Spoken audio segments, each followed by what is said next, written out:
The 24-hour store was empty at this time of day, a perfect opportunity to take a break. But it was not meant to be. A pack of cigarettes was carelessly thrown onto the checkout counter. "Give me my money back," the woman in the shabby sweater grumbled brazenly. The young student looked like easy prey, but instead began demanding a check.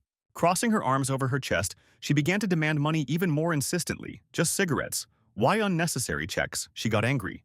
When a young student asked her about the reasons for the return, the citizen completely lost her temper, slammed her hand on the table and spat saliva, demanding her own. But the guy didn't flinch. He stood his ground. He needed a receipt confirming the purchase in this store, to which the grumpy aunt just waved her off. The student completely refused. "All documents must be taken with you when you leave the house," the impudent woman sarcastically said. "But no one throws them away," the boy objected. He was quite tired of these loud attacks. What if these cigarettes were bought around the corner, where it was cheaper? How can he trust her without a receipt? The student directly objected to her. Did he just call her a liar? The aunt was indignant. She played well as if she were deeply offended. "I'll bombard you with complaints. No respect," she screamed, her shrieks ringing in his ears. It's good that there are no other visitors, the guy thought. The fly swatter hit the cash register counter right in front of her. "Damn annoying flies, they just keep crawling." The boy cheerfully waved away the non-existent flies. Realizing that the scam had failed, the woman quickly retreated to look for another victim, leaving the empty pack at the checkout. "There are so many crooks. You have to keep an eye on them," the young man thought, looking after the citizen. "You're slacking off at work, lazy bones," his friend said as he returned from his workout. "Were you working the punching bag again?" the guy asked, looking at his friend's face. If only he could see the other guy's face, it was just sparring, his friend bragged. "You're busy, you go to extra classes, and you also train," the boy muttered enviously. "But he also works and studies," the friend objected. "They beat him up, but he is as happy as an elephant. He likes the pain," the student asked. "He performed a shadow boxing. Words cannot describe it," said a friend. "If he tried it at least once, he would immediately understand. He was famous at school. Why not try himself in mixed martial arts?" suggested a friend. "But that's a fight." The student waved it off. "I used to do a lot of work, didn't I?" my friend insisted. Because he knows well what he's talking about, the boy looked away. "So he hasn't let go of his past," his friend thought, looking at the cashier. No, the buddy resigned himself, changing the subject so as not to embarrass the boy. "Come and cheer," the student heard and was surprised. "Will there be a fight?" he asked. A professional match, his friend proudly declared, in a fight club, was bursting with excitement. "If he wins, will he become a pro, really?" his friend asked again. "It seems quite easy," he said, and his friend could not stand it. "So much work, it is not easy," his friend objected. "Sounds cool. That's what he wanted," the boy answered with a hint of sadness. "That was once his dream too, and he really still worries about it," his friend noted, but kept quiet. "Come see it. It's better than on the screen," they offered the guy, and he agreed. "Excellent." The friend did not lose heart and patted him on the back with a strong hand. "If so, go to work." The student waved goodbye and went home. The cool night air refreshed his thoughts. How long had it been since he had thought about this? Hui Sung asked himself. "This slob will become a pro," the guy thought. Sounds not bad. On the day of the fight, he arrived early and found the right place, near the office buildings. Hui Sung looked at the sign and read it several times to make sure he wasn't mistaken. What a hole, the guy thought. A banner was stretched over the entrance to the basement, and even a guard was posted, Hui Seong noted. It was his first time here and he was embarrassed to come in right away, so his friend called him right away. "I'm not lost," they answered cheerfully on the phone. "Come in since you're here," the fighter said. "Just go in," Hui Seong realized. His comrade was busy preparing. It was no better inside, a dusty, stuffy basement. Hui So assessed with disappointment, after all. This was an amateur league. "Let's watch the fight of my brother." And the guy decided to go home. There's no point in staying in these dusty walls. As dark as a black man's pockets, Hui So walked barely without stumbling down the narrow stairs. From inside came noise, hubbub, dozens of people, shouts, music. Hui So pushed the doors. The crowd screamed, drowning out everything else, the echo amplified by the acoustics of the basement. But the first thing he noticed was the fight that was already going on in the cage. One fighter just took a powerful hook to the jaw, snapping his head back. Song Hui couldn't tear his gaze away. Something stirred deep inside him. The fighter didn't slow down and swung for a hook, and he himself hit him in the solar plexus with a beautiful uppercut, a clean blow that knocked the sweat out of his opponent. He threw a quick right hook to finish off his opponent, but he ducked it. Hui So's heart pounded wildly inside her. sending adrenaline rushing through her veins. Another fighter raised his knee to fake a body punch. He could still fight. Instead of a lower kick, he threw an upper kick, powerfully twisting his hip, and it clanged hard into the jaw. To the roar of shouts, the referee gestured to announce the end of the fight and its winner. He raised his hands in triumph. After a hard fight, he was happy with the victory. The sweet moment of victory was shared by all the spectators. Hui So felt it. The long, forgotten flame that burns in the soul of every fighter. He clenched his fists and froze in delight. A friend caught Hui So looking at the empty octagon. I recognize that look, he thought. Are you enjoying it? He asked the guy who stood frozen like a statue. The slacker friend looked completely different. He came out with his trainers. What a look.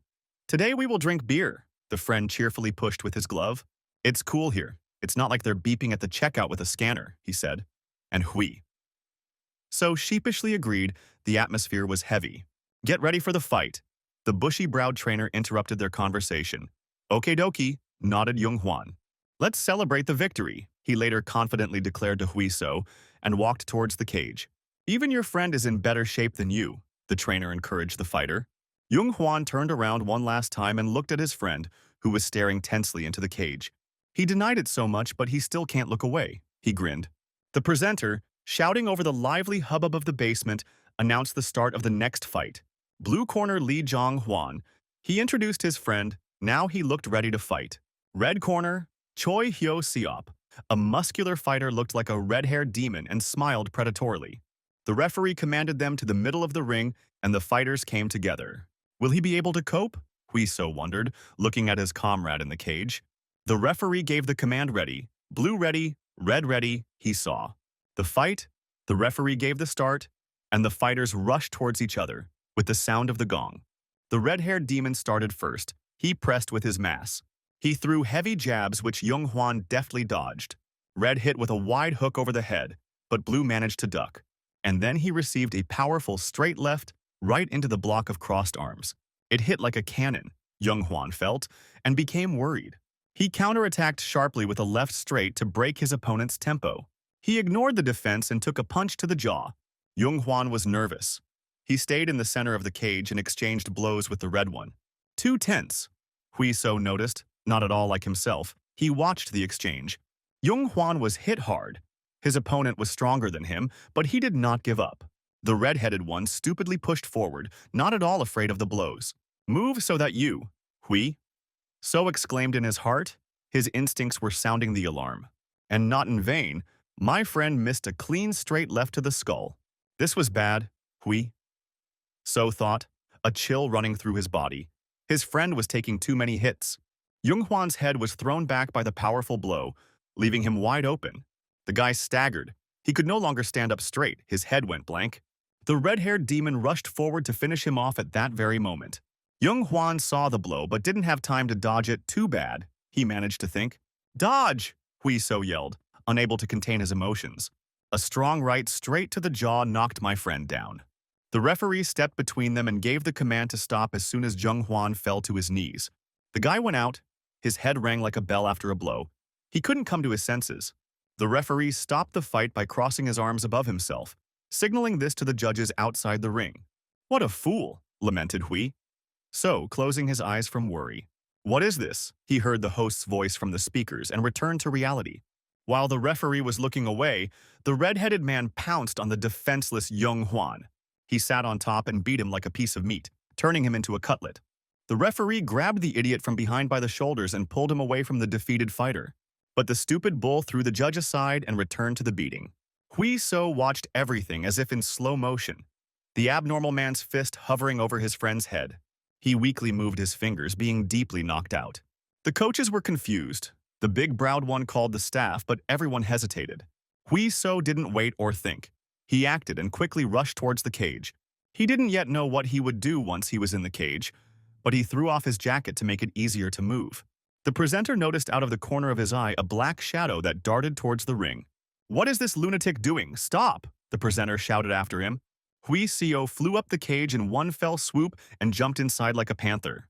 He landed deftly, distributing his weight on his arms and legs. In the far corner, his friend was being made into a cutlet with impunity. The red-haired man enjoyed the beating. Die, die, he shouted. A strong hand grabbed him by the neck so hard that it almost tore his head off. "Get lost, you idiot!" With a powerful throw, the redhead was slammed into the net. Huiso leaned over his comrade, trying to bring him back to his senses. Who dared? The crazy red-headed man got angry, getting up. Behind him, alarmed spectators shouted, "Huiso!" who was not looking there. It all happened too quickly. The red-headed man appeared out of nowhere and swung to strike. Friend, looked bad, did not react to the movement in front of the gases. Damn, thought Huiso. His gaze remained empty.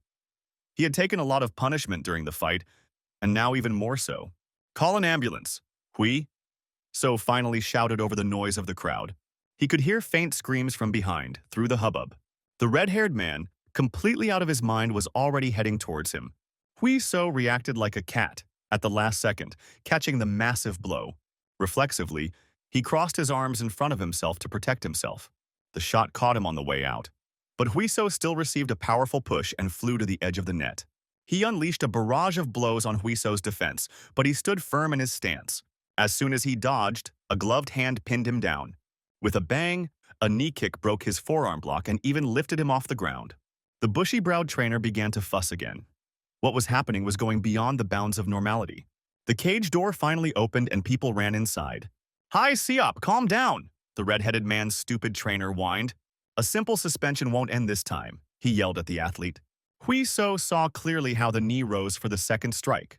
He opened his block and stepped to the left, easily dodging the blow. "Bastard!" Huiso muttered through his teeth in anger and clenched his fists tighter. He extended his left hand forward and took a wide stance, his right hand dropping to his waist for a strike. Got it already. The right gun fired an uppercut into the jaw of a charging bull. A bare fist slammed a steel block into the tower and knocked out the idiot. "That's it, Hui!" So shouted after the blow, the recoil rolling through his entire body. The bushy-browed coach stood up with his mouth open. "You don't see that every day." This surprised not only him. The manager in the black suit also froze in surprise. Just now, a simple spectator knocked out a professional fighter with one punch. "Phew," Hui Sung exhaled. "Let him lie down and think about his behavior."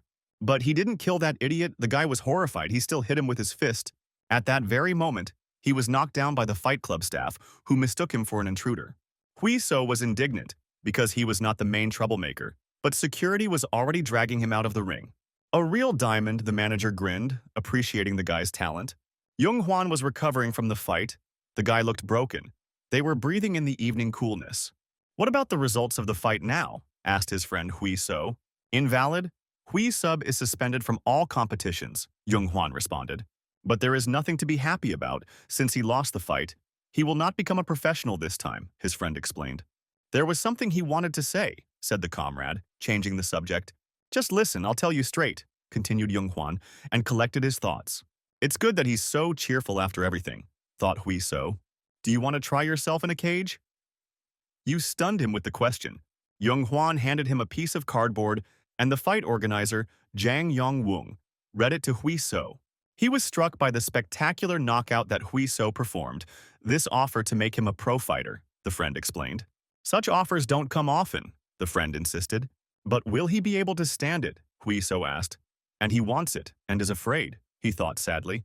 "He had played sports in the past and had a lot of problems," the guy replied. "So what? He'll whine now," Chung Hwan noted with annoyance. "Come on, does that oblige you to anything?" he said, and nudged his friend with his elbow. "There is nothing special about liking fights. I just came and watched one day. It was fun," said Jung Hwan. And now he has almost become a professional. Although he thought he would just watch, he shrugged. "So you're not going to give up, Hui?" So asked him. Of course, he might not become a champion, but the fights drag on. His friend smiled through the pain of his broken lips. "Why else would you do it if not for fun?" he said. "You don't need a lofty dream to do what you love," he continued. And Hui So thought about it. "So that's how it is," the guy replied and stood up from the bench. "I'm tired of you talking like Confucius," he said. "I still have to work hard at the market early in the morning," said Hui So. "Come on, work, lazy bones," Jung Hwan teased his friend. "Go to the hospital and come back to the store." Hui So said goodbye. Jung Hwan watched his friend go, wondering if he understood. The broad back slowly moved away into the darkness of the night lanterns. "His place is definitely in the arena," his friend smiled, imagining it. "Ha, just imagining it makes me feel hot," he laughed. "Okay, let's meet there," the manager was talking on the phone. Meeting with the very guy everyone is talking about now, he told his assistant.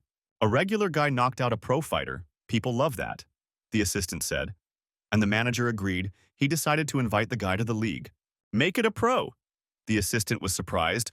Are there any doubts? The manager asked in return. He was just lucky in the ring once. An accident, the bespectacled man doubted. He's just young. Is that just luck? Asked the manager. The time will come. You will learn, he answered, getting up from the table. Choi Sub is a beast, but he has good recovery abilities. Of course, he took damage after the fight, but for a healthy bull like him, it's not critical. A simple newbie would definitely not have done anything. The manager stretched his shoulders.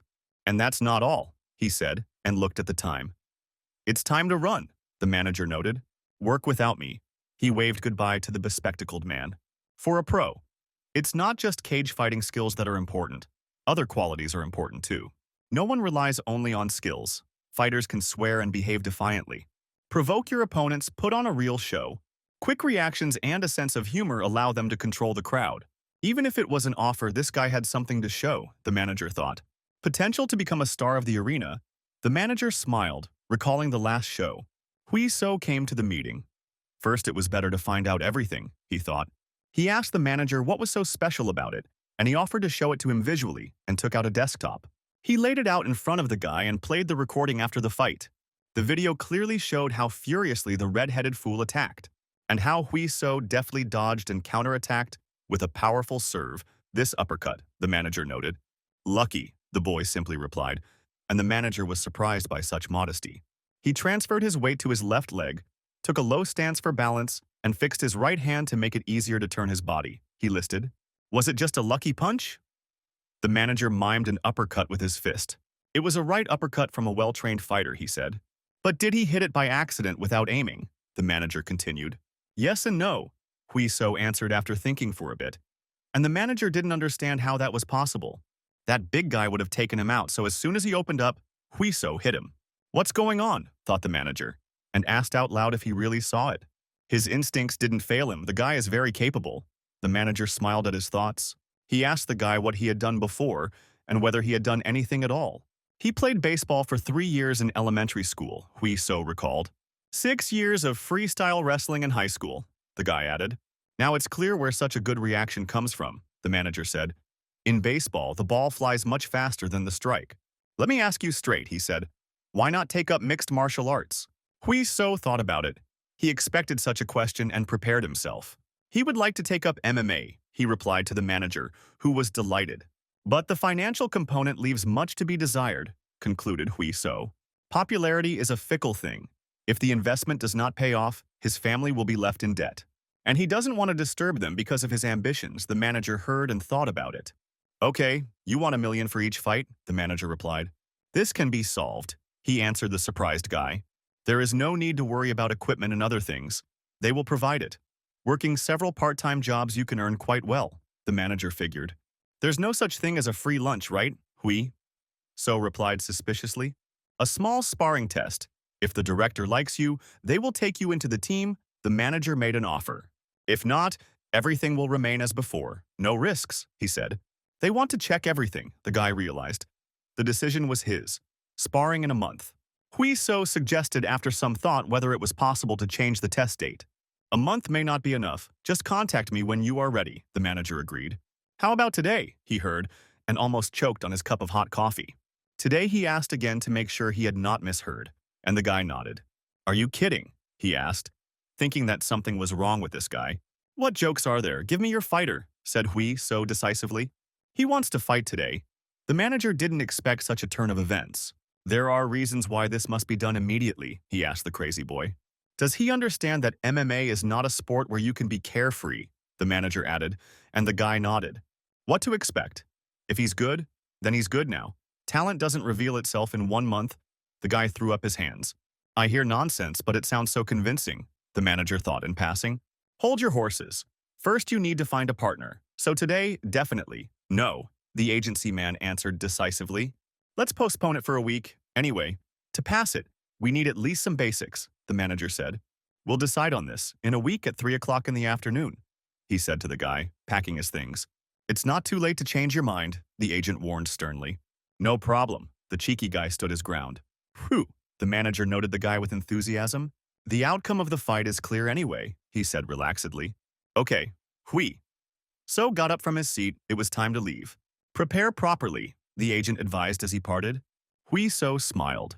It had been a long time since he felt the anticipation of a competition. So this is where the hall of Young Hwan's team is.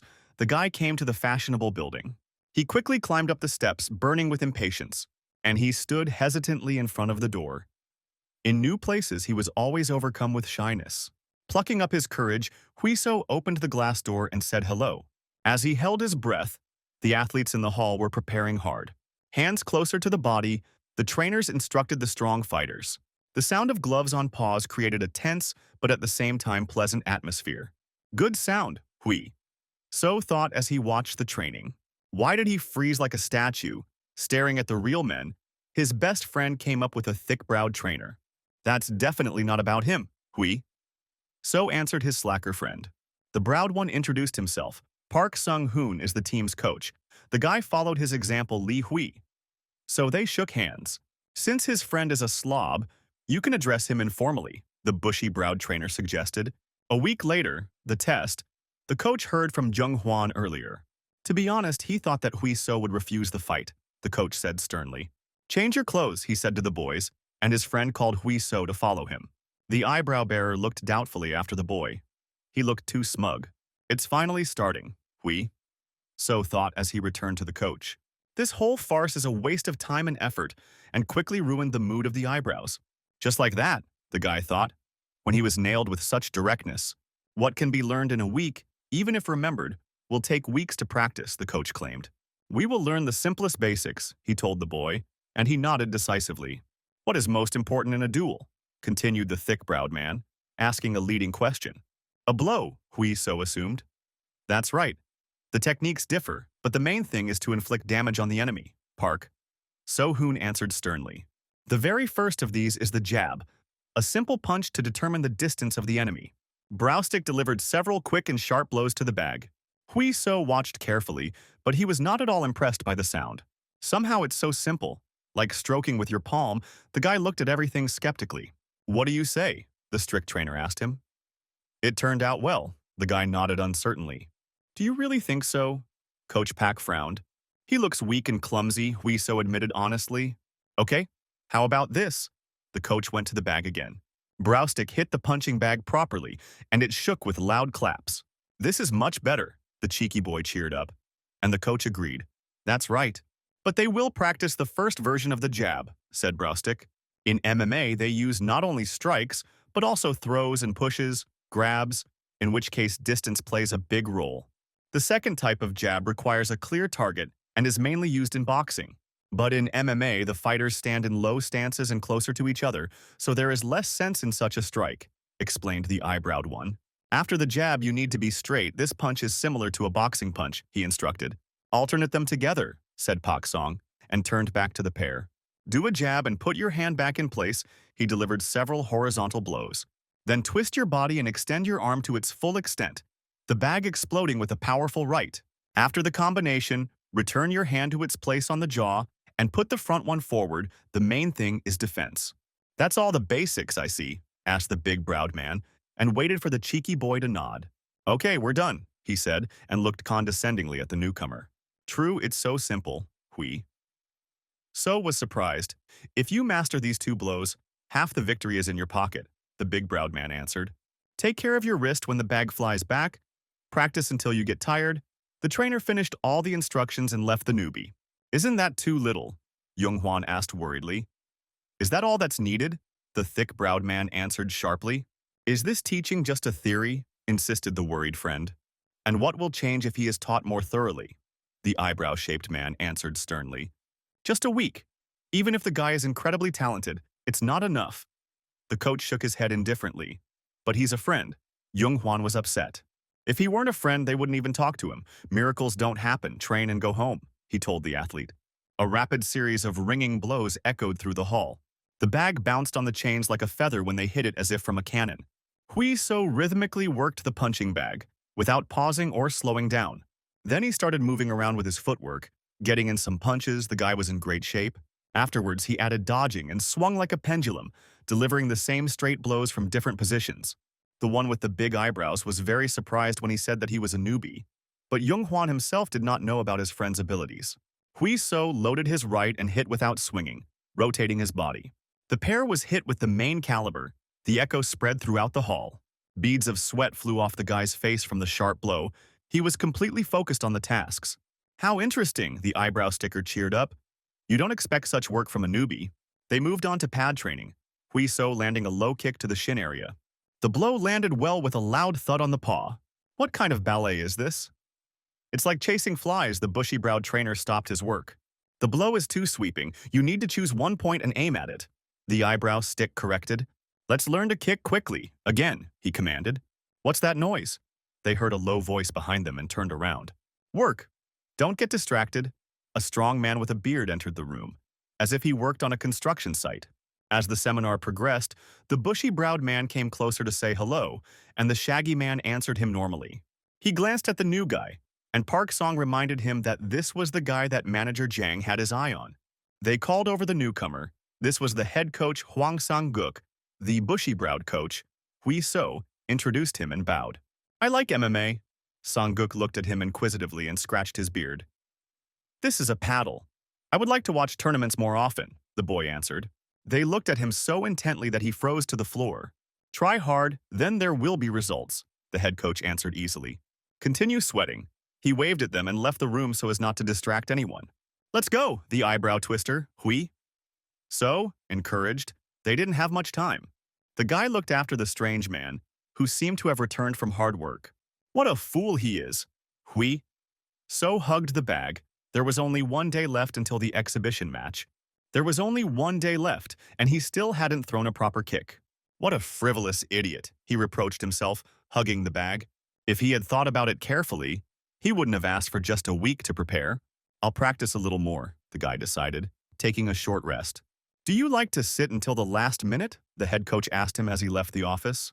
How's the punch? He asked. Have you been practicing all day? And Hui So complained that it still wasn't working. The coach struck once, scratched his beard when he tries so hard it would be a sin not to look, he thought. What? Hui? So was surprised. Aren't you a bit too old? The boy asked brazenly. Do as they say, Sang-guk grumbled in response, and then we'll see. Hui So obediently assumed a comfortable stance for a back leg kick. He swung hard and punched the bag, but the sound was still muffled. Sang-guk sighed. He immediately understood what was going on when the guy turned around.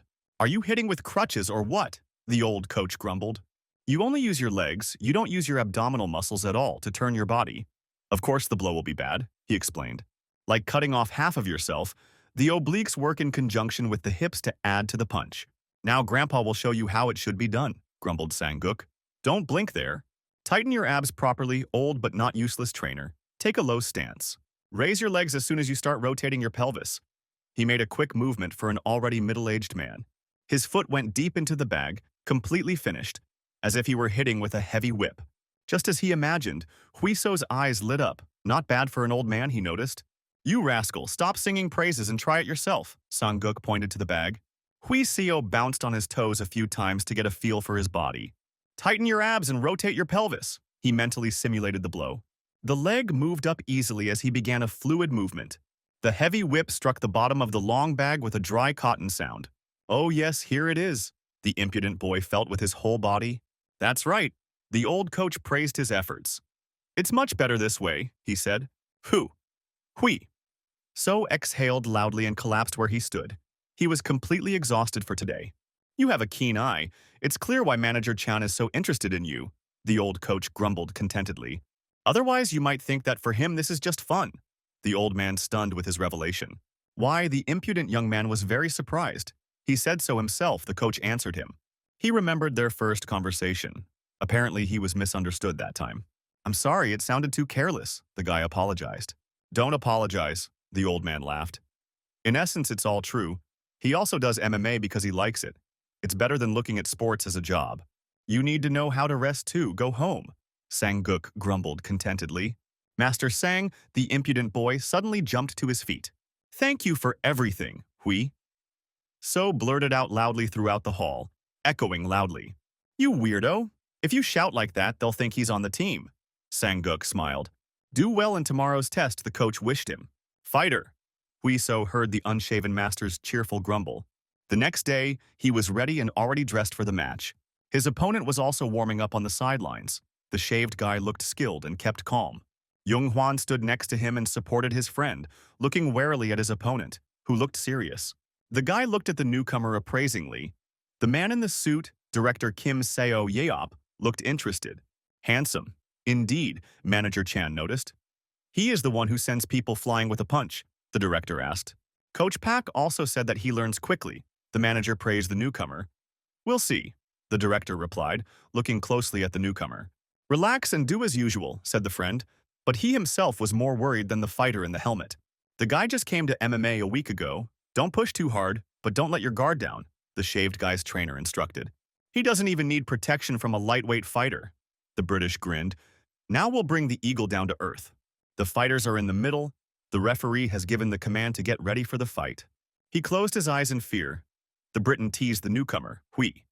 So stood silently, sparring for 3 rounds of 2 minutes, the referee reminded. Elbows and knees cannot be used. He listed the limitations of combat without a fight. Hui. So collected his thoughts. They touched gloves, and in the corners, the referee gave the command. The bell rang and the shaved fighter seized the initiative with quick jabs. He combined them well with hooks. Huiso barely dodged the light blows. Shaved threw a low kick, but the newcomer managed to put up a defense by raising his shin. Good defense, Director Kim Sayop noted to himself. The guy really showed good footwork and moved confidently around the ring. The shaved one was chasing him. You're running away, he grinned easily, and he threw a left straight when Huiso was stepping back, blocking. He kept a tight defense and did not attack, so the shaved one moved freely. He easily closed in and landed an uppercut from below to Huiso's ribs. It hurt. The blow made him cower for a few seconds. The satisfied Briton continued to break the newcomer's block. They're hitting him too hard, the director said with disappointment. But the guy hasn't lost yet, the manager objected. We'll fight. The bald guy got cheeky and rushed forward, forgetting about defense. Huiso was used to his speed and dodged with just a flick of his helmet. In an instant, he came close to the shaved man and passed through his protection. The hand described a sharp hook, and the fist sank into the jaw with a sharp uppercut. Oh, not bad, the director noted. The manager was also jubilant. Good hit. The newbie can do something, the bald head realized. He tried to hold off Huiso with jabs from a left-handed stance, but he deftly dodged them. Seizing the moment, he hit the bald-headed man with a straight right to the jaw, and it hit him pretty hard, but not enough to knock him out. And he was able to exchange. The helmet absorbed the blow, but Huiso still felt it. Shaved also got hit in the nose. The fighters exchanged blows in the center of the ring. Huiso regularly received a retaliatory blow to the helmet from the skinhead. Master Sang-guk, look, Hui. So doesn't give in even to the pros. Jung-hwan supported his friend, but the coach looked displeased. What is this weirdo doing? He asked himself, but did not interfere yet. Round. The referee sent both fighters to their corners. Huiso took a breath, pouring water on himself to cool down. It was hard, but getting hit on himself was fun, he thought. It looks like the guy knows where to hit, the director decided, and the manager agreed. Now he too was confident in the newcomer. However, the director said, the second round went like the end of the first. The guys beat each other up with quick blows, but they didn't cause much damage. Huiso was breathing heavily, his stamina leaving much to be desired. There is not enough experience and not enough strength, the club director said, disappointedly. The Briton still had strength. He pressed hard on Huiso. The opponent hit him from different angles, and the newcomer went into deep defense. And so we started off well, the bald-headed man rejoiced. Wait another minute, he asked his opponent. Huiso endured, raising his guard and holding his stance, his strength already running out. The gong saved him from defeat, and the second round went to the bald man. Just breathe. Jung-hwan was a second in this fight. The guy showed everything he could, the director said, and the manager was forced to agree. He is not in the best shape now. Train him well, said the director and was about to leave. Li Huiso, the grumpy old man called out loudly, causing everyone to turn around. Master. Huiso walked to the edge of the octagon to talk to him. Who fights like a woman in the ring? The old man asked menacingly. What a fool, he scolded the newcomer, giving in to his opponent. The bald-headed man glared angrily. What did indulgences mean? His victory had just been devalued. MMA is a sport for men with a strong spirit, the old man scolded. What is he doing? The manager was surprised. Enjoy yourself, but don't forget about the fight. Stop playing. The unshaven master got carried away. Fight as you wish, without regret. The words penetrated him like a breath of wind. Just don't think about actually grabbing that thing. Hui. So smiled. The director stopped to see what kind of trick the newcomer had just pulled off. He was stern. Okay, let's throw away all the unnecessary things. Hui. So took off his helmet. This time we'll fight seriously. He smiled. He stretched his numb arms as if a heavy weight had been lifted from him. What's wrong with this weirdo? Asked the bald-headed man, and prepared for the next round. He had been beating him up all this time, and now the guy decided to put on a show. Funny, thought the bald guy. It looked so carefree, as if another person thought the bald-headed man after assessing Hui So's actions. The gong rang and he rushed forward, not wanting to give up the initiative until the very end. The pressure continued. With cat-like agility, Hui So dodged sharp blows. How hot! He jumped on the surface from the sudden movement. His feet burned like fire. What a circus in front of the director! The manager's jaw dropped. They could have already signed a contract without any problems if the guy hadn't been struggling and trying to jump above his head. It's just a bluff. There was no need to strain yourself so much, the bald guy grinned. Now he'll just take apart the self-confident newbie. It's time to sleep. Without fear, the bald-headed man put a lot of effort into the blow, and he ran into an instant counterattack. No one even noticed what happened. The bald man received a painful blow to the nose and his head jerked back. He caught it so easily the other spectators were surprised. The manager breathed a sigh of relief. Not all was lost. The bald-headed man took revenge and threw a straight punch to regain the lost initiative. Hui So went into a low stance to bend. I'll finish him off while he's down there, thought the bald-headed man and swung for a powerful blow. Hui So straightened up like a coiled spring, and with a flexible movement he delivered a left uppercut to the liver. Boom. The bald guy's ribs moved painfully when the fist landed. Hui So immediately jumped back to avoid a possible return strike. For the first time in the entire fight, Lisek was completely confused. He didn't understand what had happened. Come on, the arrogant newcomer, who seemed to have been replaced, teased him with a gesture. What a bastard! He gritted his teeth in anger. What this weakling would allow himself. He couldn't stand the impudence of the bald-headed man. He went forward again, his defense raised and all tactics forgotten. But he couldn't get even. Now Hui So saw all of his opponent's blows. It was as if they were dancing in the ring. The newcomer anticipated all the movements of his opponent, and he could no longer hit. With the agility of a cat, Hui So dodged the bald-headed man's sweeping blows. It was impossible. The bald guy couldn't believe that not a single blow of his could even touch his opponent. Hui So did it easily, dodging with a smirk on his face. As soon as the opponent finished the series, he instantly closed in, swinging for a strike. The bald-headed man put up his head protection, noticing the counterattack. But instead, the middle kick ripped into his ribs. Hui So used a trick. Bluff. The bald-headed guy is completely at a loss. The tricks are not what you expect from a newbie. Hui So was on the offensive, and the enemy had completely given up the initiative. Lisek put up a defense with his forearms, covering his head. Hui So suddenly went to the left and kicked him in the stomach with his right foot. Now he's losing. The other athletes were surprised. This round was so different from the previous ones. Completely defeated, the director was impressed.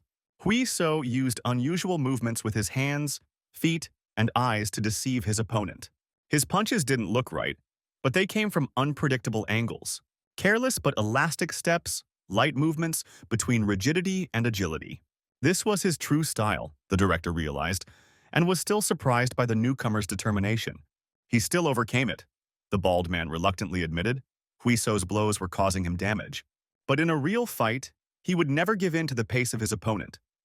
The bald-headed man rushed forward in one lunge, only to be met with a left uppercut to the jaw. The shaved head was thrown back by the powerful counterblow. Hui So finished him off perfectly. High kick to the head, the bald guy went flying. The predator's eyes did not let go of its victim until the very end. The shaved head rolled his eyes and simply fell, his consciousness going into reboot. He fell like a felled tree, hitting his entire body on the ring. The echo of the fall spread through the silent hall with a roar. Song-gun, the old master called him quietly. It's time to finish the fight, he said to the stunned referee. We're done. You can go. The bushy-browed coach Hui So stopped. Cool, good fight, shouts rang out. Jung Hwan shouted the loudest. That's better, said the unshaven old man with one glance. Hui So walked down from the arena with satisfaction. his heart still beating fast from the fight. A good fight and an unexpected outcome, his director praised him, but he has a bad habit. In the final round, he fought rather than fought. Too willfully, Hui So heard. This is a sport.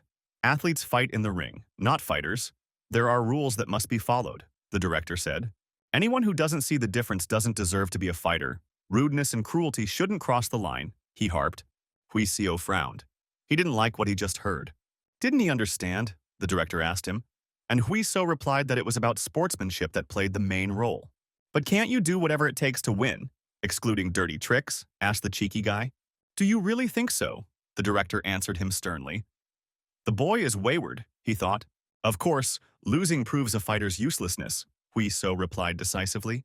We can discuss this later. The director waved his hand condescendingly. The contract can be signed now, he suggested to the guy, but he sharply refused. The director didn't expect this. He didn't even immediately understand that he had been refused. I don't think I'm fit for the role of an elite fighter in a fight club, he heard. And he got pretty angry. Why did they gather here then?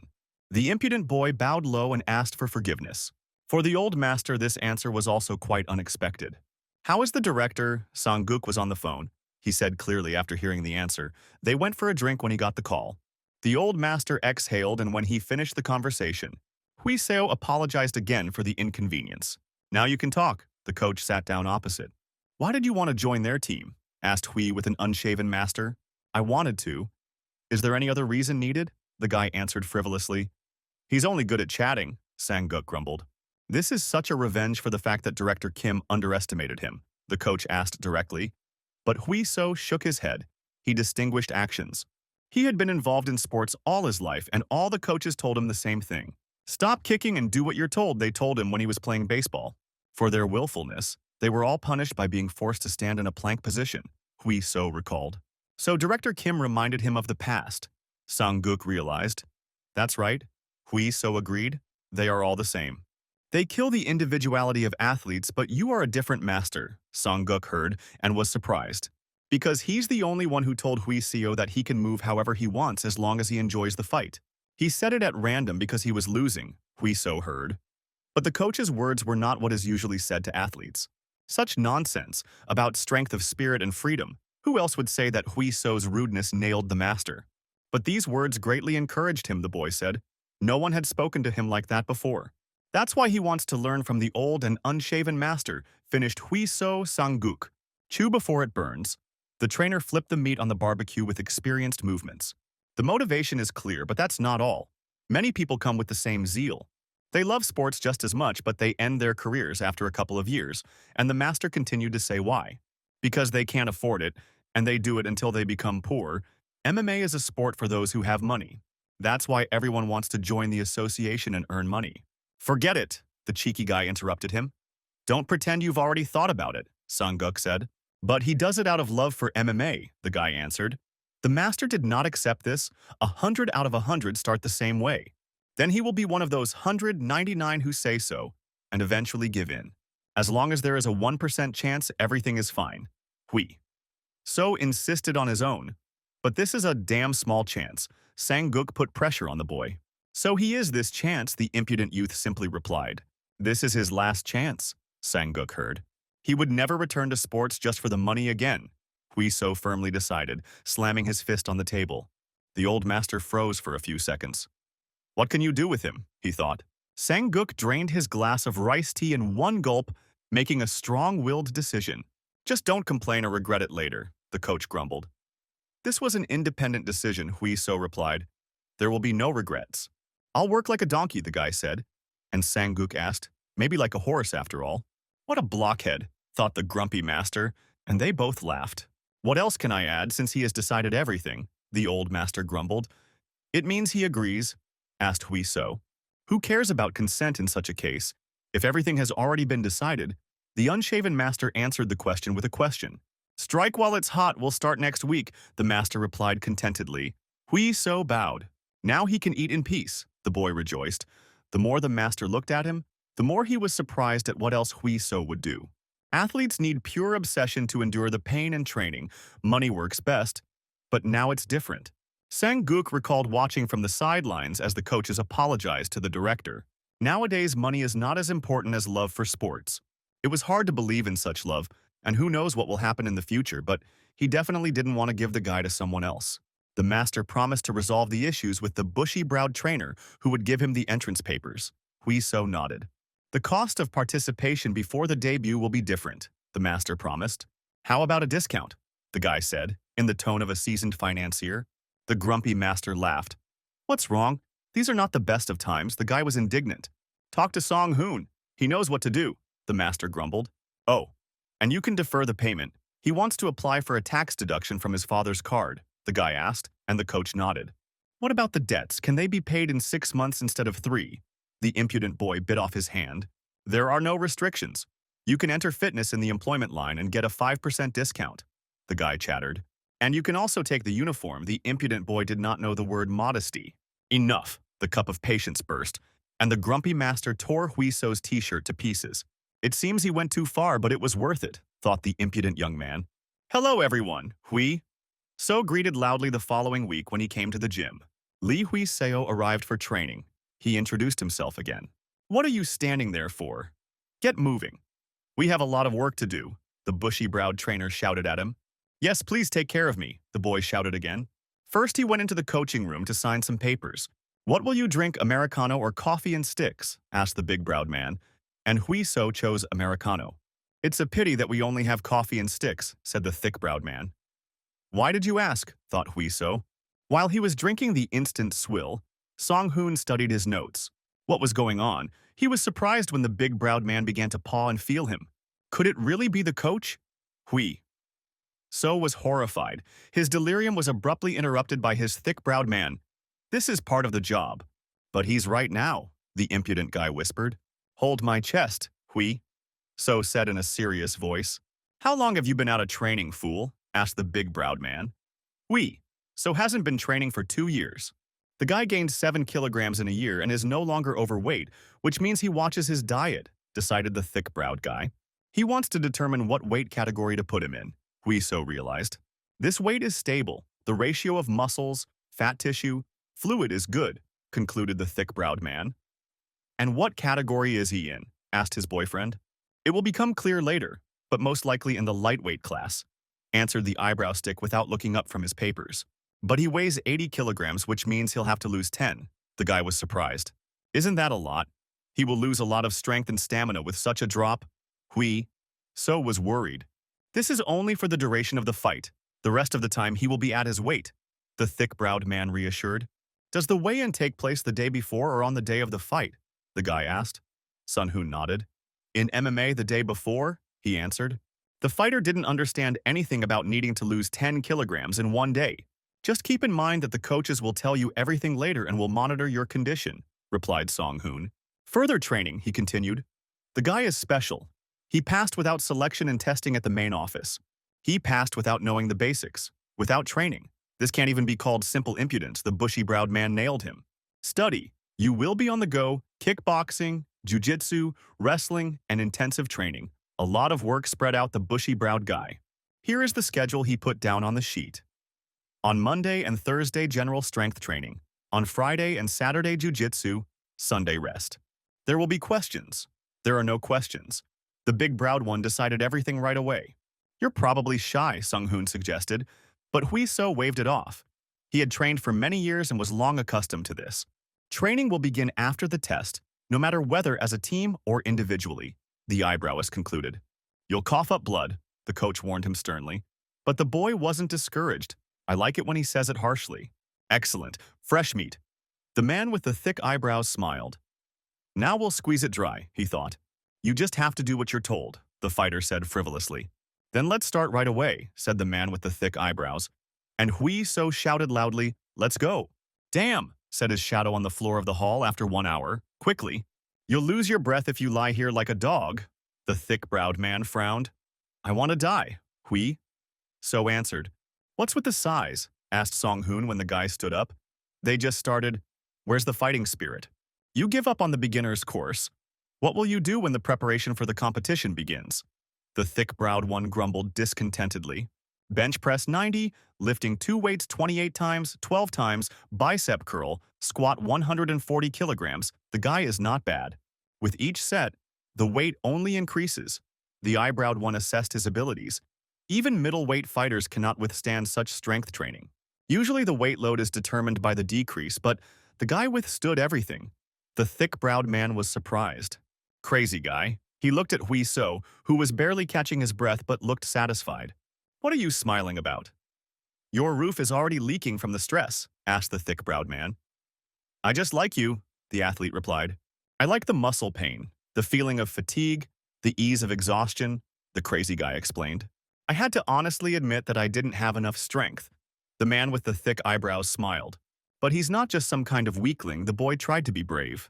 He heard everything. Remembered. Song Hoon, his conversation with Young Hwan, when the self-confident dandy had just come to them. Every single word. Hui So laughed. It didn't bother him one bit.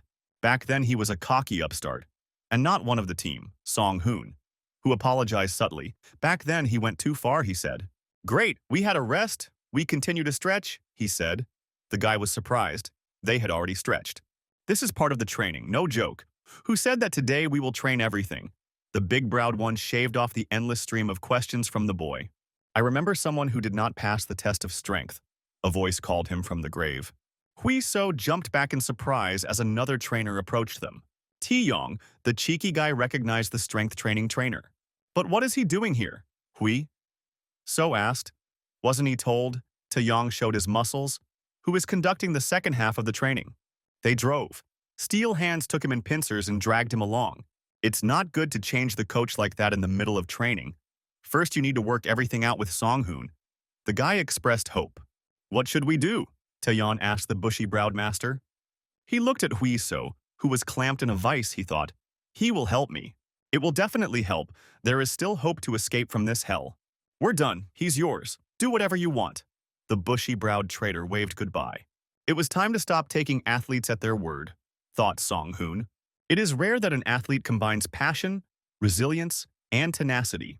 It is already obvious that the guy will become the face of the future for MMA, Sun-hoon decided for himself. Just one set and that's it, Taeyeon yelled. Just finish me off, the impudent guy puffed. Although it is worth taking into account his sporting past, the eyebrowed man realized. They practiced in the ring, worked on the pause, dodged, forced Hui So to bend over, the long-haired trainer, and once more, he barely managed to dive under the red paw. 2, 1, 2, the trainer commanded, and Hui So hit the pause with a loud slap. Hit without pauses. In a fight, no one will wait for a blow, the coach instructed. Jiu-Jitsu coach Lee Soo and Jung Hwan watched the pad work. The strikes looked good. Good job, the long-haired man praised and announced a break. Bro, Jung Hwan called him. He also came to practice. Since we arrived at the same time, why not chat? He suggested. Decided to join us, it's amazing, said Jung Hwan. How to live without a best friend? Hui So answered him. You'll understand when you get older, the guy joked. Jung Hwan was indignant. Did he really come on purpose to make fun of him? They were fooling around as cheers went up through the room. An old and, as usual, unshaven master arrived. Everyone in the hall deeply respected him. Everyone gather. There is an announcement. The trainer raised his hand to attract attention. He waited until everyone was seated and silent to listen to him. Who knows what this is? He held out several sheets of documents in his hand. The invitations were fired out from the hall. The master confirmed correctly. He snatched them thanks to his speed and gathered the team. Our master is the best gangster in the Wild West, the athletes shouted joyfully, and the old man grumbled. The invitation to the championship was explained to a friend by Chung Hwan. They are given to the team. Does that mean that anyone can participate? Asked the cheeky guy. The friend shook his head. Was he joking or something? It all depends on the strength of the team. The organizers look at what kind of show the team can put on. Other halls don't get such invitations. It all depends on the effort. Calm down, the unshaven coach grumbled. Now he will announce the participants. Kang Young-kun, who answered right away. A big guy with brown hair, he was a wrestling coach. Tai Chun, the second name on the team, is a striking coach. Both were Golden Glove winners in the past. An admiring Hui So learned. The third, Yu Jin, the trainer called the name of the fit beauty. Hui So looked at the sports girl.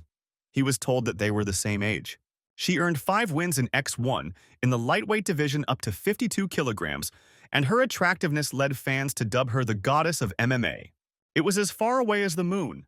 The boy looked dreamily at those whom the coach had named.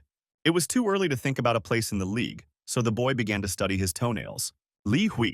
So, the last word was heard by them. Yes, it was him. The guy was stunned. Being invited like this, Hui Seo received many envious and displeased glances. The beauty looked with disdain at the impudent upstart. These are the terms of the organization, so no offense. The unshaven trainer quickly reassured the indignant ones. Or are there any objections? He looked sternly at the fighters and they fell silent. That's all for everyone who received an invitation to gather at Song Hoon's. A heavy hand squeezed the back of his neck as the boy continued to stand rooted to the spot. Let's go and talk face to face, the old master called him. Everyone was so unhappy. Hui. So was worried. So what? It was the organization's decision. He shouldn't worry about it, Sang-gun said. They all understand this. Stop thinking about others, the master reassured the guy. He asked who the invitation came from, and the master read the name of the fighting organization, X1. But how did Korea's best association find out about him? The boy was surprised. The video became popular, the coach explained. The monster that destroyed the professional fighter, that's what they call the impudent guy. So this is his debut. How soon? The guy was very surprised, but there was also a problem, the coach said. Jong-soo Cho, height 183, weight 87 kilograms, red Hui So. Welterweight. But that's not all, the match schedule, the coach said. September 9th, the boy read on the back. It's not a mistake. Today is the 18th of August, he asked. Right. The match with the substitution, the coach explained. The fighter dropped out due to injury. In 3 weeks, he will need to get his weight back to normal, analyze his opponent, and prepare. The enemy is larger, better trained, and has more experience, the unshaven master reassured. How are you going to get out of this? The trainer asked the impudent boy. Preparation usually takes at least 3 months. Without good balance against an experienced opponent, it's suicide. Let's try, the guy decided. You won't regret it, the old grumbler asked him. Let's do it, Hui. So answered decisively, without a shadow of doubt in his voice. Tomorrow you'll sign the contract. Today you can rest, Dandy, the old coach told him. And that's it. The master was not against it. Huiso was surprised, but he waved it off. If he was against it, he wouldn't have even suggested it. Did it mean that the match would be easy? The boy wondered. He was about to leave, but the coach called him back. Do his parents know that he is going to participate in a professional match? He asked him. No, not yet, the green goldfinch answered the master tensely. It was none of his business, the master grumbled. But it was better not to participate without his parents' consent. I'll tell you soon, the guy sighed heavily. The conversation will not be easy. Talk to your parents today, and we'll decide everything tomorrow, suggested the unshaven master. We need to respond tomorrow so that the organization can change the schedule if the coach explains anything. Don't be stubborn. Tell your parents the truth. If they refuse, you'll participate another time, the coach insisted. Huiso was delayed. The decision was not easy for him. Will there be another time? He answered in a resigned voice. He just asked. Tomorrow, so tomorrow, the boy quickly put on a smile. Well, that's all. He said goodbye to the unshaven coach. He looked at the guy. What a troublesome dandy. It will be hard with him, the unshaven coach sighed tiredly. From Jung Hwan, he knew that the boy had a strained relationship with his parents. It's so hard, it's infuriating, the unshaven coach got angry. Late in the evening, Huiso returned home to his parents. Today he was earlier than usual, his mother noticed. His father was watching football. After training, first go to the shower. Huiso said that he washed himself in the gym, but his mother insisted that he could sweat on the way. While she was grumbling, her father almost hit her with a screaming blow. The team scored a goal. The tired woman dropped all the linen she was holding in her hands. We need to talk to them before Mom strangles Dad, the boy said. First a shower, the mother answered murderously, in a tone that brooked no objections. Then he was able to sit them down and tell them everything, as the coach demanded. What do you think, dear? Asked the father. But the woman pressed her lips together. He always does what he wants, but then he suddenly decided to ask. His mother was clearly unhappy with everything that was happening. Now he confronts us with the fact that he has decided to do MMA, the mother responded sharply. It doesn't matter. She's definitely against whatever he says, the woman cried out in annoyance. But Mom, the boy tried to get through to her, but his mother quickly shut him up. 10 years without sleep or food so he could exercise, she said with pain. She stopped seeing her friends and worked herself to the point of exhaustion for him. And now he's saying again that he wants to do MMA. He clasped his hands. How much more should she compromise? She always gives in, she almost cried. Think about your mother at least once, she cried out, breathing heavily. Forget it. Do whatever you want. All she does is clean up anyway, she said angrily and stood up abruptly. Wait, Mom. The boy gently took her hand, but she didn't stop. She sacrificed a lot for him, and he always felt ashamed of it, Huiso said. That's why he wants to get their permission. One last time. She looked at him with pain, as only loving mothers can. Do what you want. The tired housewife went to her room. The boy could only watch his angry mother leave. She's just really worried about him, the father reassured. I know, the son replied. She only gets angry when she's really worried about him, the guy said. How you've grown, just look at him. His father patted him on the shoulder. But the son was wrong about something, said the father, moving closer. This woman is always angry, just look at her neck, complained the father, and Hui so understood why the mother was angry all the time. Oh, you rascal, you're making fun of your father, they laughed. So he agrees, Hui so asked, and his father nodded. If he refuses, won't he be the one to blame later? But he won't, the now grown-up son said confidently. Take care of your mother, said father. You know how much effort he put into this? Hui so nodded. There was something else he wanted to say, Hui so remembered.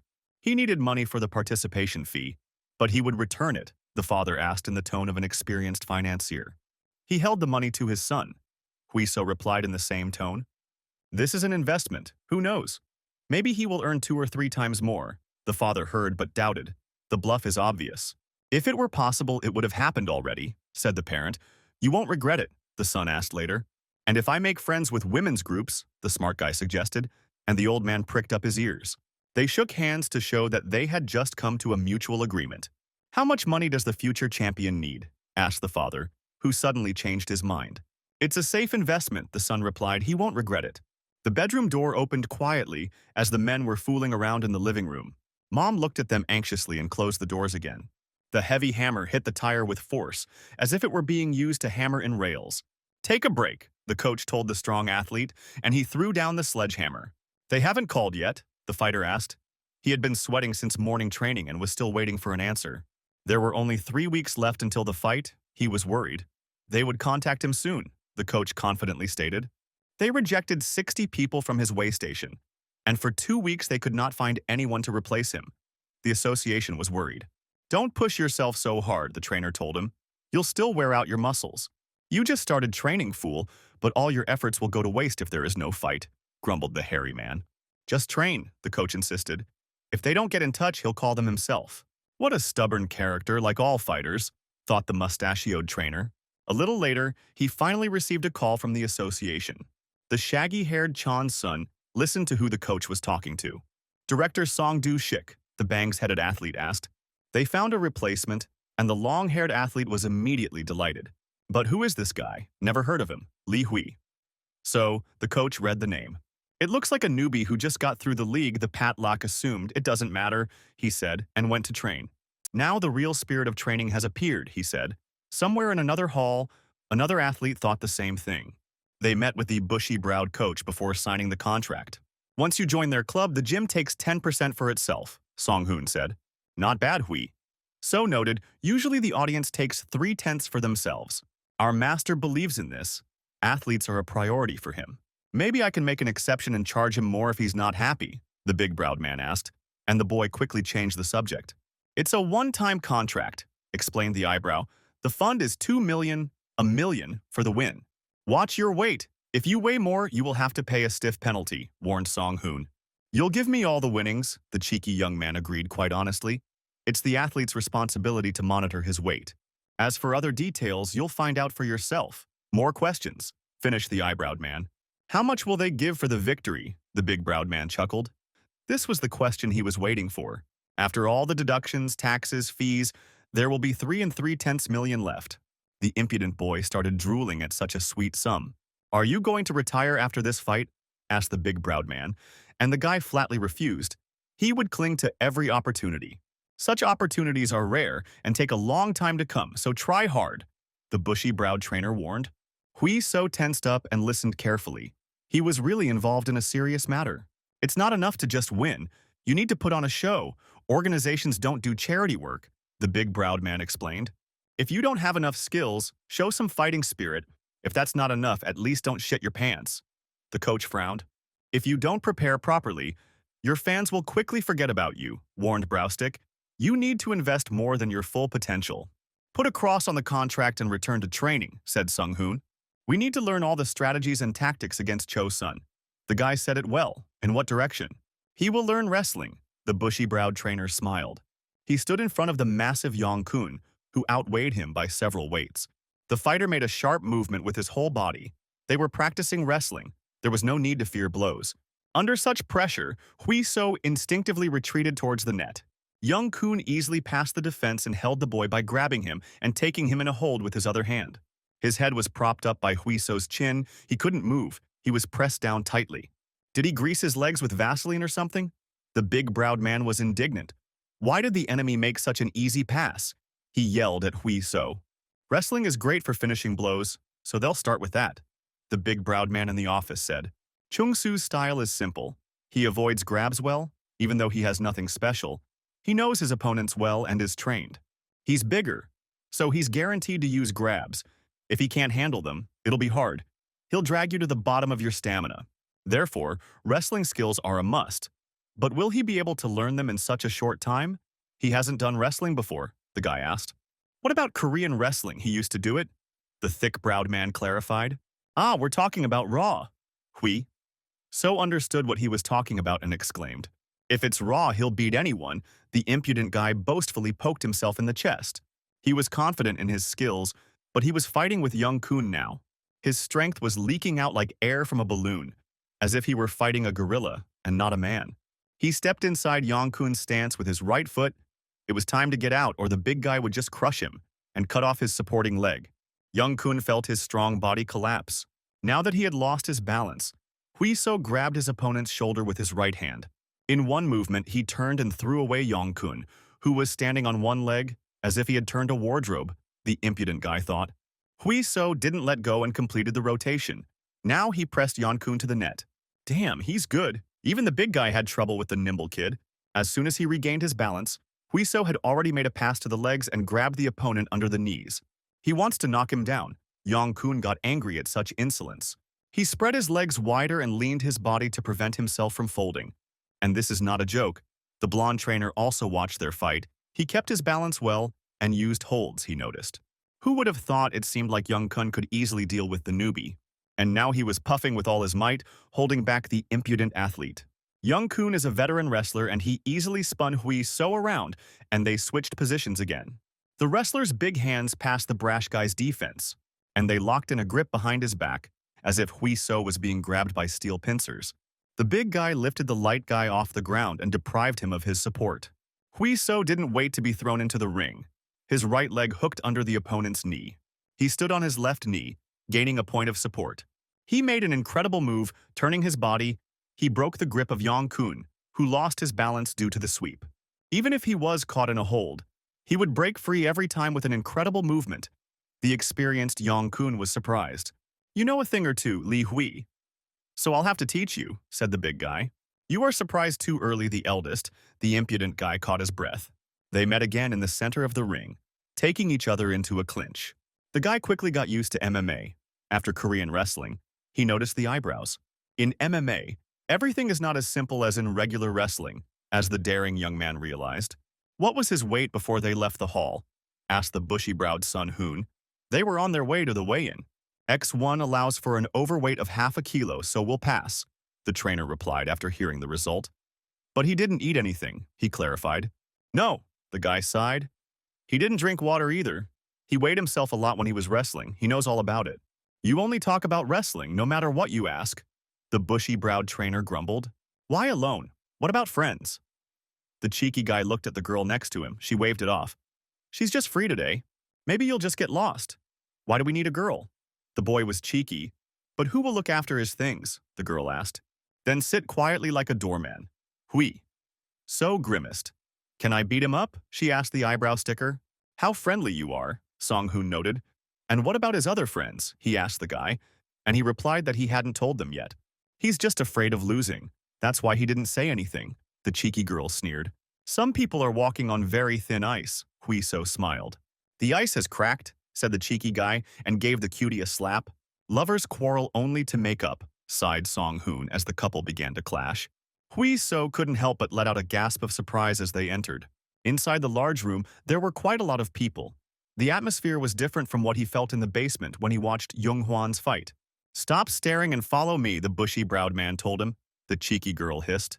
"Our seats?" Song Hoon told him to take them and wait. The guy nodded. Hui So obediently took his seat and looked around. He immediately noticed him. His future rival stood out sharply from the rest of the people. "Cho Sun-cho," he asked the bushy-browed trainer, who confirmed and told him not to stare so hard. "Don't look. Don't say hello until you reach the star down." The battle of glances explained the eyebrowed one. "Why greet them? They're going to fight later." He decided to play at being polite, grumbled the big-browed man. "Simplicity itself, he is still doing it," said Song Hoon. Now he understood when the bushy-browed coach told him about it. Bangs deliberately doesn't look at him, even knowing that Hui So might be looking. They were separated by several meters, but both pretended that the opponent did not exist. The weigh-in ceremony began, and the fighters walked up to the podium one by one.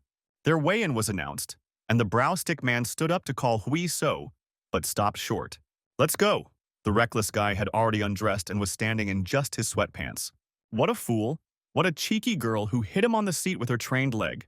"Why did he undress before the announcement?" she asked embarrassedly, but didn't show it. "But he still had to undress," the carefree guy answered. "And what kind of ridiculous family shorts are you wearing?" The girl blushed. "These are her father's. Women don't understand how important they are," the cheeky guy answered. Finally he was called, and the team trudged up to the podium with the scales. "It's all officially counted, Lee Hui So, 77.2. Excellent. Sun Hoon met him. You can't be called a pro if you can't even do that," the impudent girl grumbled. "I don't care," she said. "Put your pants on already." She shoved the pants at the guy, but he refused. It's hot after all. What kind of animal is this? He got dressed quickly, but the guy dug his heels in. A strange chuckle came from the audience, and the couple froze. "Who will marry me now?" The beauty blushed. "I won't forgive you." She threw his pants and ran away. What kind of ridiculous embarrassment was this? Hui So childishly didn't understand, watching her go. The star down begins. Hui So heard his name on the speakers. They stood in a stance opposite each other. Cho Woo-jong was indeed taller and more massive. But he looked exhausted. His skin was dry and taut. Apparently he had undergone intensive drying. Tomorrow there would be another person in front of him, noted Hui So. Will he be able to win? Hui So wondered when he heard his opponent's voice. How annoying he said it. Not even in the amateur league. What a loser, Cho Woo-chong made a face. What were you thinking when you agreed to fight? It was a disgrace in sparring. Your bangs were spread out. Who is he holding on to? The league director helped him get through. The opponent was grimacing. What did Hui So think was wrong with him? It's clear that he's being provoked, but it's so annoying. Don't provoke your opponent, warned the man from the association. Let's give it our all and not let each other down, the fighter with the bangs quipped. Are you deaf or something? You need to answer when you are addressed. The enemy was clinging to you, but Hui So shaved him off. Shut the fan, it's blowing. He asked for a replacement himself, and now he whines when they clean up after him. Hui So straightened up and scratched the back of his head. He should have said thank you since he saved this match, and not whined like a woman, dissatisfied. Refuse, the impudent guy declared. You've completely lost your mind. Cho Woo-chung got angry. They knocked on your door earlier, Hui So said sarcastically. What should I write on your grave? The bangs-headed man leaned his forehead against the ground and bared his teeth. I'll smear it like a sniffle, but he didn't finish. He was roughly pushed away, pressing on his throat. The shaggy fighter was completely enraged. Dehydration was taking its toll. The coach and organizers barely managed to stop the big guy when he rushed at the impudent guy. If you're unhappy with something, show it in battle, not with your tongue, said the cheeky guy at last and bent down to pick up his pants.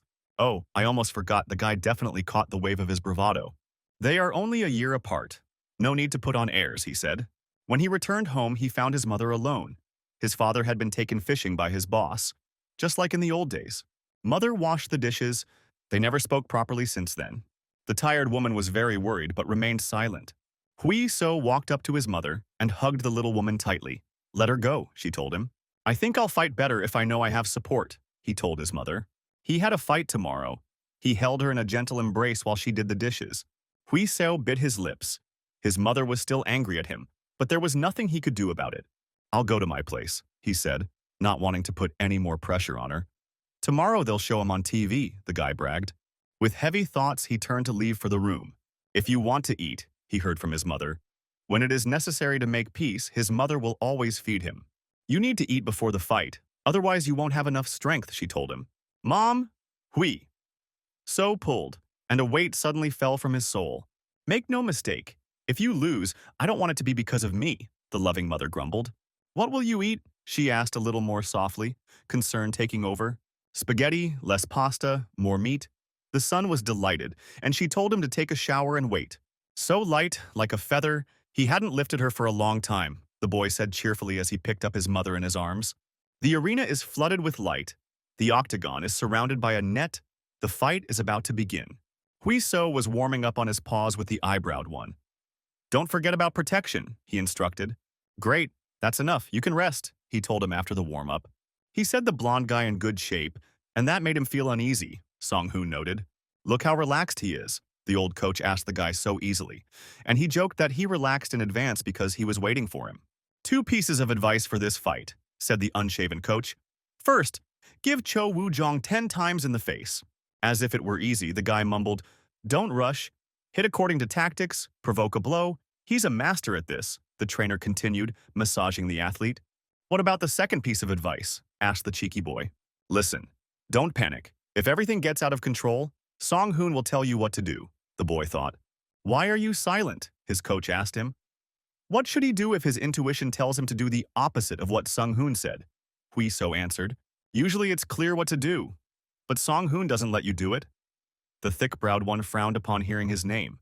Do as you see fit, his old trainer reassured him, much to the indignation of the big-browed man. What is this? Sung-hoon asked himself. The coach told the boy to do what he wants, but not to lose his temper. Master Sang wanted to challenge such a statement by the eyebrowed man. But the command to start was given in the locker room. Let's go! The unshaven coach pushed the impudent boy towards the exit. They walked down a dark corridor, the blinding light of the arena shining through the passage. There it was, the same exciting feeling that had gripped Hui, so the first time he heard the noise of the crowd. The unshaven trainer watched the guy's reaction carefully. Many fighters were embarrassed by the large number of spectators.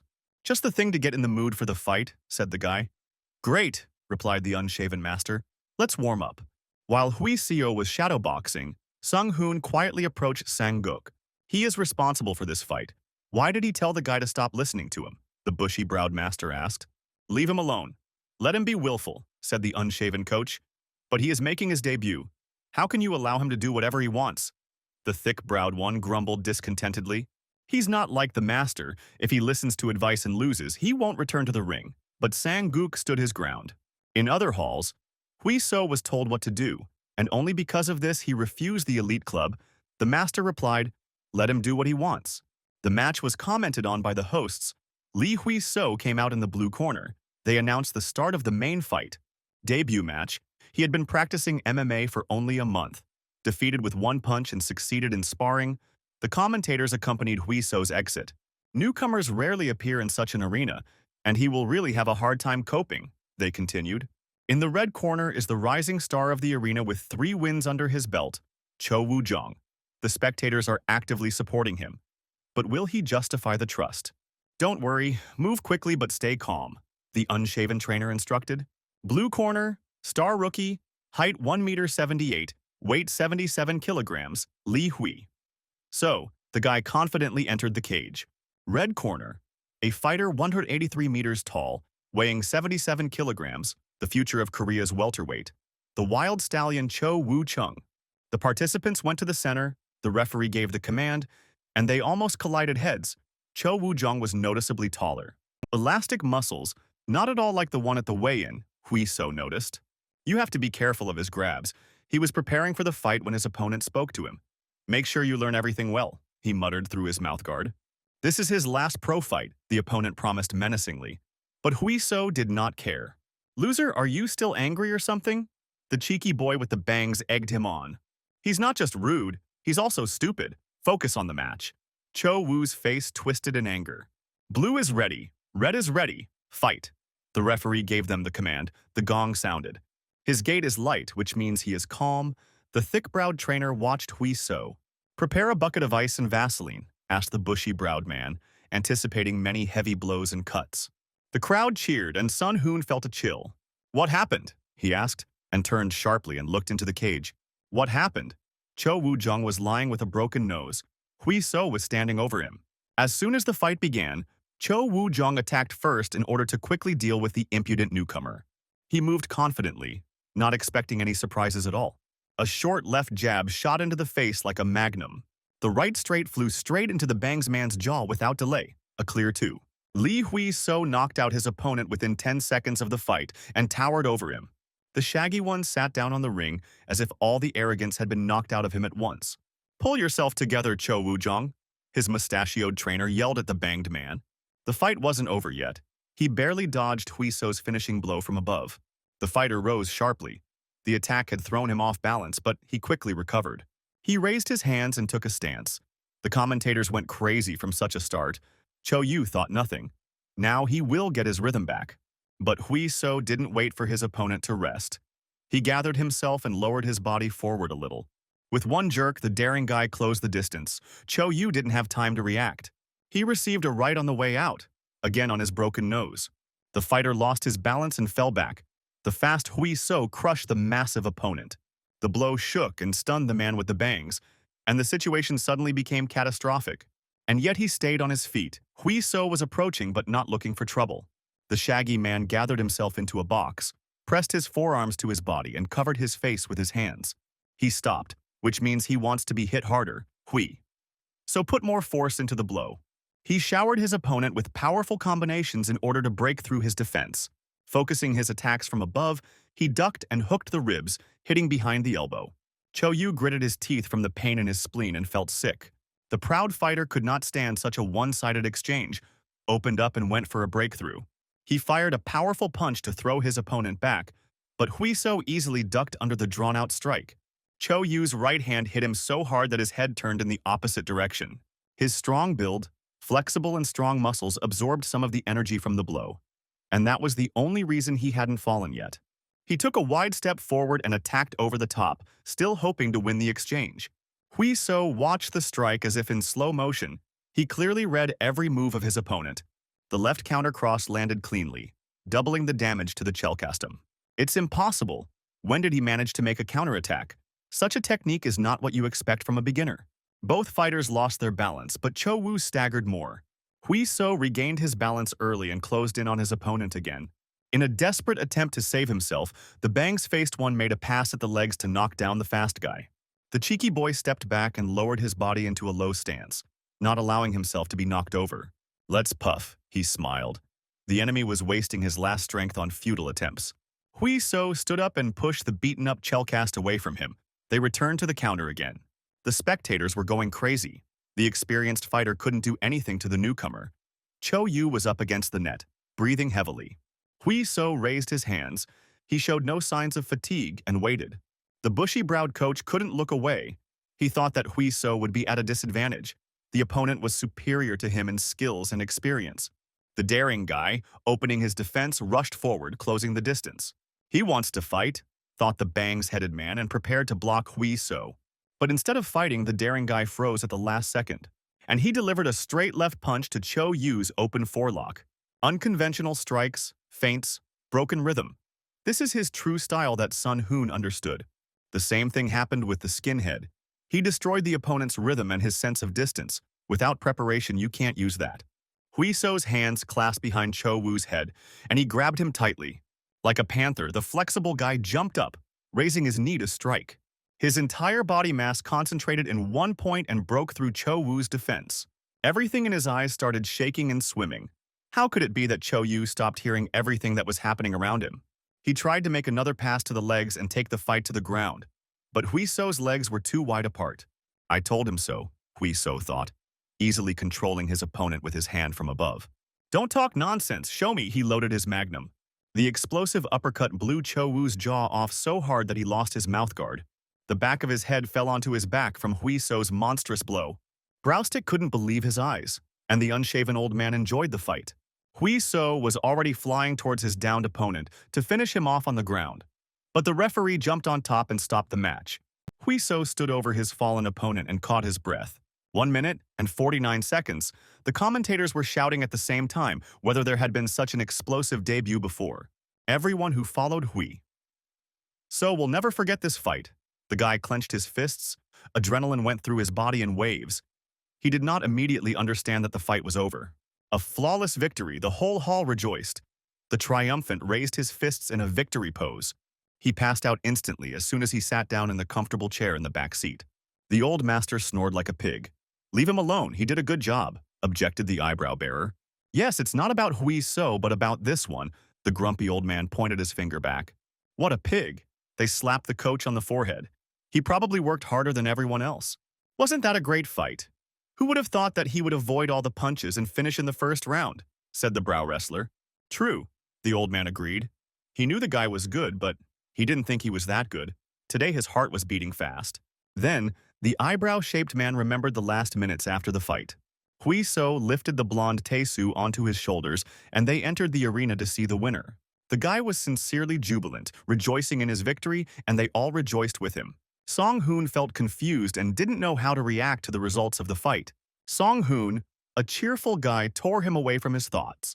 "He won, I saw. His laughter and joy were infectious. Good job," smiled the thick-browed man.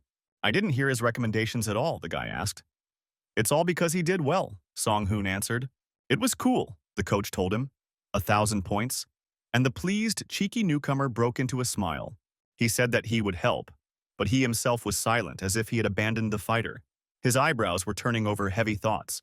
Master Sang-guk, on the other hand, knew what the guy needed and gave him confidence, which turned the fight in the right direction. "Amazing," Sung Hoon thought. "The boss knows how much he is respected," he asked. "What is needed now?" the unshaven master grumbled. "Why do they suspect him of self-interest?" The man with the thick eyebrows was surprised. "Stop trying to build a saint who's always picky about little things," grumbled the old man. "You whine about your stubble. You're even embarrassed to come to the gym," the old trainer grumbled.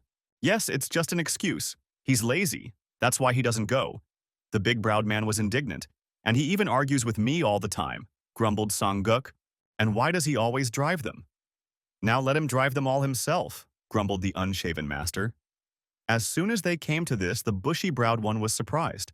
"And what about a dinner at the company's expense for 600,000? Here you eat the last ramen without salt. And here it's like this. You can't shut up the grumbling.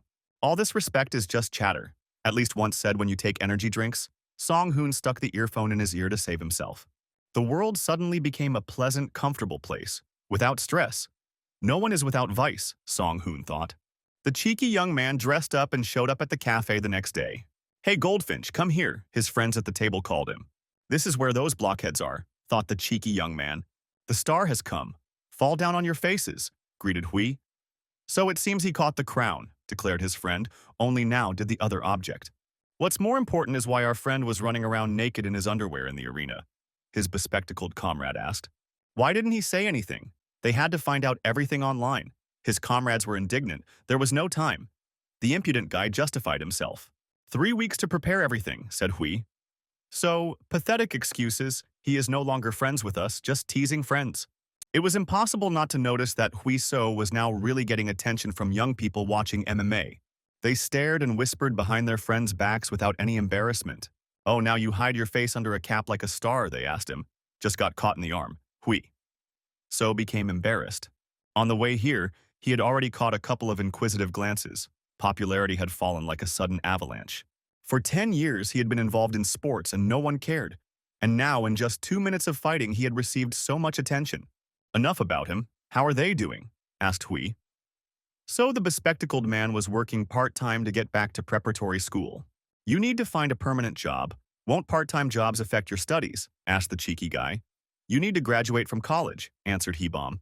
"I will be a civil servant," said the second comrade with a serious look. Both friends stared at him as if he had said something unimaginable. "A poor student wants to become a civil servant. What a pattern," his friends laughed. But they were right after him on the academic list. "What kind of fools are they?" Pak Min frowned. They were chatting happily about the good old days when Hui So felt a vibration in his pocket. He took out his phone. The guy was surprised why his father suddenly decided to call. "Busy," he heard his father's worried voice on the phone. "No, what happened?" asked the responsible son. "At the corporate party. I'll be late. If with friends, then you'll drink too," asked the father. "Mother is left alone at home if you can. Come home early to have lunch with her," said father. "That's right. She waited for him all night," thought Hui. And understood why her father called, no matter how excited he was. He should have stayed with her. It's okay, he told his father. He was planning to come back early anyway. Yesterday, I didn't say this. The fight was great. I'm proud of you, son. I heard "hui so," the most important words in life. Yes, nonsense, he smiled, happy as an elephant. Thanks, Dad. I think I'll be back early today, he told his friends when he hung up. He said you would hang out with us all night. His friends were surprised. It's just that next time he'll treat you, hui. So promised his comrades. He waved goodbye to them and hurried home because his mother was waiting. He should have said it right away. We all know it anyway, Chae-bum noted. And Park Min, his mother's boy, correctly agreed with him. Hui So walked, jumping quickly, his soul unusually light. He took out his phone while walking home. The thick-browed trainer was calling. The prize money has arrived, check it, Sun Hoon asked him, and the guy went into the account. 1,165,000 for the match. He received a tidy sum. He got the main event bonus, and they transferred another 10 million for that. He had been poor for so many years while he was involved in sports. But one fight changed everything, the cheeky guy thought with regret. He met her on the way home. She was standing with her back to him behind the counter. A short, sweet woman was trying to get a discount on vegetables. Even from afar, she was so beautiful. Hui So thought as he looked at his mother. He had been told that his father had been one of many admirers when they were younger, and that seemed to be true. He smiled. She had wasted her youth and beauty on him, the boy realized with pain. His mother finished her shopping while he was thinking and headed towards the house. Mom? He snuck up behind her and suddenly hugged her tightly. Scared me to death, couldn't you have called first? The beautiful woman grumbled. Why go so far, he asked. It was the same near the house when he took the bag. It's cheaper here. A short walk is good exercise, the mother answered sternly. For the sake of 1,001, she went so far, dragging a heavy bag, a loving son. They had to spend money on his sports activities, and now they were saving every penny. Didn't he go out with friends? His mother asked. The caring son waved her off. They had things to do, he said. Maybe we should have dinner at a restaurant, suggested Hui. So, but why? Grumbled his mother. She had already bought everything. He had made a little money today, the son said proudly, so they could just leave the groceries at home. How much did he earn? She asked. It was a secret, the son answered. But he would show her when he earned well in the future, the tired woman laughed easily. I'll repay you 100 times over, Hui. So thought as he watched her laugh. What do you want to eat? Sashimi or seafood? The satisfied mother answered. It was not at all necessary. They walked home peacefully. The manager waited patiently for the X1 boss to look at everything.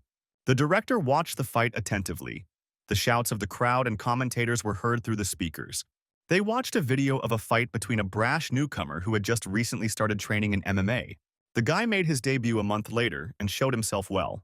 He completely dominated his opponent throughout the fight. He used high techniques and tricks, defended himself well, and by all indications he was a high-class fighter. Impressive and spectacular jump kicks, the crowd roared with delight. And a brilliant knockout at the end of the second round. An incredible fight, the director thought. The recording ended quickly, but the feeling of a good fight did not go away. What do you say, director? Asked the assistant and turned on the light when the video came to an end. He fights so damn well the director couldn't hold back his emotions. He is really a newbie. He was surprised since you haven't seen him. That means he is definitely a newbie, the manager replied. It was worth leaving on a business trip, and here is a whole treasure. What team is he on? The director asked. Team Attack, the assistant answered. This is the guy who refused Director Kim, the manager reminded. That's why he has a dissatisfied face, the director realized. He got into trouble because of that, the assistant added. It's not surprising. He was set up by the person who asked for help. The director laughed. But we won't have any problems with that, he asked his assistant. The guy refused the money because he wanted to train with Sang-guk, the assistant reported, which means he is loyal. 22 years old, served in the army, was read a resume by an assistant, received 2 million for the battle, and was also given a bonus. So, in total, he received 3 million, the director calculated. Get it no matter what. Let him choose his own matches if he wants, the director lit up. I'll get to it after the holidays. My assistant took over. The match just ended. There is one more person who caught the manager's attention. That's all, said the manager. He still has a meeting, so he won't be returning to the office. And I'll take the card, said the manager. Of course, don't deny yourself anything, the director allowed. He loves MMA, but hasn't been this excited in a long time, the manager noted. I wonder how far this guy will go, the manager thought. The director turned on the recording again. He became very excited, as if he had become younger. How well he fights, the director of X1, the largest MMA fight organization, said again. Hui Seo walked slowly, enjoying the fresh air. It was a warm autumn, not hot and not cold, just what you need for a walk. Oh, a familiar back? His gaze involuntarily slid over the girl's slender figure. Ming Yu, he cheerfully called the obstinate girl since they had already met. The beauty recognized his voice and turned around. This idiot again, she thought. Without saying anything, he walked forward as before. What a little pest, thought Huiso. What a joy to meet her. The guy came closer. Stop pretending that they are friends, the girl bristled. Stop pretending to be smart. He snatched the small book from her hands. What a children's book. He assessed the cover with butterflies. Kindergarten, the guy said. This is philosophical literature. She gave the impudent guy a slap. Wow, so you can read. And how interestingly the cheeky boy asked. You still won't understand even if I explain, the thorn answered. Come on, who can't read maps, he asked. It's written there about wise relationships, the art of life and the history of mankind. She became embarrassed. Is she really a nerd? The guy whispered with his lips. I'll strangle him now if he doesn't stop. The beauty remained unperturbed. I don't recognize him at all, the guy noted. My mother didn't teach me not to talk to strangers, she asked. When they arrived in the hall, she continued to calmly ignore him and read. What a difficult character. The guy looked at the cute thorn. There he is, the slacker. Song-hoon entered the office. What are you sitting around for? He asked. Oh, Mr. Eyebrows, the rascal greeted. Let's go out, Song-hoon called him. What else? Hurry to the director's office for a minute, he said. Take this. Song-hoon handed over a stack of documents for the guy. This. He read more closely into the boring lines, with a not at all boring result. A contract from X1, the cheeky guy exclaimed excitedly. They want to sign an official contract, Song-hoon confirmed. Surprised, he asked the boy. He thought this would happen later. He was happy. A debut without a single missed shot, they couldn't miss it. The bushy-browed coach answered confidently. He was very lucky, he told the cheeky guy, who didn't understand whether it was a compliment or not. It's exciting. Even though Cho Yu couldn't show everything then, he didn't fight in his style. It won't be so easy from now on, the eyebrowed man warned. The daring guy truly understood that if his opponent had not underestimated him and not provoked him, he himself could have ended up being beaten. It happens in different ways, continued Sung-hoon. Sign the contract? He promised to tell the details later. 3 years, 3 matches. Even if you don't manage to play all the matches, the contract will end in 3 years. But what about the opposite? If in the first year he participates in 3 matches and is unable to perform? The athlete asked. Good question. Look at the 4th point. Group versus group. The contract for the exchange of fighters was read by Hui So. This allows him to fight for other associations while they are owned by X1. The organizations conduct a dialogue directly, without intermediaries and taxes. Additional expenses are paid by the organization, and the training camp is paid by the fighters. It looks like there's a lot to pay. The internal financial consultant tensed up. The prize money may be modest, but with this contract, even if things go badly, they won't be able to fire him, because the benefits are more important than the prize money. You might think that the association is being greedy, but they do a great job of ensuring risks so that the athlete ends up winning. An important point, Sun-hoon pointed out, is that if he joins the SFC association, the contract is automatically considered cancelled. They are the main competitor for X1, so to ensure everything runs smoothly, there is a ban on exchanging fighters between them. What's wrong? Sung-hoon asked the worried boy, who was impressed by the mere mention of SFC. They arbitrarily declared themselves the best platform.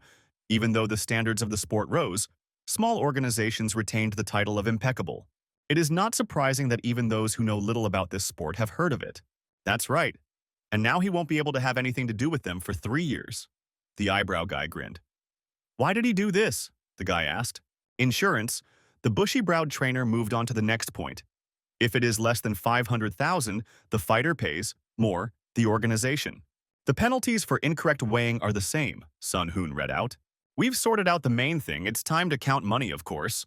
The impudent financier rubbed his hands. The lowest salary is $1 million. The base salary is 2, plus half for a win. For each win, the base salary will increase. Not sure about the pay, Hui So said. The rate is higher, but the bonuses for wins are lower. These are bonuses for newcomers. After their debut, Experienced fighters need to win 8 fights to receive the same bonuses, explained the eyebrowed one. It would be possible to make a personal deal to get more, but there is no point in straining the association. The conditions are already the best that can be obtained. The last one is the bonus system, a prize for the fighter who puts on the most exciting fight. But he already knows. He has already received one. He finished with the bushy eyebrows. Remember this carefully before you sign the contract, said the serious, bushy-browed coach. It won't be easy anymore. Now everyone knows what he's capable of and will be ready. You should learn to fight in different styles and work harder, so be ready, yes, exclaimed the impudent guy. Song-hoon waited until the boy put a cross next to his name and reached into his pocket. A present, he placed another paper on the table in front of Huiso. The new match is already being announced. The daring athlete was surprised. On New Year's Eve, he has a new match and a new opponent. The coach smiled contentedly. A crowd of bandits with bats and rebar picturesquely surrounded the hero in the center. With shouts, they rushed at him in a well-rehearsed sequence. Well-placed wide swings that fit into the frame. They hit within millimeters of the hero in the middle, who also moved well. The stuntman turned his head in time and the fist slid across his face. Immediately after him, the next extra attacked, as if during a rehearsal.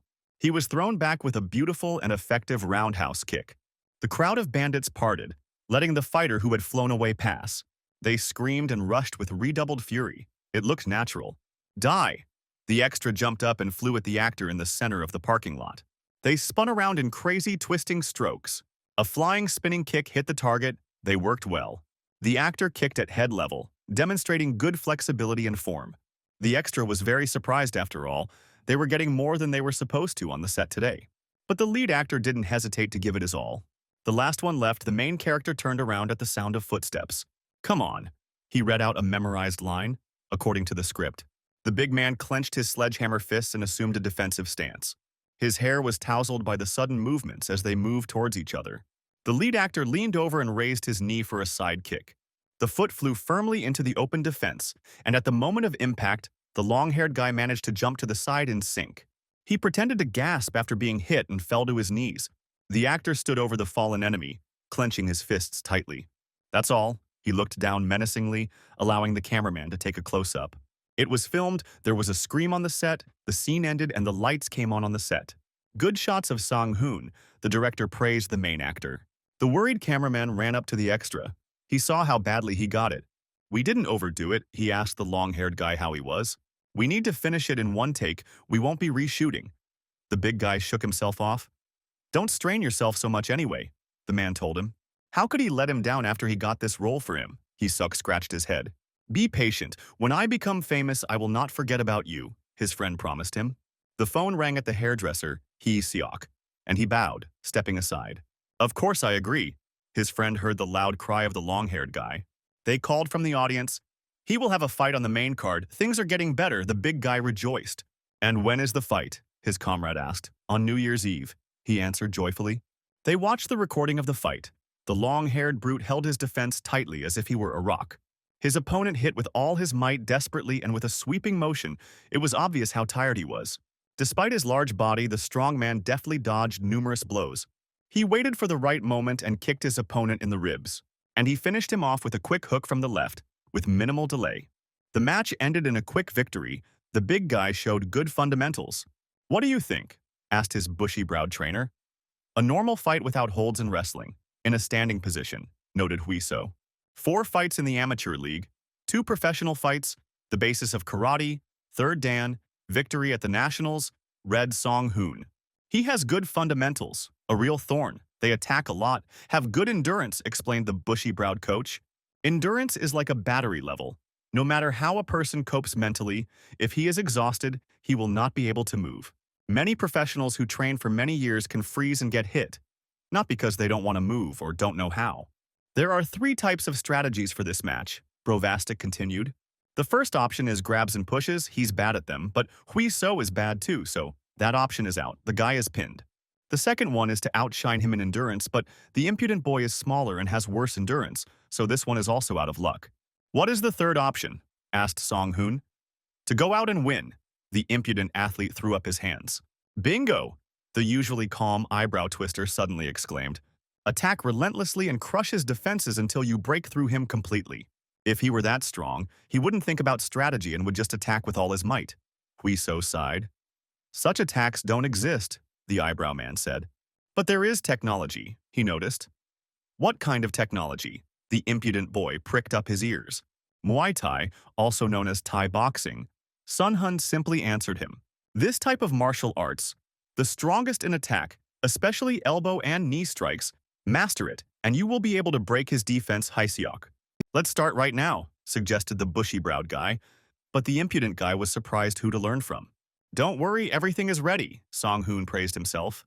He will now be introduced as the only Thai boxing specialist on the team, said Sun Hoon. Here he is, the great slob with the bangs, Chung Hwan. There was a silent pause. Huiso couldn't find anything to answer and wondered if this was a joke. He doesn't inspire confidence, he smiled tensely at his best friend. Sung Hoon asked him to teach the impudent blockhead how to hit with his knee and elbow, but Young Hwan didn't agree with it, surprising Huiso. You can't hit your opponent with your elbow on the ground, and you can't hit him with your knee when he's leaning on 3 points. At the moment, the most Huiso can do is just push and kick, his friend noted. That's why you need to study the flame, said the friend. What kind of plum is this, Hui? So didn't understand. One of the important holds in Thai boxing, for delivering elbow and knee strikes, the friend replied. There are many matches in which fighters lost because they did not know the flame. These techniques require a good base. First, let's learn how to grab, said Young Hwan. First, with your left hand, grab your opponent firmly by the neck. He will most likely do the same, your friend asked correctly. Then you pull your opponent's left hand with your right hand to create the correct angle. This is the flame grip. It takes the right angle to hit your opponent with your elbow at close range. You see, the fingers are free in this position. The one who takes it first will win this fight, showed the essence of the technique of Chong Hwan. Just like now, he suddenly grabbed the neck of his impudent friend and pulled him towards himself and down. This is training, Hui. So was indignant. Stop grumbling. How are you going to get out? He asked, when he closed the lock on the back of his head. I'll just grab your arms and throw you off, said the daring fighter. But what if he hits you with his knee from below? Young Hwan began to work on it. He can't go back. They hold him tightly and only press harder, but if he tries to go to the legs, his head will be too close to his knee. Try to get out. Young Hwan easily dragged the guy from side to side. He completely controlled him. In the first half of the capture, you can still quickly shake off the enemy. If you have the strength and a quick reaction, he pushed away the impudent friend. There is nothing more terrible than getting caught in a flame when you are already pretty exhausted.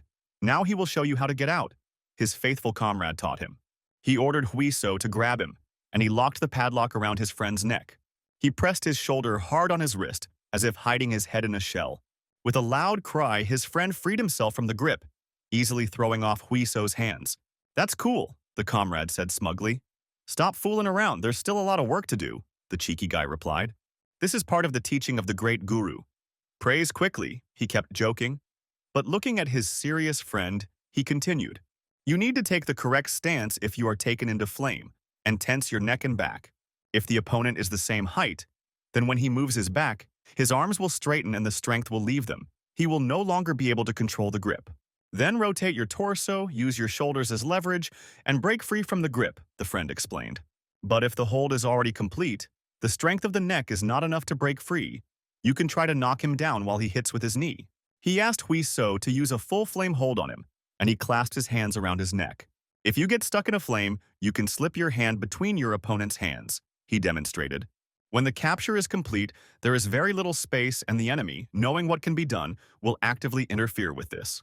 But if you turn your shoulders and make your opponent look inside, Young Hwan made the move. No matter how little distance there is between the hands, you can slip out. In this case, the hand slides inside the grip. He hooks his right hand onto Huiso's hand, and turning the body again, he easily tore apart the strong lock that it held. It is difficult to see the free space to get out, but the situation can quickly change into different outcomes. That was not bad, Hui. So praised his friend, more praise to the god of praise, he rejoiced.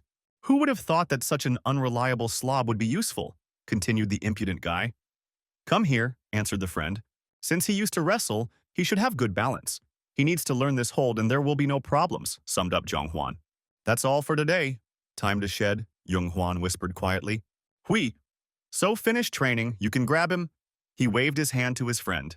Strength coach. Ti Yong happily walked onto the stage.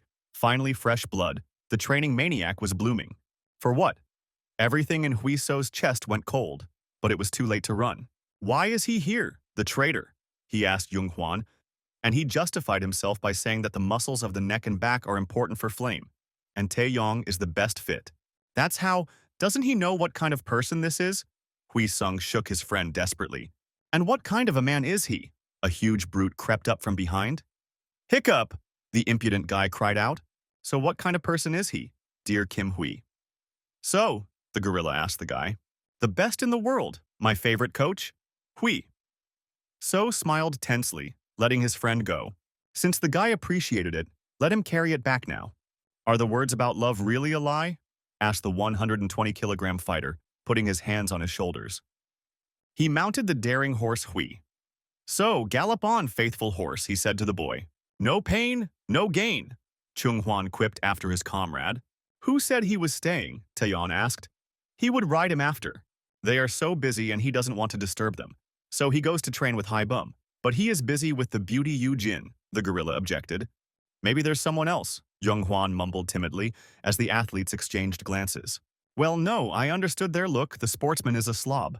Save me! The hooligans are depriving me of my sight, he screamed and rushed away. But they were in a cage. There was nowhere to run. And he was pressed against the net. The monsters pounced on the poor guy, and the impudent horse carried Taeyeon to victim number 2. A few weeks later, they engaged in some light sparring with grappling. Jung Hwan quickly raised his hand to grab his friend. Huiso saw all the movements and easily defended himself, blocking the attacks. And he was even able to counterattack, but Jung Hwan dove under the swing of his hand. They moved quickly in a stance, attacking and counterattacking at close range. Huiso knocked Jung Hwan's hand away and got even closer. He felt a grip on his neck. His friend became noticeably faster. Pressing his neck lower, Huiso fired his knee into his stomach. Jung Hwan straightened up with the strength of his back to prevent himself from being caught in a full lock. Huiseo slipped his hand inside Jung Hwan's grip and held his neck tightly. The knee dug painfully into the side of his ribs, and Jung Hwan cried out. Jung Hwan slipped his hand between them and pressed it against Huiso's chest. Turning his body, he broke their grip and the fighters flew in different directions around the ring. Both landed on their feet and quickly regained their balance. Enough, Jung Hwan said suddenly. They had finished sparring. He did a good job, he got the gist of it and praised me pretty quickly, his friend. Rest until the next training. He waved at him, and a tired Huiso fell to the floor. It's lucky that Jung Hwan studied Thai boxing professionally. Without him, he wouldn't have learned it. His strength and endurance increased. The daring guy assessed himself. Although usually you can get one thing. One tired cutie suddenly sat down next to him.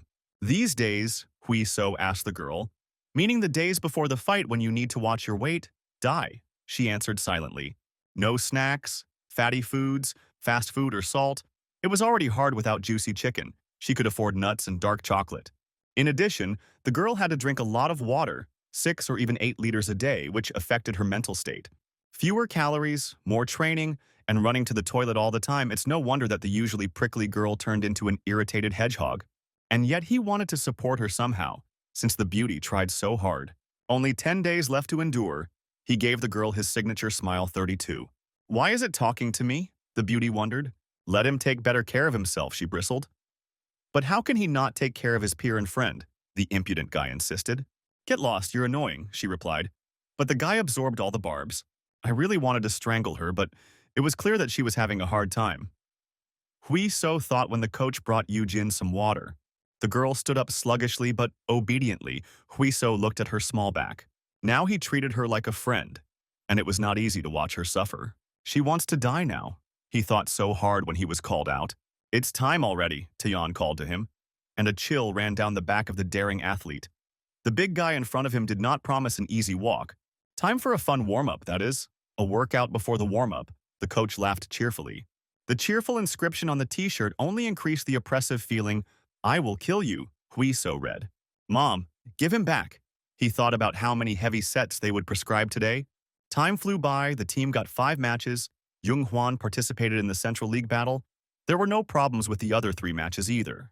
Yujin won a tough match in the 3rd round with a choke and became a star in the lightweight division. The slacker friend almost won his match, but missed a counterpunch and was knocked out.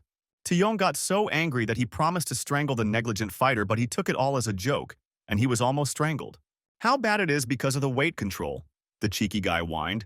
Song Hoon sternly told him to be patient, because others have it much harder. This time there was no noise, the cheeky guy noticed. And what did he want more noise? The bushy-browed coach asked. And Huiso shook his head. That was also normal. He was called to the weigh-in, and he ran there briskly. Give me your things, helped the bushy-browed Sun Hoon when he started to fuss. Fighter Lee Hui-so passed. Weight 77 and 2 kilograms. Next, Ju Ho-seuk called the head judge who was conducting the event, and called again when the fighter did not show up. He was there when they took roll call at the beginning, was surprised by Hui-so, and heard the sounds of the flush tank. Sorry, I went to the toilet. Ju Seok came out of the stall in a dirty suit. Even without makeup, he looked lousy. Where is the escort? The judge asked. The guy looked so bad, like he was about to die. He couldn't lose weight, Hui-so thought. He almost fell off his feet, but the referee managed to catch the exhausted, long-haired fighter. Ju Ho-seok weighed in, results announced, 77.5. Shirtless, he looked like a formidable opponent. I'm thirsty, the cheeky guy impatiently urged the trainer, but he kept rummaging through his bag. It seems he forgot the bottle in the car. How many people has he trained and still forgets water? Song Hoon grumbled at him. Are you thirsty, Hui? So heard a muffled voice from behind. Take this, please. The guy with bags under his eyes spoke politely and offered his water, even though he himself was suffering from dehydration. It was embarrassing for what he did. It was hard to lose weight because of work. Ji-suk apologized. What kind of job is this? Asked the cheeky guy. A small role as a hooligan in a movie. The long-haired big guy became embarrassed. It's not easy, since you also have to work part-time, Sung Hoon said sympathetically. The role is small, but you have to work hard. Ji-seok justified himself. I think I'll go, he said. It's not nice to be too friendly before a fight, said the long-haired fighter. Thanks for the water, Hui. So said goodbye. A good guy, he said. Cho Woo-chung was a real beast. True, the bushy-browed trainer agreed. But don't feel sorry for him for being polite. He'll fight like a dog. Of course, he will give it his all at the match, the cheeky young man answered decisively. On the day of the match, he was chewing on some strange dry vegetables. How he wanted some chicken, the cheeky guy whined. What a sumptuous feast. Chestnut hair tickled the face. The sweet smell of chocolate teased the nostrils. Today is her day off. Hui-so was surprised by the appearance of the girl. She helps Jung-hwan with the fight, the beauty explained. Since they even called her, it means that Jung-hwan is serious, said Hui. So, otherwise Taeyong will fold him in half, the cutie answered, and reached for a slice. It doesn't taste that bad. Why whine? The cheeky girl inserted a pin.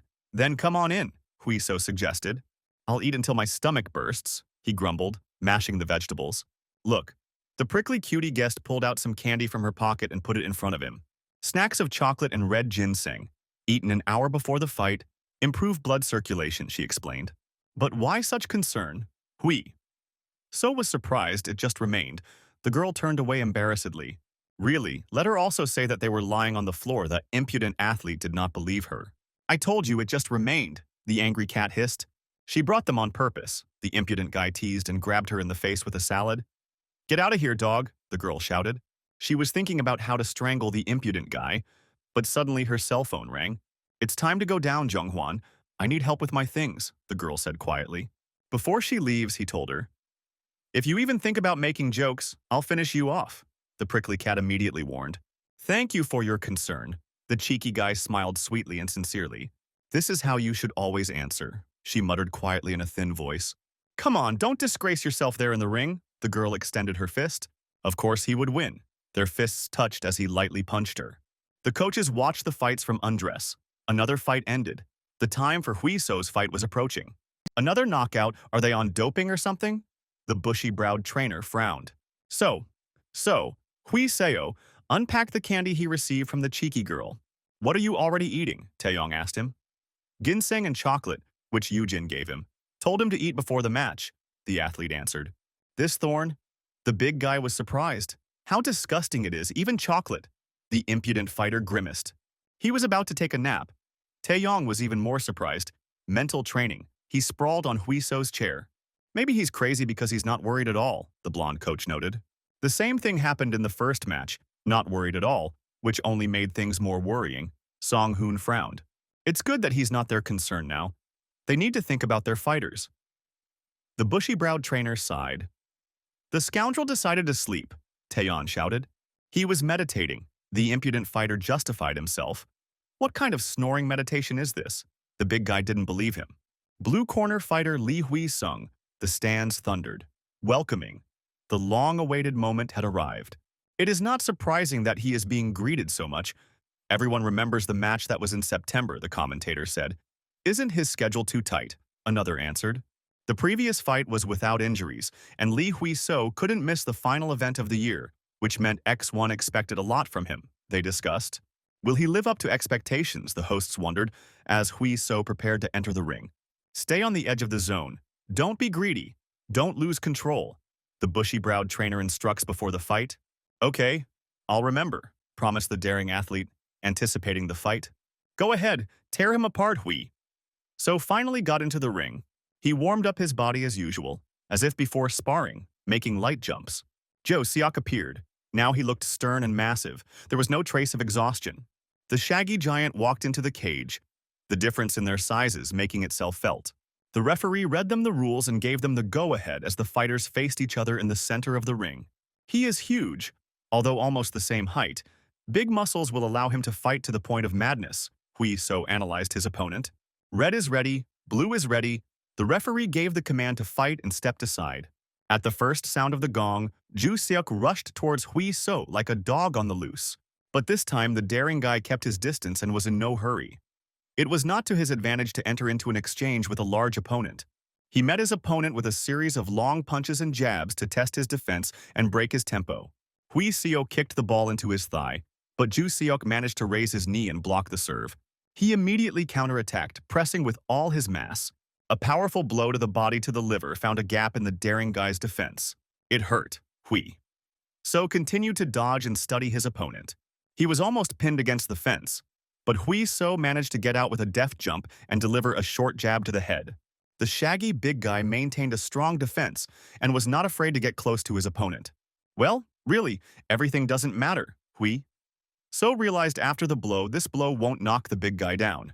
Keep the pace and control the attacks, the bushy-browed coach shouted from below. Ju Seok moved like a bull. His fists widened, and he came dangerously close. A powerful right hook to Hui-so's guard knocked him aside. He had to stop to regain his balance and immediately took another series of heavy shots on defense. How tough Sun Hoon assessed their opponent, but they have something to respond with. Hui-so was good at defending himself against attacks he couldn't dodge. He deftly dodged blows to the head and was just a hair's breadth away from a heavy knockdown. Jo Seok's cannon shot knocked down his crossed block. An explosive uppercut almost took off his chin, but Hui-so managed to stop his opponent's movement in time with a kick to the chest. A direct counter-push knocked even a big guy like Ju Seok back. The strong mop quickly regained his balance and prepared to repel the next attacks. But his appearance became confused. The enemy was behaving too insolently. He's gone crazy. What is he doing, Coach Hui-so was stunned. Why did he lower his defense? Hui-so opened up completely. He stretched out like a wild mongoose, making it clear who was currently in control of this field. He's deliberately asking for trouble, the shaggy big guy assessed the situation. Nothing has changed. You need to press until the enemy is exhausted. The main thing is to maintain the rhythm. Ju Seok went on the attack, and instantly he ran into a straight left to the head, bypassing all defense. Hui-so easily stopped his opponent. He attacks quickly. He clearly saw the enemy's next move. The next movement was also quick, and the big guy managed to notice it out of the corner of his eye. The right landed on the side. Ju Seok didn't have time to raise his defense. That's not all. He saw how Hui-so regained his balance and was preparing to attack again. Low kick, prepared to defend from below, Ju Seok, and pulled up his leg. No middle kick to the left, he responded as Hui-so changed his stance and raised his right leg. Again a trick, the fighter became confused, not knowing what to expect from the enemy. Hui-so had completely confused him. He was superior to the big guy in speed, and now he was also using tricks. Everything has changed. He is forced to constantly watch Hui-so's legs to understand when to expect a blow. Without noticing it, the big guy had his back against the net and was being driven into a corner. They completely changed roles. Now Ju Seok was the hunted victim, looking for a way to get out. Contemptuous exclamations were heard from the audience about why he was standing there and swearing, although he had never been hit before. The audience did not understand his situation. Ju Seok gritted his teeth. No matter how difficult it was, he decided to break through. A side middle kick landed right under Ju Seok's elbow into his body, and while he was thinking, Hui So attacked. But the big guy stayed on his feet, even after he was kicked. Hui So took a step and raised his knee again as if for a kick. But instead of the lower one, he struck the upper one, right in the big guy's face, almost taking his head off. Strong neck muscles held his head in place, but the blow stunned Ju Seok. He was pinned against the net and bombarded with a hail of blows from all positions. The shaggy big guy again tried to break through, but this time to the side. The crazy and daring guy chased him with a crab, as if inviting him to join him. These stupid tricks again. Ju Seok was nervous, he got it hard. He attacked straight and was met with a clean counter right straight. Hui So ruined his rhythm of attack. It's hard to analyze when the opponent does feints and tricks. All sense of distance is completely lost. The eyebrow stick grinned. Hui So methodically broke down the enemy's defense, crushing him with a heavy bombardment. He had to hold out until the last blow. Ju Seok realized he would definitely run out of breath soon and stop. Now, he caught the moment when Hui So swung for a strong blow. If we counterattack now, as he is closing in, the battle will turn around again. But the daring opponent dodged the counterattack and came dangerously close. The bastard read his intentions, the long-haired big guy belatedly realized. A sharp knee stung him in the side along his floating ribs, and Ju Seok winced in pain. The pain from the damage paralyzed him. He couldn't move. With the last of his strength, he raised his hands in a deep defense. He needed to drag out time until the end of the round. The impudent mongoose drove his knee straight into the stomach at full speed. Another monstrous blow. Even the strong body of the big guy could not withstand it. Excellent, the bushy-browed coach rejoiced. Keep it up, he shouted. Ju Seok was hunched over and backing away like a crab, and Hui So was waiting for him to stick his head out. Now that the enemy was immobilized, the daring fighter could stroll towards his target. The shaggy, strong man found himself at the net again. So much pressure was put on him by his daring opponent. Hui So cracked his eyes open with sharp, small movements of his legs. He provoked the enemy by standing in front of him, within striking distance, completely open. He's probably thinking about how much strength and stamina he still has left, Hui So noted. Don't worry so much, the fun time is over for him, now it's time to play Hui. So, he bared his teeth predatorily. There goes the shaggy big guy. Completely confused, he was already completely broken and didn't know what to do. Punch after punch came and he took several jabs to the head. Unable to counterattack, he absorbed all of Hui So's blows. It was only by a miracle that he held on against the barrage of precise attacks, each one stronger than the previous ones. You can't give up like that, the fighter held on with all his might. Seizing the moment, he ducked under the blow and went to Hui So's legs, grabbing him. But he didn't lose his composure. His heel deftly hooked the opponent's supporting leg. Turning his body with a light movement of his hand, Hui So threw off the heavy giant. Ju Seok regained his balance and made another attempt to take the fight to the ground. What? He managed to notice the quick movements of Hui So's hands. There you go, little bastard, exclaimed the bushy-browed trainer, recognizing the familiar move. Hui So used a plum on Ju Seok, a Thai boxing move he and his friend had practiced. He clasped his hands behind the healthy opponent's head, and he couldn't get away. Gathering his entire body like a spring, Hui So drove his knee into the victim's body. The fight turned into a one-sided beating. The damage that had accumulated over the entire round now spread as pain throughout Ju Seok's body. Hui So landed on his feet and continued to break his opponent with his knee.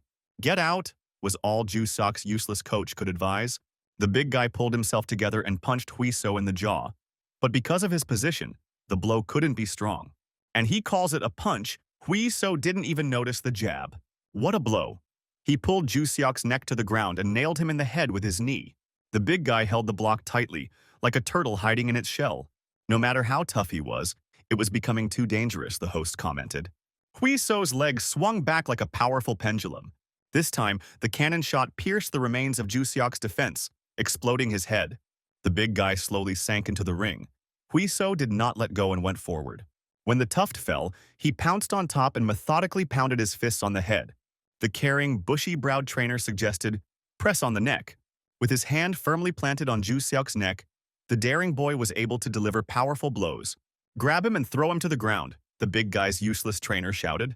Ju Seok was shaking from the pain and blows, but even more from his helplessness. Gritting his teeth and overcoming himself, he was able to rise and grab the impudent guy. But the mongoose Hui Seok was ready for this. Pulling his legs back, he easily broke the grip. The desperate steps were met with retribution, as Ju Seok's neck ended up in Hui So's elbow grip. In one movement, he closed the chokehold, placing his hand on top of his own. This technique, the commentator shouted, recognizing the popular technique. After escaping the hold, Lee Hui So performed a guillotine from above. The situation became hopeless for the big guy. He could neither break the hold nor throw his opponent off. He was quickly running out of oxygen in his blood and time to think. Hui So pressed harder, squeezing the thick neck of his healthy opponent. The referee elbowed him in the gut and pulled him away from Ju Seok. He ordered stop. The fight is over. Victory via choke. Hui So catches his breath after a tough fight. The commentators were delighted, along with the spectators, as the fight that began so uncertainly ended in a rout and strangulation. In 4 minutes and 18 seconds, Hui So takes his second win in the first round, the cocky guy throwing his hands up in victory. The little fool did a great job, and during the hugs, the big guy Taeyeon ran to the winner. What a guy. He only recently learned the holds, the blonde guy said. And he really is amazing, Song-hoon agreed. He acts calmly, but he himself is so excited that he can barely contain himself, the blonde noted. It's good that at least someone else gets this excited during a fight, he thought. Today, he relived the forgotten feelings from his first MMA fights. Great job. Today, the winner can do anything. Okay, I'll sing now, said a joyful Hui So, sitting astride Taeyeon. Son, enjoy your evening, his mother called him, and he went out to answer while others celebrated his victory. What's wrong with Mom's voice? Did she really drink? Asked the worried son. Just one glass, said the adult woman. Just don't get drunk, you're not good with alcohol, Hui. So was worried, but his mother said that she drank at home. I'm so sorry, the loving mother repented. Don't worry, her caring son reassured her. She didn't support him when he first started. The woman was upset, but he's stubborn, the loving son objected. She felt like she was making him fight for money. He had been through so much and couldn't even eat properly. His mother almost cried. She's probably a bad mother, a completely disintegrating drunk woman. Luckily, he heard his father's voice, completely drunk, the old man grumbled. She's completely wasted, don't worry, he'll take care of her, the son can rest, said the father. Calm her down, the caring son asked, and the father promised to cope. He performed well, and his dad told him the most important words in the life of any child. He still has to work and work so that his mother doesn't worry anymore. The guy breathed a sigh of relief. With this team, he will definitely succeed. He smiled. A recording of a fight where Hui So sang like a herd of bison was playing throughout the restaurant. Here comes the hero of the occasion. The coaches are shouting at him. The drinking is in full swing. He should take a couple of vocal lessons. What a terrible singing. It was as if he had no ear for music. How embarrassed he was in front of the audience. His teammates teased the winner. They met each other's eyes for a second, and he remembered the dark chocolate and the silky hair on his cheek. Thorn made a face, covering her face with her hand. What a cheeky girl, thought Hui So. She will also laugh at him. The last thread of patience snapped in him. Now he will arrange a merry drinking party for them. The hall burst into loud screams. A few weeks later, Taeyong was yelling madly at his protege. Hopeless. He is hopeless. He pounced on Jung Hwan. He told him not to rush. The coach was indignant. The other coaches could barely restrain the brute. Well done, Jung Hwan. Don't be sad, the other trainer told him and led the mad bull away. Everything is wrong. The exhausted fighter exhaled heavily. Refresh yourself. The cold can of soda felt pleasant on the bruised cheek. Oh, thank you, said Jung Hwan. Don't worry about it, Hui. So reassured him. Sorry. He didn't live up to expectations. He helped him so much, the fighter reproached himself, at least he didn't lose, consoled Hui So. In the first round, everything went well for him. He started with a straight one, which won the sympathy of the audience. Taeyong shouted at him to press slower and watch his opponent better. But the slob got too overheated and pounded the deep defense like a wind-up toy, ignoring all advice. As soon as he got tired, he opened his chin, following his bad habit. And, in the end, what was supposed to happen happened. Both fighters exchanged blows simultaneously in the center of the ring, and both of them fell into a deep knockout, which amused the spectators' stands. But since Jung Hwan won again, he won't become a pro anytime soon. You won't scold me, the annoyed friend was surprised. He was going to. Hui So admitted honestly, but his comrade had already heard enough. He is definitely a good fighter, but he is too reserved in the ring, under the eyes of the cameras and spectators, and it is very difficult for him now. You'll win next time, I'm sure, said the cheeky friend. Will he? A shadow of doubt fell on the face of the usually carefree guy. Hui So, he turned to his friend after a heavy silence. He had already thought about it. and his friend began a difficult conversation. The guys went ahead and called them, interrupting the serious conversation. Now let's go. Jung-hwan perked up. He decided that now was not the best time for such conversations. Forget it. He smiled with his broken mouth at his best friend.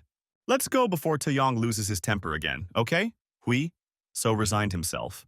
He said nothing, only watched his depressed friend go, and at that moment his back seemed small.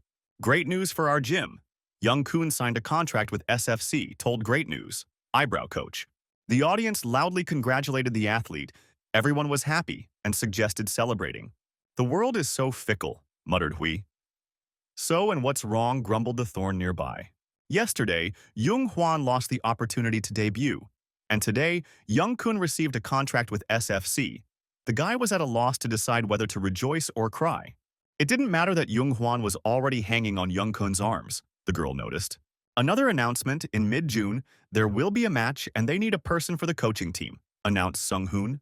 The eyes of the experienced coaches lit up. An away match was a great opportunity to travel. Everyone immediately rushed to him like cats to sour cream. The blonde guy wanted it so much that he even pushed the massive Taeyeon aside. Me, he asked me too.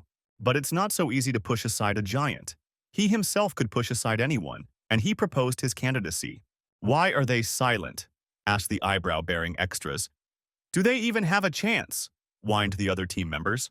Part of the crew, part of the ship, said Song Hoon. Everyone has a chance. Wonderful.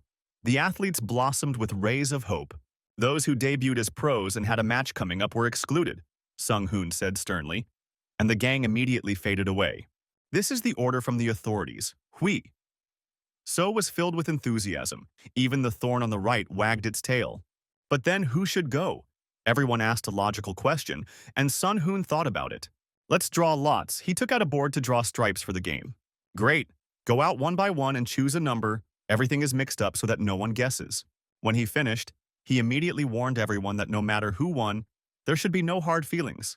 And the team agreed. Hui So will be the first one, the bushy-browed coach said, and everyone visibly tensed up. Lucky, so lucky. The lucky bastard rejoiced, not noticing the upset looks around him. Luck is not a crime, the impudent guy weakly justified himself. Well, congratulations, said the bushy-browed coach, and the guy smiled modestly. Just in case, does he have a certificate? Asked Song Hoon. What kind of certificate? The guy was surprised. White with a seal, answered the eyebrow. To be a second coach in SFC, you need a sports license with a state seal. Is there really none? Asked the bushy-browed coach. And Hui So tensed up. He answered, none. It's a pity that he can't get through, Song Hoon responded mockingly to the lucky impudent fellow. This can't be, the impudent guy was horrified. Maybe next time, the coach consoled the defeated impudent man, to the general jubilation of the crowd. Let's just play one more time. He reached for the marker. It's not over yet. It's too early to give up. The daring fighter has risen to his feet. He can get a license before the match starts. There is still time, the impudent guy declared decisively. Do you want to qualify now? Sung Hoon asked doubtfully. The match is already in June. When will he have time? But the cheeky guy has already poked the phone screen. That's what he said. He showed the advert for the second-level test for a sports trainer. The test was in May. The results were in a week. This is more than enough before the match. The daring guy did not lose his enthusiasm. Sung Hoon wanted to explain the details, but Taeyong interrupted him. How could they sit and wait to see if he passed the test or not? Reasonable things. Hui. So had nothing to say in response to this. The lonely thorn stocked up on popcorn and watched the battle from the sidelines. If he gets a license, he will go to the match. If not, he will treat the entire team to a banquet worth 300,000. He put forward the conditions. The sum is round, thought Hui So. He earned it for winning the last match, the gym fan insisted. Mere trifles for him.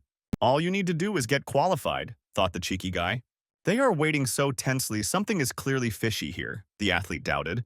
And Sung Hoon looked unhappy. Taeyong reassured the coach that everything would be fine. And the daring fighter pondered over his decision. It doesn't matter if it doesn't work out, he'll just pay. But the daring guy wasn't going to miss such an opportunity. Shake on it, he agreed. And Taeyong accepted the bet. Don't back out later, he said sternly. This concerns him too, Hui. So answered him. Freebie, let's decide what we'll drink and eat. The other coaches agreed, as if they had already written off Why So. But he's trying so hard, guys. What do you think needs to be done first? Taeyeon said sternly. We need to decide who will go instead of him.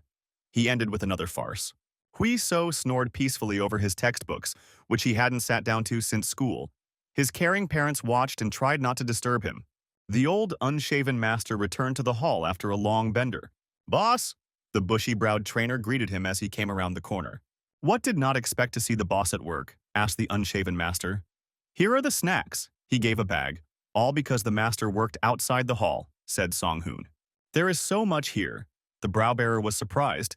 The master had already eaten, he asked him, and he answered that he had eaten before coming. They cleaned the hall well, it was so clean. The old master was surprised. Song-hoon probably made everyone scrub everything. He can be left in charge of the hall since he is so meticulous, the unshaven master thought, looking at his colleague. "Who do we have here?" the unshaven master wondered, looking into the break room. "Hui Seo is preparing for the test to become a trainer," Sang-guk learned from the eyebrowed man. "He said that he can't concentrate at home." "What kind of test is this?" asked the unshaven master. The second level of the trainer, Song-hoon shared the details. "He won the position of Yong-kun's second coach, but he doesn't have any qualifications to be admitted, so he's puffing and puffing," said the thick-browed man. "Why didn't you dissuade him?" the old master grumbled, as if it would be easy to do with this stubborn blockhead. But the unshaven master wanted to object. But Song-hoon raised his hands. Everything had gone too far anyway. It was too late to dissuade him. "Why is everything so ugly when I just step away for a moment?" the lazy master grumbled regretfully. "He has a rating match in May," Sang-guk said. "Great news," the thick-browed man rejoiced. "A lightweight match," the lazy master clarified. But why suddenly, Sun-hoon was surprised. His body is not very inclined to gain muscle mass. His opponents are bigger than him, and it will only get more difficult. He needs to fight in his own category. He is not so experienced in losing weight, and if he still worries about preparing for the test, he might not cope, the unshaven master worried. "Let's listen to what he has to say first," the grumpy coach decided. "I can handle it," the daring fighter declared without a shadow of a doubt. "He understands exactly what is happening," he grumbled. "The master, of course," the athlete answered confidently. "You will need to lose a lot of weight. I'll need to lose 10 kilograms from my current weight, plus a diet, and then study." "Then it will be very hard," the old master insisted. "We can just start and then we'll see," the guy said confidently. He promised to make sure that nothing interfered with his training. Everything will work out. He is Li Hui. So, the impudent guy proudly poked himself in the chest. "Is this enough to take his word for it?" the master grumbled. "What else is left? You just have to try," the young and daring one dug his heels in. "Okay," said the grumpy master after a moment of thought. "Let him do as he pleases, Hui." So heard the old master's approval with joy. "But there is a condition." The grumpy trainer shook his finger sternly, that the guy should not even think about refusing. "There should be no overlap. Training, sleep, food, study. You can't get up early and go to bed late for the sake of study," the master said sternly. "They will prepare for the match together," the unshaven master suddenly declared. "He is always on a bender." The impudent fighter was surprised. "This time the enemy is serious. You need to know how to fight him so he will help," said old man Huiso. "Of course, all matches are important," the old master continued to grumble. "But this case is special. Win or lose, how he behaves during the match will affect his career, that's clear," he asked the guy. He responded promptly and energetically, always ready. "This match is the most important. If you do everything haphazardly, you can lose everything for which you worked so long and hard." He pointed his finger at the boy. "Okay, I'll remember this," the guy mumbled. "What a weak answer," the old master grumbled at him. "If you doubt, don't take it on," he pressed. "I'm ready to put my life on the line," the impudent guy shouted loudly throughout the room. "Excellent. That's better," the unshaven master grumbled contentedly. "Here is your opponent's data." He handed several sheets to Hui So. "What kind of stupid name is he? I couldn't read it. Cheeky guy." "Mitsubishi Suzuki. This is your first time fighting a foreigner," the old master laughed. "Don't let the Korean auto industry down." As the store, Mitsubishi, greeted the bespectacled, bearded salesman. "Yes," the stooped Japanese man rubbed his glasses. He was acting deliberately modest. The bearded fat man scratched his belly. "Everything is okay?" he asked his employee, and he quietly answered that everything is fine. "The buyer forgot to take the change," the bespectacled man mumbled. The beard said nothing. "Consider that he earned a few kopecks." The bespectacled man began to lament that if a person would not be able to ride the metro if he did not have enough of these kopecks. "How can a man be so timid? That's why he doesn't get along with anyone." The fat man patted him on the shoulder. "In any case, You did a good job for two. The shift is over. You can go home. The bearded man, the fussy employee, let go. After changing his clothes, Suzuki went outside, gaped like a klutz, and ran into a passerby. Sorry, the bespectacled Japanese man apologized overly modestly. Mitsubishi slowly made his way to his hall. The closer he got, the more intensely the fire flared up in him. As soon as he crossed the threshold, another person appeared, replacing the timid and cowardly one. He looked closely at everyone present in the room, which made them catch their breath. The athletes quickly stepped aside, making way for the unsociable fighter. Mitsubishi took off his glasses like a restraining seal and carefully placed them on the shelf. The long-eared maniac killer changed into a sports uniform. Suzuki walked up to the bag, warming up. He loved hitting the punching bag the most. Again, this crazy guy made other athletes tense up, thinking about changing the gym. The sounds of heavy blows echoed throughout the hall, the bag swinging like a toy. The blows were a dry bang, as if a heavyweight was hitting. The bespectacled man could not be called a weakling. The valley maniac broke into a creepy grin, imagining how he was beating living flesh. Meat, more meat. The blood boiled in his veins when someone called him Mitsubishi. He told me to come to the office when I arrived. The mustachioed trainer yelled at him that he came because of the sound of blows. You're raping the pair again? His master waved his papers. Crazy, he thought. Stop apologizing, it's no use anyway, he shouted at the negligent fighter. The match was in March. He gave him papers with an offer from the association. Li Hui. So, the maniac read the name on the papers. Here is fresh meat, the inner voice whispered. Meat? Let's have a feast, a bloody feast, a real bathhouse, tear everyone apart, whispered the voices of the madman. Li Hui Seo rubbed the back of his head. Someone remembers, he thought, as he puzzled over the exam questions. What kind of stupid questions are these? He gave up. His mother told him to study at school, son. But no, he didn't listen. Now he suffered. The fighter was grieving. Stop pretending you have a brain. His thin voice pricked him. Why is he sitting here, wearing out his pants and not in the restroom? Asked him the gorgeous and sweet sportswoman. He thinks better here, he answered. Close the door before you leave, she said in an indifferent tone and was about to leave. But the guy suddenly stopped her. Do you know what is written here? He asked her, not understanding why, but he didn't want her to leave so quickly. And what was there? She leaned closer. The spicy smell of cherries and chocolate teased her nostrils. That stupid question, he showed in the book. And this one, here's just something to cram. The girl gave her verdict. Anyway, he's too stupid to understand. And this one too, she read his list. At some point he stopped listening to her and just looked at her lips. No wonder she's been nicknamed the MMA goddess. Long brown hair that smells like lavender shampoo. Beautiful jasper eyes shine brightly and attractively in the sunlight. Velvety skin, elastic and toned, glowing with health due to the fact that she plays sports. The scent of perfume quickly intoxicated. What are you staring at? She caught his intense gaze. Nothing special. She just smells delicious, the guy blurted out without thinking. Oh. He realized that he had fallen into a trap, and now he didn't know which paw he needed to bite off to get out. The smell is nice, I like your perfume, he tried to explain, but it only got worse. I just got out of the shower, she said in a gentle and embarrassed voice, thoughtfully twirling her silky hair around her finger. That's right, that's the whole point. He smiled like a complete fool. If there are no more questions, then I'll go. The girl stood up calmly. It's good that she didn't get angry, he took a breath. And what kind of voice was that? He looked after the beauty with the narrow waist. She was leaving again. Eugene, he decided to call the girl.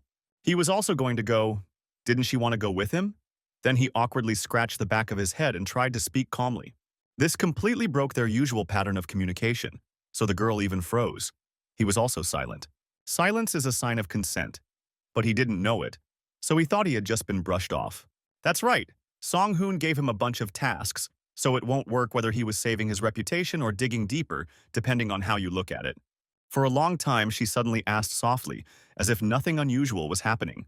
How long will he help Song-hoon? The dumb girl almost added at the end, embarrassed, and again twirled her silky hair around her finger. Yes, perhaps. The guy who had just lost the last bits of his mind was terribly slow. And what? He asked. I just asked, the beauty answered, slightly disappointed. She left, the girl said, and he absurdly wished her good luck and to take care of herself. What was that now? The blockhead completely lost his former audacity. Yes or no? That is the question. If yes, then yes, and if no, then no. Thoughts swarmed like bees in the young head. The bell quickly brought him back to his senses when it rang at full volume. This is an old master. He read the message with the video of his opponent. But what did he hope for? The heated guy asked himself. What's wrong with this patient? The cheeky guy experienced a bout of vomiting. Huiso was deep in thought, but it wasn't his crazy opponent that worried him. Did that cheeky thorn notice what he was trying to do? They had grown distant again lately, he thought about the girl. What was I thinking about? An unshaven master, the boss, appeared and the guy immediately said hello. He's not overexerting himself, the old coach grumbled. And everything is on schedule, Huiso confirmed. Excellent. The master praised his efforts and asked if he had seen the Mitsubishi fight.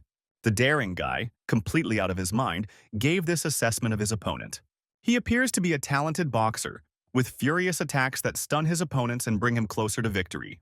But there is one problem. He has absolutely no breaks. Even when the fight is already over and the referee stops him, he tries to finish off his opponent.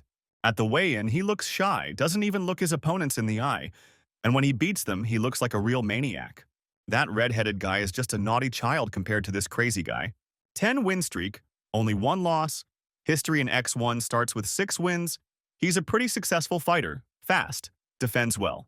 Considering this, the guy needs to box, but he is definitely worse at this. An unpleasant opponent because their styles are very similar. And he began to notice details better. His studies helped. He already knows how to fight, the old master noted. But So threw up his hands. He hadn't learned this yet. I saw that match, his coach asked. I saw it. The impudent guy answered incomprehensibly. The match ended in a technical knockout. The victory over Mitsubishi would be based on this match, the unshaven master told him sternly. Objectively speaking, Choi Do-hee is weaker and slower than John Silly, the unshaven master explained. Despite this, Choi's strikes were preemptive, and even if they struck at the same time, Silly was hit harder. Why? The master asked. It doesn't matter. It was a waste of time asking. The coach grumbled when the guy let out a long "A." Correct timing and high precision of strikes, the unshaven master continued to grumble. Choi Do punched a little faster, although his punching speed was slower, and this disrupted John's pace, although his punching speed was faster.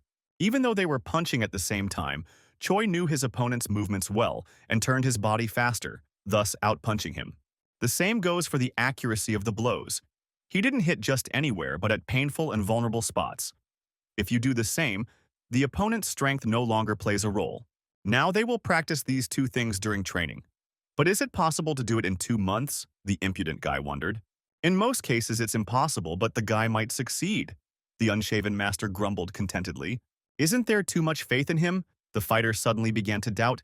Everything is fine. He won the matches with his talent, and now he needs to learn to use it. That was all. The old master stood up to continue loafing around somewhere. Get to work, he said sternly to the cheeky boy who also wanted to relax. Huiso quickly felt like a cabin boy on deck. Working on the ropes instantly filled his hands with fatigue.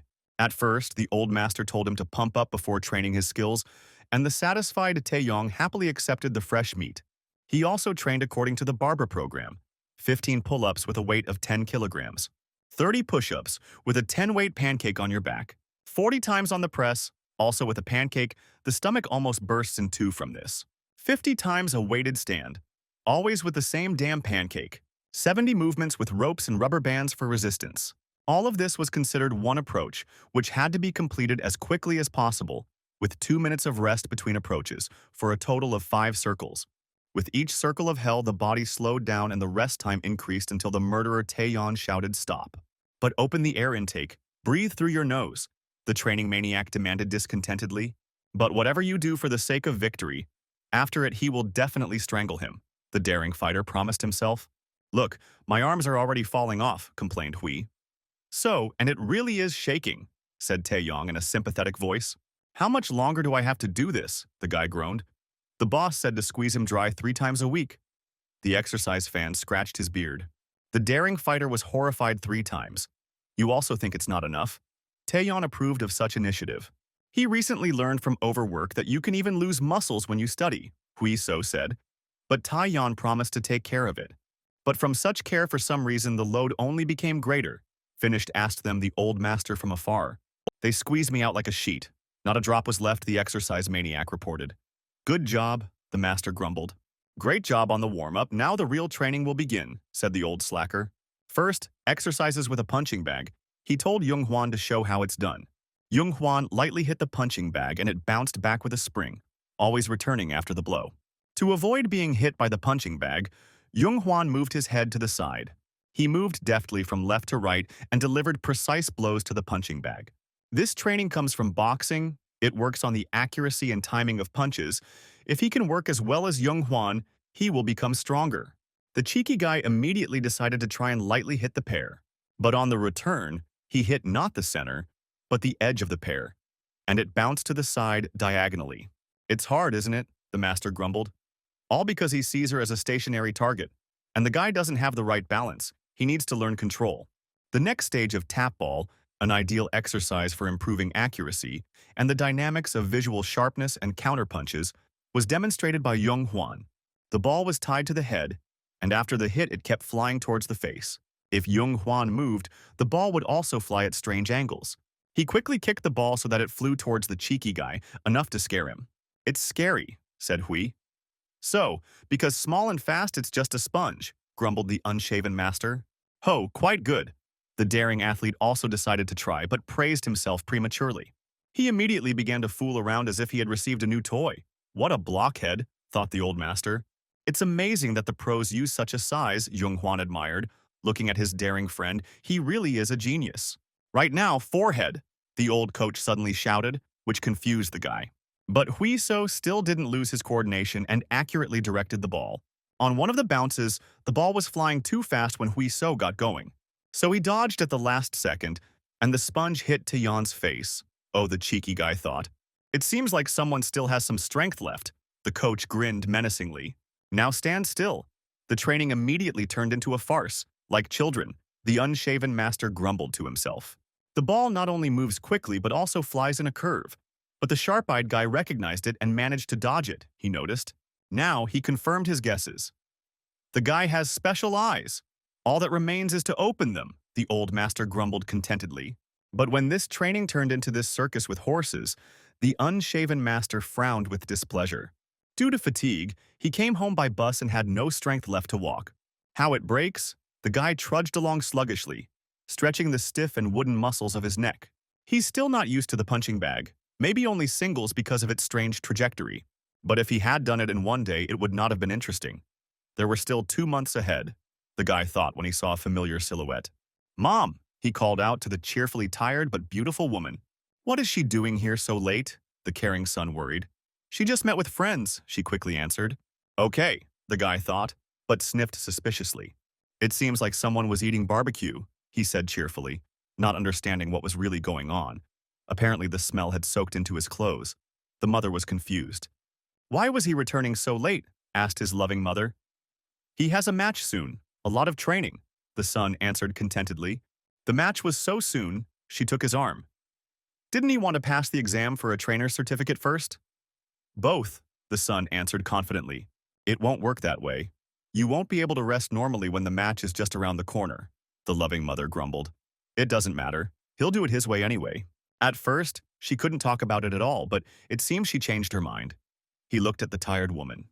"Everything will be fine, Mom. Who cares about him?" "Let them beat him there," the mother grumbled. "Oh, hen, they passed by the street food. Maybe take one," said the cheeky son, for he soon had a mass that reminded him of his mother. "There is no need to lose weight anymore. You can take one at a time." He ran briskly to the counter. "He already has a healthy forehead, but he's such a fool." She looked after him. "It looks like I should buy some perfume," she thought, sniffing her clothes. Everyone was given sheets of paper. The examiner's voice was heard. "Then proceed." Hui So began the test. He came back, he told Taeyong. When he arrived, he felt even more exhausted than after training with him. "I failed it well," he asked mockingly. "It will be clear in a week." The athlete scratched his head. Okay, let's focus on training." The strength training fanatic was looking forward to winning a bet. Hui So showed excellent skills. The bag was now much easier to handle. "How are you?" The lazy master has returned from lunch, Taeyong noted well. "But too sensitive and sluggish," he said. "Nothing can be done about it since he is at this stage," the old master grumbled. "There are 2 most difficult stages in weight control. The first is dehydration. With the loss of water, a person becomes weaker no matter how strong he was earlier. The strength will return later, but now he needs to strengthen his muscles properly And this is exactly the stage he is at. You can't take creatine, it retains water in the body. You need to maintain a diet, and the loads only become greater. But how he tries, Taeyong admired. It must be a pleasure to teach him, the old master grumbled contentedly. He keeps his word and gets stronger with each training session and listens much better than expected, the master said. He is still young. We need to keep an eye on him so that he doesn't have a nervous breakdown, the old master strictly punished. Taeyong happily ran to the exhausted fighter. Everything will be fine, he said. Although he himself was the main cause of stress, the master thought. Dead.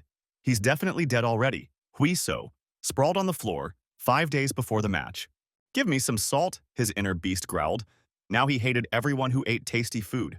Even though they had cut back on the workouts, he was still training with the bands, and his hands were shaking like a long-time alcoholic's. You can't count how many trips to the toilet he made. His urine is cleaner than alpine mines. He checked himself into a medical center to make sure he was okay. Taeyeon knew how to keep his body in shape, but the training was still exhausting. Soft footsteps were heard nearby, and Huiso looked up tiredly. Cooling off, inserted a hairpin, a cheeky thorn. Look who's talking, he answered rudely to the sweet girl who was worried about him. He was really angry, Yujin thought, but she understood his state perfectly well. She waited a minute for him to realize what nonsense he had said. Phew, that's true, the guy muttered with dry lips. Now they had changed places, and he himself felt what it was like to lose weight intensively. Here she threw a bone, a small bundle, onto the ground, like to a mad dog. It will help to satisfy hunger for a while, said the thorn as he unwrapped the bundle of nuts. The small nuts, and even carefully peeled ones, were appreciated by the daring guy as a gift. Since she still hadn't gone home, she was sitting in the break room and chatting, he imagined. Give it back if you don't want it, the thorn said sharply as always, but the guy quickly swallowed the entire contents. I don't feel anything. My hungry and exhausted body rebelled. But thanks for your concern, he managed to smile with lips chapped from dehydration. Nothing special, the girl waved it off. She gave away the rest as usual. The cheeky guy grinned weakly. Oh, she felt embarrassed. What a blockhead. The girl became embarrassed and blushed slightly. It doesn't matter, she replied sharply, and turned to run. Let's have dinner after the match, he suggested after her. And what else? The thorn muttered and quickly retreated. It's so cute to be angry, the simple-minded guy laughed, not understanding the reasons at all. It's hard to even laugh. It's time to go home. He slowly rose to his feet. Who could be calling at such a time? He felt a vibration in his pocket. Yes, Dad. He picked up the phone with anxiety. His father didn't call without a good reason. What happened? He asked, after they exchanged greetings. Where is he now? Everything inside him went cold and shrank. In intensive care, Huiso heard. He rushed into the hospital, forgetting about fatigue and exhaustion. He was so worried and in a hurry. Patient Lee Kak-wook, he shouted throughout the emergency room. What are you yelling about? My father's familiar voice called from behind, cheerful as always. Someone might think that he is already dead, grumbled the father. What a disgrace, he said about himself, sitting on the bed bandaged like a Hindu. What happened? That his son showered him with a hail of questions? Be quiet. There are other people here too, his father reassured him. It doesn't matter now. The caring son dismissed all objections. Wait, what kind of clothes are these? He noticed. His father's unusual robe. He left today in a shirt and trousers, Huiso noticed, and suspicions crept into his head. Let's talk somewhere else, my father said heavily. He clearly didn't want to tell, but there was nothing he could do now. They sat down away from people, in a quiet place where they could talk calmly. What happened to the last job? Asked Hui. So, the market decided, he knows how it happens, the father smiled. And that's why he went to the construction site, the son realized. There are unpaid debts, you can't be unemployed, the father answered reservedly. In a few years, everything will settle down. Don't worry, he reassured his son. But how could he not worry if they were in the hospital? Another terrible guess crept into his head when he compared the past and the present. Mother also works, Huiso's heart sank, his father admitted correctly, in a restaurant. Why didn't they say anything? The loving son was upset. Forgive me, he said to his father. Why all of a sudden? What kind of regrets? The parent was surprised. For so many years they paid for his coaches. All parents do that. He has no talent. And sport is not his thing. He should have left earlier, he muttered. Grandma told him that he needed to leave, but his parents insisted that he continue to study, and now the family is in debt. They believed that once the expenses were recouped, life would become easier, Huiso recalled. But he still failed. I want to become someone my parents can rely on. the guy blurted out. Li Hui So. His father cut off his tirade angrily and sternly. They didn't do this for him to whine now. Or maybe he thinks that it would be better if he made a different decision. The father got angry. They didn't follow anyone's lead out of whim. This was their conscious decision, the father answered calmly. No one will blame him regardless of the results, especially since he was a schoolboy before and could not make such decisions. Son, there is nothing special about us. Every person faces their own difficulties if he puts a strong and warm hand on his shoulder. It's part of life's journey, lack of money, trauma, and everything that hasn't happened yet. Everyone is healthy, and they have a responsible son. One day, all the financial difficulties will also be solved, the parent confidently declared. Live with pride for your family, he said. And Hui So almost cried, a bitter lump rising in his throat. He raised his hand to his face to brush away involuntary tears.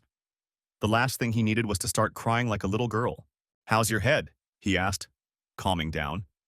He thought he wouldn't ask anymore. He answered about his father. Well, they bandaged him. He looked into the phone camera. Mother is probably going crazy, said the guy. Don't worry, father will soon go on a business trip to the countryside, the parent reassured. Enough about that. He has to study tomorrow, go home, no one is dying, put him out on his father. There's nothing to be done anyway, the impudent guy sighed. Where does mother work? He asked. It would be better not to go to her. She would be embarrassed, father warned. I'll watch from afar since I've already learned about everything, answered the loving son. If you're ready, go now. Your shift will soon be over, his father told him. Hui So managed to catch her at work. What are you thinking about, friend? Don't you want to go home? Her colleague asked the middle-aged but still beautiful woman. The loving son looked out the restaurant window from afar, his heart bleeding. But he could do nothing. Mom is working hard again for his well-being, he reproached himself. He works so hard at work, but at home he doesn't show it at all. The guy was angry with himself. Just wait a little longer, dear mother. He clenched his fists. He was sure to win this match. Deep inside, he was burning with hellfire. The next day, he worked for 10 men, filled with cold rage. The blows exploded in dry pops on the training pause. The trainer could barely keep up with him. A blow, a dodge. Hui So moved like a clockwork toy without losing the sharpness of his movements. He saw all the blows that were flying at him and easily dodged them. Bam! There followed a powerful counterattack that almost knocked out the assistant. Why did he get so worked up? The old master noticed the change in his mood. Taeyong shrugged his shoulders, wondering himself, just yesterday he was whining and complaining of fatigue. Don't overexert yourself, Hui. So the match is coming soon, the unshaven master shouted to the impudent fighter. It's not clear how this happened, the old master noted with satisfaction. But the guy not only became morally stronger, he also began to move with minimal effort. He follows Taijun's timings, or rather, even reads them, the old master analyzed. Excellent, he grumbled contentedly. The boy is developing. Bam.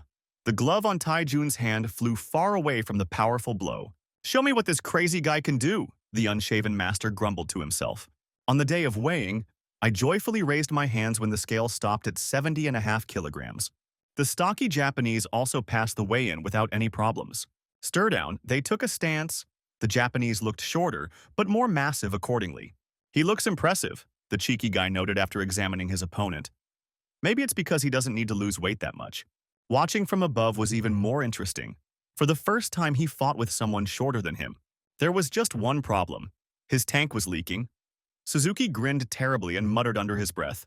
Do you think that your opponent is a punching bag or something? Or something crazy? Said the impudent guy.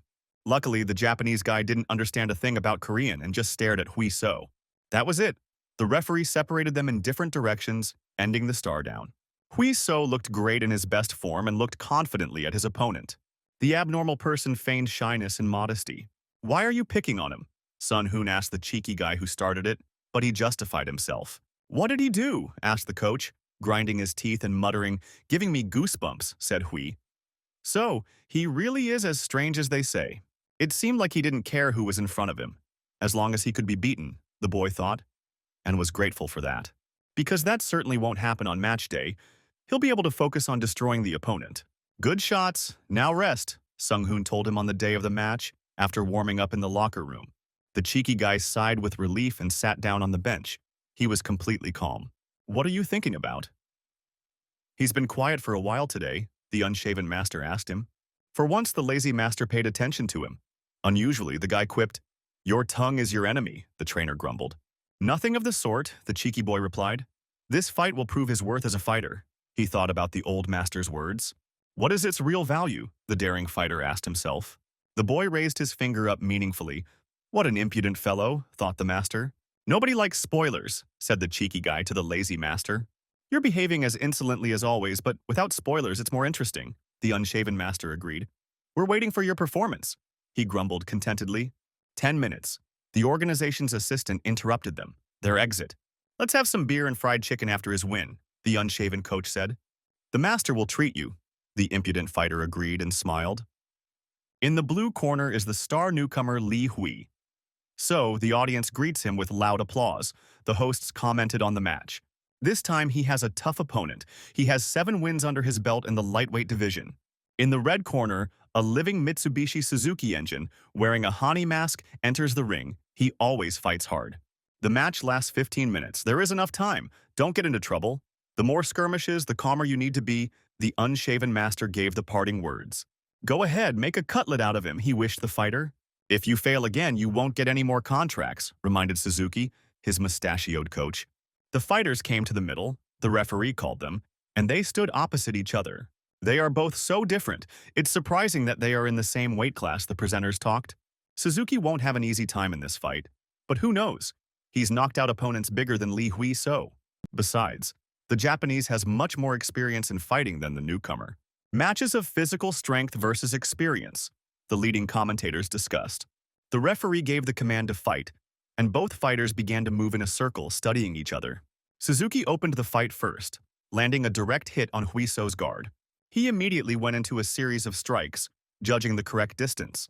Tall Hui So had to quickly duck under heavy blows. As soon as I bent down, a powerful uppercut was aimed at my head and flew past my chin by a hair. Hui So dodged with his upper body, saving his strength. The blows whistled, scratching the tip of the nose. Each one could be the last. With perfect timing, Hui So fired a straight left to stop his opponent, and then he immediately moved the attack downwards, adding a low kick to the shin. Suzuki's calf muscle went numb from the stinging blow. But the stubborn Japanese, on the contrary, took a step forward and attacked from above. A hand slid across the back of his head as Hui So moved his head just a little to avoid the blow. Using his footwork, the cheeky guy circled around his opponent. Both fighters demonstrated excellent defensive and offensive skills. Hui So watched the Japanese man carefully, recalling their common historical past. Mitsubishi drove like a tank straight ahead with powerful right hooks. Strike, defend. He left no gaps for Hui So to counterattack. The Japanese fired a straight punch and immediately closed the distance between them. He kept trying to break through the brazen guy's defense, but he diligently dodged all the blows. With each swing, the driven fighter got closer and closer to him, until he finally hit the block with his sledgehammer. The audience exploded in applause. The powerful blow sent the daring guy flying back towards the net. Having driven his opponent into a corner, Mitsubishi began to rain blows on his rival. Hui So leaned his body forward and rested his hands on the Japanese man's chest. With one movement, he pushed the striker away and stepped out of the corner. But the stocky Japanese did not let go of him, also moving with the blow. It's so much fun to beat people up, his inner voice went crazy. Hui So was pinned down again and a hail of gunfire pounded his body. The Japanese man's mustachioed trainer got excited again and became worried, although he had told the fighter to remain calm. The series of blows did not end. Mitsubishi was definitely in good shape, the commentators noticed. Too dangerous, said Song Hun. The blows fly low, the old master thought. It must be raining. No. He just lets himself be beaten. Suddenly an idea struck him by the unshaven master. Look closely, he said to Song Hun. They both saw how well the guy was holding up. Like the swinging pendulum of a metronome, Hui So counted the strokes of the cylinders. The Japanese man's strike, defense, and pistons were practiced on his blocks. The tact, the high consistency, the strong and weak blows, he felt them all. Suzuki was really going wild. Hui So counted the gaps and combinations. He waited patiently. Mitsubishi showed no sign of getting tired and made ever wider swings, as if anticipating victory. He moved quickly and efficiently, like a professional, which is what it takes to read. The metronome froze in the middle of the beat, and now Hui So felt the right moment. A razor blow cut off the chin of the psychotic opponent. He stopped, froze as if he had been nailed to the floor, having received a blow he did not expect. And then he got a bad mark, his head jerked like a toy. The Mitsubishi leaned back as if its engine had crashed into a pole at high speed. Here it is, the old master grumbled. He had been waiting for this moment for a long time. Everything happened so quickly that the spectators did not notice all the blows, but saw how the stocky opponent fell into the ring. He held up well. The master praised the daring guy. It was lucky that he was throwing punches thoughtlessly, and it became easier to calculate him. Li Hui. So asks for a standing ovation from the audience. The commentators chattered. Is there a more relaxed fighter? The cheeky boy turned his gaze to the madman below and brazenly pointed his finger at him. No, no, he waved brazenly. Don't even think about getting up, he mocked his opponent. Get up, we'll kill him, get up! The voices in my head were shouting in unison. Kill immediately! Mitsubishi went completely crazy from shock. Get up! The referee ordered the Japanese man, who was hesitating. They stood opposite each other again, but now a completely different atmosphere surrounded them. This time, Li Hui So attacked first, confident in his advantage. Keeping his distance, he fired at the enemy from a long distance, using his height and speed. Why are you standing there? Don't you want to come closer? Hui So mentally asked his opponent. Or he had already given up. A powerful uppercut broke through the defense and removed the block. The one-sided fight infuriated the Japanese even more. Unable to withstand the shelling, he rushed forward, ignoring the possible consequences. Excellent. That's a strike. Catching the rhythm perfectly, Hui So countered with an uppercut to the jaw. Let me get to know you better, the fighter thought. The strong neck absorbed the impact, distributing the damage throughout the body, but the blow was still painful. The Japanese tried to counterattack himself, but received a second blow, a right to the side. And the left finishing blow, even at close range, was not normal enough to enter into an equal exchange. He earned a second fall. If he gets another one, he automatically loses. The Japanese quickly tried to get back on his feet, despite the severe concussion. But before he could do this, a sharp knee blow was already flying towards his head. The knee could have dug into his head and he flew back again. There was nowhere to retreat, my back was pressed against the net, and the match turned out in a mirror image. Gritting his teeth, the crazy Japanese could only wait for the next attacks. A second flying knee strike to a stationary target sealed the deal. Hui So didn't give his crazy opponent a chance to respond, breaking his turtle defense. Each blow was heavier than the previous one. The daring guy hit with all his body weight. Having pinned him with his hands from below, Hui So moved the attack to the top, delivering a high kick to the head. Even with his defense up, the opponent was receiving damage. The Mitsubishi's body skidded to the left due to the momentum of the impact. As if that wasn't enough, his opponent froze in front of him. Hui So raised his hands and stood within striking distance of his opponent, mocking him. Kill, quickly! The voices tormented the freak with anger. The cheeky guy smiled mischievously. He was in complete control of the battlefield. The raised hand shot out sharply, but Mitsubishi managed to dodge. He immediately tried to deliver a jumping attack, stepping towards Hui So. A wide swing slid past the daring fighter, a couple of centimeters away. Of course he will dodge, the crazy fighter expected this. Here's a real punch. He fired a long straight right. Just in time, at the last moment, Hui So simply moved his head out of the line of attack. Even such an unexpected trick didn't work on the sharp-eyed guy. The crazy guy became worried. Hui So easily slid into long range, where he could once again deliver multiple blows with impunity. Hey, what nonsense! Hui So looked at the helpless Japanese man with disdain. No, he shook his finger again, making it clear that he couldn't do anything. The punctured fuel tank began to whistle loudly. Mitsubishi could not bear such a disgrace. At that very moment, he rushed forward without any plan or calculation, relying on blind chance. Hui So clearly saw the wild, wide movements of the abnormal one and deftly dodged. The smile never left the face of the daring guy. He was not at all afraid of his opponent's destructive moves. All attacks failed, the stocky fighter panicked and couldn't understand why. Hui So dodged so easily, as if he was dancing. He moved flexibly and elastically. A middle kick with the speed of the wind cut through the torso of the crazy Japanese. Hui So raised his leg for another middle kick, and his opponent cowered in advance. But instead, he simply made some random movements with his leg to confuse his opponent. Now he's just having fun. He doesn't even let me take a step, the old coach grumbled contentedly. No, this was the third time the impudent guy mercilessly teased his opponent. So, the Japanese man shouted, and all his valves finally blew.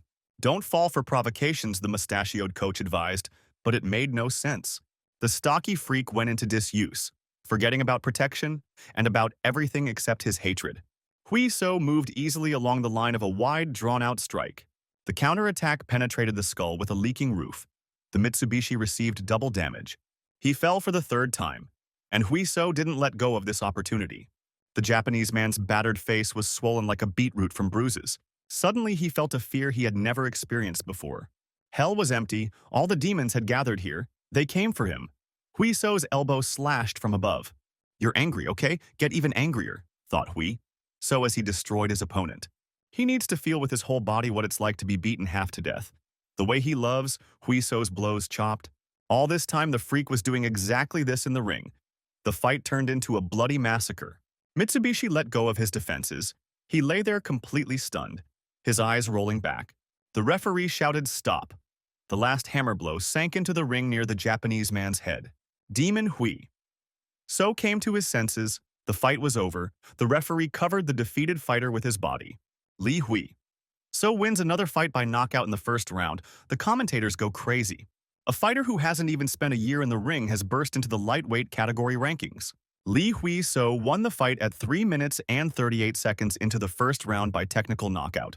Just look at these headlines. Taeyeon was scrolling through the news feed. How could the viewers not appreciate such a bright fight? Song Hoon also changed and allowed himself to relax. He was not like this before, the old master noticed. It was unusual to see the always stern and picky eyebrow-twirling match winner. Excellent.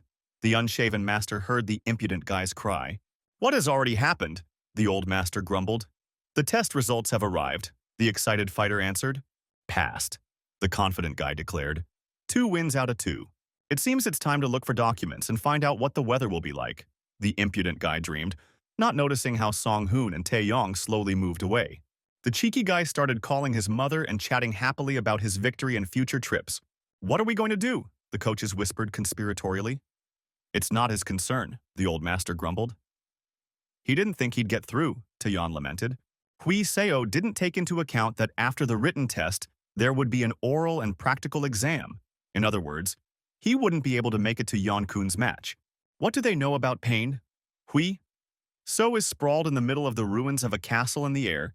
The dream of going abroad has just collapsed. "What's wrong with him? He looks like a dead fish," asked Yeon-kun. "Will it take a long time?" his comrade reassured him. Sung Hoon dared to approach the athlete who was disappointed in people and life. "Oh, mister," who eventually became the second coach, the impudent guy greeted without hiding his envy and indignation. Of course, he himself is a fool since he believed that he could do everything in 4 months. The impudent fighter whined.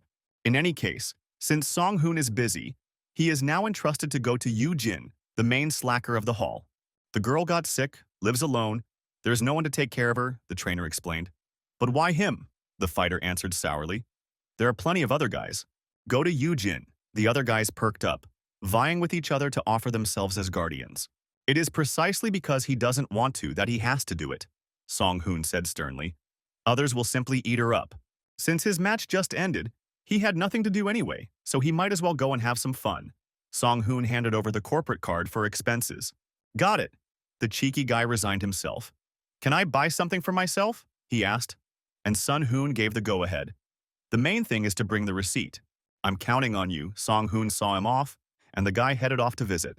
The apartment is on the top floor, and the girl knows how to live successfully. The impudent guy envied. He came to visit a friend and greeted the concierge. "This door." He quickly found his bearings with the address in his phone and rang the bell. Someone got tired of living there. A sick sparrow crawled out. "What a look. At least she could have combed her hair." The cheeky guy said hello.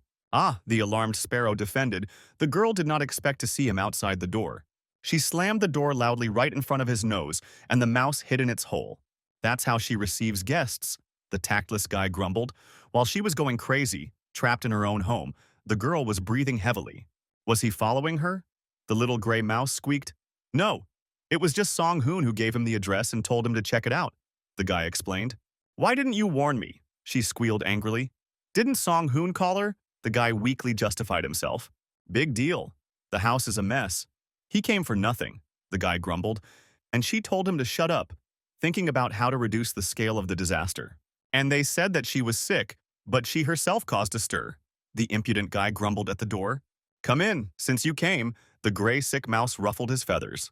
"Don't look around, don't look at your feet either, it's better to gouge out your eyes," grumbled the embarrassed mouse. "Oh, familiar methods." He assessed the pile of unwashed dishes covered with a towel in the sink. Don't go to bed yet, eat well, but the mouse was in a hurry to burrow into a warm nest. Even when sick, one must move and eat, insisted the cheeky guy, asking where the portable table was. Behind the kitchen, the mouse muttered. She was so weak that she had no strength for barbs or embarrassment. And he loves to eat, the sick cutie noticed, watching him gobble up the porridge he brought. While she was watching, her stomach also began to rumble. Now she was behaving so quietly, Huiso smiled. The mouse slowly brought the spoon to his mouth and began to eat. In other circumstances, it would have bristled with thorns and would not have even let him across the threshold. He, of course, thought about having lunch together. But who would have known that they would eat like this, the cheeky guy noticed. And the mouse also smiled sweetly. He asked the girl how long she had been ill, and she said that 3 days ago, yesterday was the worst. Wait, so she hasn't washed since then? That's why she has a nest on her head. The impudent guy took advantage of her lack of weapons. But she washed herself, just smell it. He theatrically plugged his nose, although the aroma of chocolate and cherries intoxicated him. Even more exhausted because of the blockhead, the girl leaned back on the side of the bed, her eyes closing on their own. But it's good that someone visited her, the sick mouse blurted out in a moment of weakness. It's just a pity that it was him, but it will do. She returned all the barbs to him. I saw the match, the girl muttered. That's true. The guy forced a smile. Even when she got sick, she didn't look at me. Leave it, she said softly. Well done, she sincerely congratulated the athlete. The fight surprised her. She knew he was not bad. But this was a completely different level, the mouse shared. How unusual it is to hear compliments from her. Even awkward. He scratched the back of his head. She is definitely sick. Was the tired mouse surprised by such impudence? Why would she do something like that? The girl asked scornfully. However, she has something to say. The cutie looked away embarrassedly. She really did think he was an idiot, the sweet girl said harshly. Such directness made even the impudent guy freeze to the floor. These are some statements. Huiso paused, thinking about how to respond. In principle, she didn't really hide her attitude. Even a stupid person would have guessed. Oh, really? The girl showed little remorse. But since she confessed, it means everything is not so bad at the moment, the guy cheered up. At first, she thought that he was taken unfairly, so he does whatever he wants and acts like a self-centered piece of ass, pinned Huiso. But it turned out to be something completely different. Her voice became timid and soft again. Still, he has skills and hard work, and his self-confidence is justified in places. Although he is still a boastful peacock, she continued. No, since you are praising. Go on, the impudent boy insisted. I'm sorry, the girl said humbly. Come on. The athlete waved it off. This will only ruin their relationship. She did it not to amuse his vanity, but so as not to feel worse herself, the sick mouse mumbled weakly. What's wrong? He asked when the mouse finally lost all its strength. His firm, cool palm rested on her forehead, she thought for a second. So good. What is he doing? The hot mouse asked languidly as he touched his forehead for comparison. Stop grumbling. He lightly slapped her on the forehead, switching on the caring boyfriend mode. It seems like she's getting worse. She's been torturing herself so much before, and she's still sick, Huiso realized. Heavy loads. Strict diets weaken the body, which is why the risk of getting sick is higher. 2 matches in less than a year, meetings with fans, etc. It wasn't easy for her, So gently took her arm and helped her up. Take the pills. He gave her an antipyretic. And the hot cutie didn't argue. He softly wrapped the little mouse in the nest, and the girl quickly fell asleep. He looked at the cute little nose sticking out from under the blanket. Now it's time to tidy up the kitchen and living room, the guy decided. Idiot, she squeaked his name, Li Hui-so, and the guy listened. Still not asleep? He asked. Thank you, the sick mouse whispered quietly. I don't hate you anymore. He heard honest words. The level of relations increased from negative to neutral. Although he is still a fool, she added with a sweet yawn. So smiled. Even in his sleep he says the same thing, which means he speaks sincerely, he realized. Having completed his duties in the kitchen, he wiped the sweat from his forehead. Well done on this part, said the caring guy. The forbidden door, the room of a lonely girl, rose before him, to be or not to be. That was the question, the impudent guy thought. She locked it securely. There can be no doubt what is there. He scratched his beard. Be that as it may, he took the risk of opening Pandora's box and looked inside. The wardrobe was full of unwashed clothes. It was a pigsty. The guy who lived with his mother at 23 was horrified. It's impossible to tell the clean from the dirty. Everything is mixed up, he assessed the scope of work. I'll wash everything. Having finished his business, he returned to the hall quite tired of household chores. They were just looking for him. One of the coaches called him. What had already happened surprised Hui So. Blow quickly to the master, there is a tall guest who has come to see you, the athlete was informed. There were a couple of things to do, so I dropped in for a minute. The whole director of X1 was being disingenuous. Why are you frozen as if you did something wrong? Asked his bearded grandfather. No, I'm just surprised that the director came in person, the athlete apologized. He came to personally discuss the contract with the athlete, but the unshaven master insisted on being nearby. This is some other contract. The guy rubbed the back of his head in confusion. He didn't really study at school. The talk is about changing his current contract, the cunning director said. SFC wants to take him over. The director stunned the guy with such a powerful statement that he didn't look very surprised, the cunning director stated. They suddenly contacted each other and demanded Hui So for themselves, even though he had barely made it through 3 matches. But why didn't they contact them directly? The impudent guy asked. Apparently they decided to act politely. After all, the organizations exchanged many fighters. Still, he hopes that Hui So will refuse this offer. It is difficult even for home champions to survive in SFC, and it is also difficult to attract the attention of viewers. It's more profitable to stay here, said the director. He won't stop him from leaving, but he'll be glad if Hui So refuses. They make good money on him. Of course, the conditions in X1 will be better, the director promised. And the impudent guy pricked up his ears. A permanent salary of 8 million, plus a 100% bonus for winning. The fighter's eyes widened when they told him the amount. They had already discussed this matter with the old master, but it would be up to Hui So himself to decide. Then let's trust Master Sang-guk, the guy said. Is there really nothing to say? The unshaven trainer was surprised. If he could, he would sign everything right away, the fighter admitted. SFCs are not only good for the money offers. What about their reputation and prestige that is important to them? Sang-guk asked. They are the world arena. Any fighter as good as Hui So will want to participate in it, the unshaven master insisted. Now the competition is very high. There are a lot of fighters, and they are exhausted to the point of losing their pulse. Where is the prestige? The director objected. These are the words of the spirit of the old men. But what will the other fighters say about this? Answered the unshaven master. Opinions may differ, just state your conditions, the director suggested. The starting conditions were 10 million, and the same for victory. The director heard their demands. Isn't it too much? Hui So looked doubtfully to offer such a salary to athletes of national level. They really will have enough of this. I heard the surprised voice of director Hui So. They seemed to be cautious in front of him. The director discouraged the athletes. 12 million, and the same for victory. He stunned them with a new offer, raising the required rate. 12, the athletes muttered in unison, not believing their ears. The total had grown by a third from the starting point. He will also introduce them to a sponsor, so that they will receive about 30 million more a year, the cunning director suggested thoughtfully. Of course, everything is not free. He will get this money if he wins the match, but what if he loses? Hui So clarified. Let's make do with 10 for participation and 10 for winning. As Sang-guk suggested, the director reasoned, they will remain the winners in any case. What's the catch?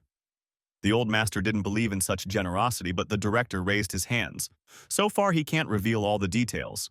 But now he is preparing for something, and he hopes that Hui So will become a part of it. The director narrowed his eyes slyly. But what is he talking about? Sang-guk asked. The market will soon expand, but it is a risky bet. Everything will work out if it goes according to plan, the director said. He couldn't say anything else, but they certainly had nothing to lose, the director assured them. And Hui So was already wagging his tail to sign, while the master was thinking. They agree, the director heard, and beamed like a saint. It was not for nothing that he came here personally. Tomorrow, he will send a rough version of the contract. The conditions will change, so they will receive the final version after the match. The director politely said goodbye, and Sang-guk offered to walk him to the car. Hui So, he addressed the athlete at last, and he listened attentively. Be sure to take care of your master. It is difficult to find such a person, he said, and even the old master was embarrassed. Of course, he will always be grateful to him, the impudent guy replied. Well, that's great. I expect new achievements from him in the next match. The director said goodbye. This is luck, the self-confident guy rejoiced. Whether we were lucky or not, we will find out only in the future, the unshaven master grumbled. Something is wrong. The naive boy was surprised. Something doesn't add up, the master grumbled. They wouldn't have been offered such a deal if it hadn't been beneficial to the association. The director is definitely not the kind of person who would miss out on profits. Although they don't know what will happen in the future, it's not clear how he will use the guy. Is he a bad person? The fighter asked. No, Sang-guk shook his head. He certainly won't intimidate or pressure his athletes. Then there are no problems, the carefree guy rejoiced. He trusts so easily, the old master grumbled. Of course he trusts the master completely, because they have come so far together, the impudent guy grinned. He shouldn't be so trusting. He'll definitely be deceived, the coach grumbled. But did he have anything to deceive himself with? Asked Huiso. Anything is possible, the old man grumbled. Which means he will still trust this time, the carefree guy answered. He had come so far thanks to the master. He could take a risk once, the boy flattered. Don't laugh, you fool! The master slapped the guy on the shoulder, as if his flattery could work. The trainer grumbled contentedly. Keep your mouth shut until it's official. If he spills the beans, there will be chaos in the team, the coach sternly ordered. That's settled, the unshaven master grumbled. What about you, Jin, he asked, and the guy laid out the details. At this point, the old master let go of the impudent boy and took up the papers. The phone vibrated in my pocket. I love my master, the impudent boy sent him. The internal financier was jubilant. Soon he would receive a huge sum for the fight. And also the sponsor for just 2 matches a year, the cheeky guy was drooling. Climbing to the top is really not easy. He grew up quickly, the cheeky guy thought. But even if we put all this aside, there is even better news than this. Now, SFC turned their attention to him. He raised his hands in satisfaction. No matter how things turn out in the future, if he changes his mind, he can become the second fighter in the International League, along with Young Kun. The golden ticket to the arena is every fighter's dream, and he got it in just 1 year. He was definitely well established here, and could continue to do so, the boy thought. Then, he will pay his parents everything he has owed for so many years. A sudden call tore him away from his castles in the air. The Thorn Min Jin was calling him. Apparently, she had woken up recently. He entered the room. The mouse squeaked energetically. Apparently, she felt better. It's great that she feels better, he told her. The ferocious little mouse did not calm down. He came in, the embarrassed girl screamed. He sorted out his things in boxes, threw out the trash. The guy answered calmly. After all, no one asked him to. The Thorn was angry. He also washed the panties and bras. Hung everything up separately, he said in a casual tone. Crazy idiot? She squealed from anger and embarrassment. What's wrong with that? He was surprised. He didn't really look into it. She might not worry, he reassured the girl. But it only got worse. Why? He continued to squeak. For the umpteenth time, this conversation was leading nowhere, the impudent guy decided. Just get well soon, the impenetrable boy answered her. Maybe if I don't go to the gym today, I might as well die soon, the carefree athlete muttered. Hurry up! The match is about to start. They shouted to him from the audience as he picked up the delivery. The pizza and fried chicken arrived. A cheeky guy came galloping, and my friend was very happy. He quickly laid out on the floor. Now everything was ready for quality viewing. He was more worried about this match than his own, Huiso said, and Jung-hwan agreed, his heart racing with excitement. In the blue corner is the undefeated Bob, the middleweight champion with a score of 12 wins, Ricardo da Silva. In the red corner, a fighter with a fair number of victories from Korea, Kang Yong-kun, announced the match host. Blue is ready. The referee pointed at the fighter and Ricardo raised his guard. Red is ready. He asked the same thing to Yong-kun, and he took a stance. Fight! The referee gave the command and the fighters began to move. Yong-kun rushed towards Ricardo from the start, and he missed the shot. Without slowing down, the Korean grabbed the champion and threw him into the ring. The teammates were jubilant. Yes, they shouted, keep it up. But the strong champion was able to get up and counterattack. Now Yong-kun missed the blows. In the second round, he missed a lot, having lost his momentum in the first round, and the Korean was knocked down. How so? The team tensed up in anxious anticipation of the outcome. Yong-kun lasted until the third round. Both opponents were breathing heavily. The champion looked exhausted and did not dare to attack the impudent Korean. Gathering his strength, he rushed forward to seize the initiative in this round. Ricardo made a pass to the legs, instantly getting closer to the opponent. Yong-kun had a hard time keeping his balance and not falling. He had lost a lot of strength in the last round. At the last moment, he managed to perform the throttle and squeezed Ricardo's neck. He quickly ran out of oxygen and slapped the mats. The match was over. The stands roared with Kang Yong-kun's first victory. Everything is really completely different, the daring guy assessed the fight. Both fighters are champions of their home organizations, but in that arena they are just contenders for the world title. This means that there are still many monsters there that are stronger than them. Renewing his contract with X1 was the right decision, Hui So realized after watching this match. He is still too inexperienced. There is no point in rushing. He needs to start by conquering the home arena, the guy decided for himself. The phone in the team office was ringing loudly, but no one was paying attention to it. It seems like everyone is too busy worrying about the match of a fighter from their gym, the guy realized and went to answer. Tim Atak, Hui So introduced himself, and the voice on the phone asked why the coaches weren't answering. Today is Young Kun's debut match, the guy explained. Everyone is too absorbed in the match. How did the match go? They asked him. The victory in the third round. By chokehold, Hui So voiced impressive results. It wasn't all smooth sailing. He was very tired after 3 rounds and almost lost, the guy bragged. In any case, there is news for him, the cheeky guy was told. There is a possibility of participating in the main match in September. It was clear from him that he was attacking, so he grabbed him. The strong Korean boasted of his victory. Hui So sipped his beer thoughtfully and remained silent, and Sung Hoon noticed this. Why are you so downhearted since you received an invitation to the match? He asked the despondent boy. He had a good time in the States, the cheeky guy made a dig. But Sung Hoon brushed it all off, after all, he worked there. And how are the American girls? Asked the cunning boy. Very open. The always reserved coach blushed. So everything is not so bad, understood Hui So. Scoundrel, let him tell you about the invitation. He poked the fighter in the shoulder. There is no exact date yet, the guy said. Has the opponent been decided? The bushy-browed coach asked him, and Hui So replied that he hadn't yet, and that worried him. The choice fell on 2 fighters, but Pareto was recommended. The bushy-browed trainer heard a familiar name.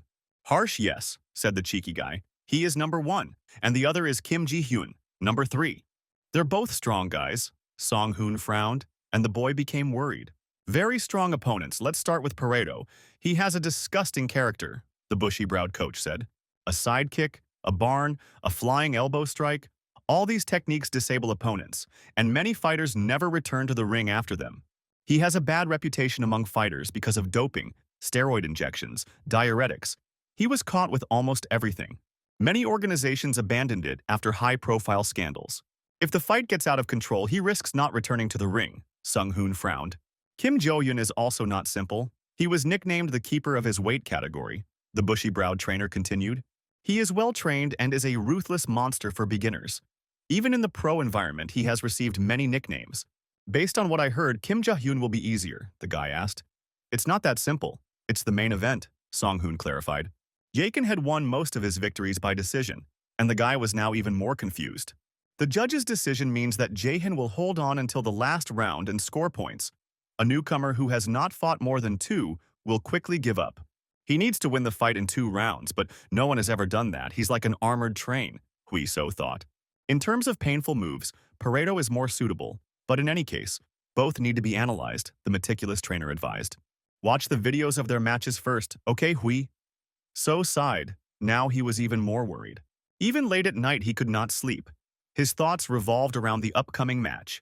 He watched the video for several hours and still didn't decide anything. Both opponents were formidable for him. He had to choose without thinking. Now he was only more confused. The guy sighed. Who is writing there at this late hour? He wondered, and looked at his phone. The unshaven master decided to write to him, and when he found out that the guy was not sleeping, he called him. Sung Hoon told the old coach everything and that the boy couldn't make a choice. Let him not bother and choose the one he would like to fight the most, the master advised. Isn't that too presumptuous, Hui? So was surprised. Trained athletes like him can rely on instinct. Both opponents are not easy. The master will be able to train him for any match. Or he doesn't believe it and thinks that they will let him lose. The old master grumbled discontentedly. The guy was able to laugh with relief. In that case, there was no point in straining myself, the cheeky guy decided. I wasted so much time on speculation, the fighter smiled. Then the answer lies on the surface. He already knew who he wanted to fight. Of course he chooses him, the brave fighter grinned cheekily. I'll go get the sword, the boy squeaked and ran after him. The boy picked up the ball and saw a grown man in front of him. He sat there with a stern frown, as if he were a complete stranger. Dad, the boy beamed, recognizing the familiar face of the man who was pretending to be a passerby. Son, the long unshaven man suddenly smiled tenderly. And he was early, the boy noticed. He came early to see his progress, his father said. He was able to play much better, and was even able to score a goal, the boy boasted. It's a pity he didn't see it, the man said. Never mind, he'll show him next time, the boy promised cheerfully. Give me the ball, the boy's friends shouted, and he replied that it was time for him to run. He will be here and look after him, so let him play as much as he wants, the father promised. His father is so scary, the boy's friend said. But the son denied everything. Dad can't be scary. The man looked at his son with satisfaction. He loved him very much. The boy really did grow a lot. Another person noticed his gaze. Why is the phone switched off? The bald, bearded man asked him.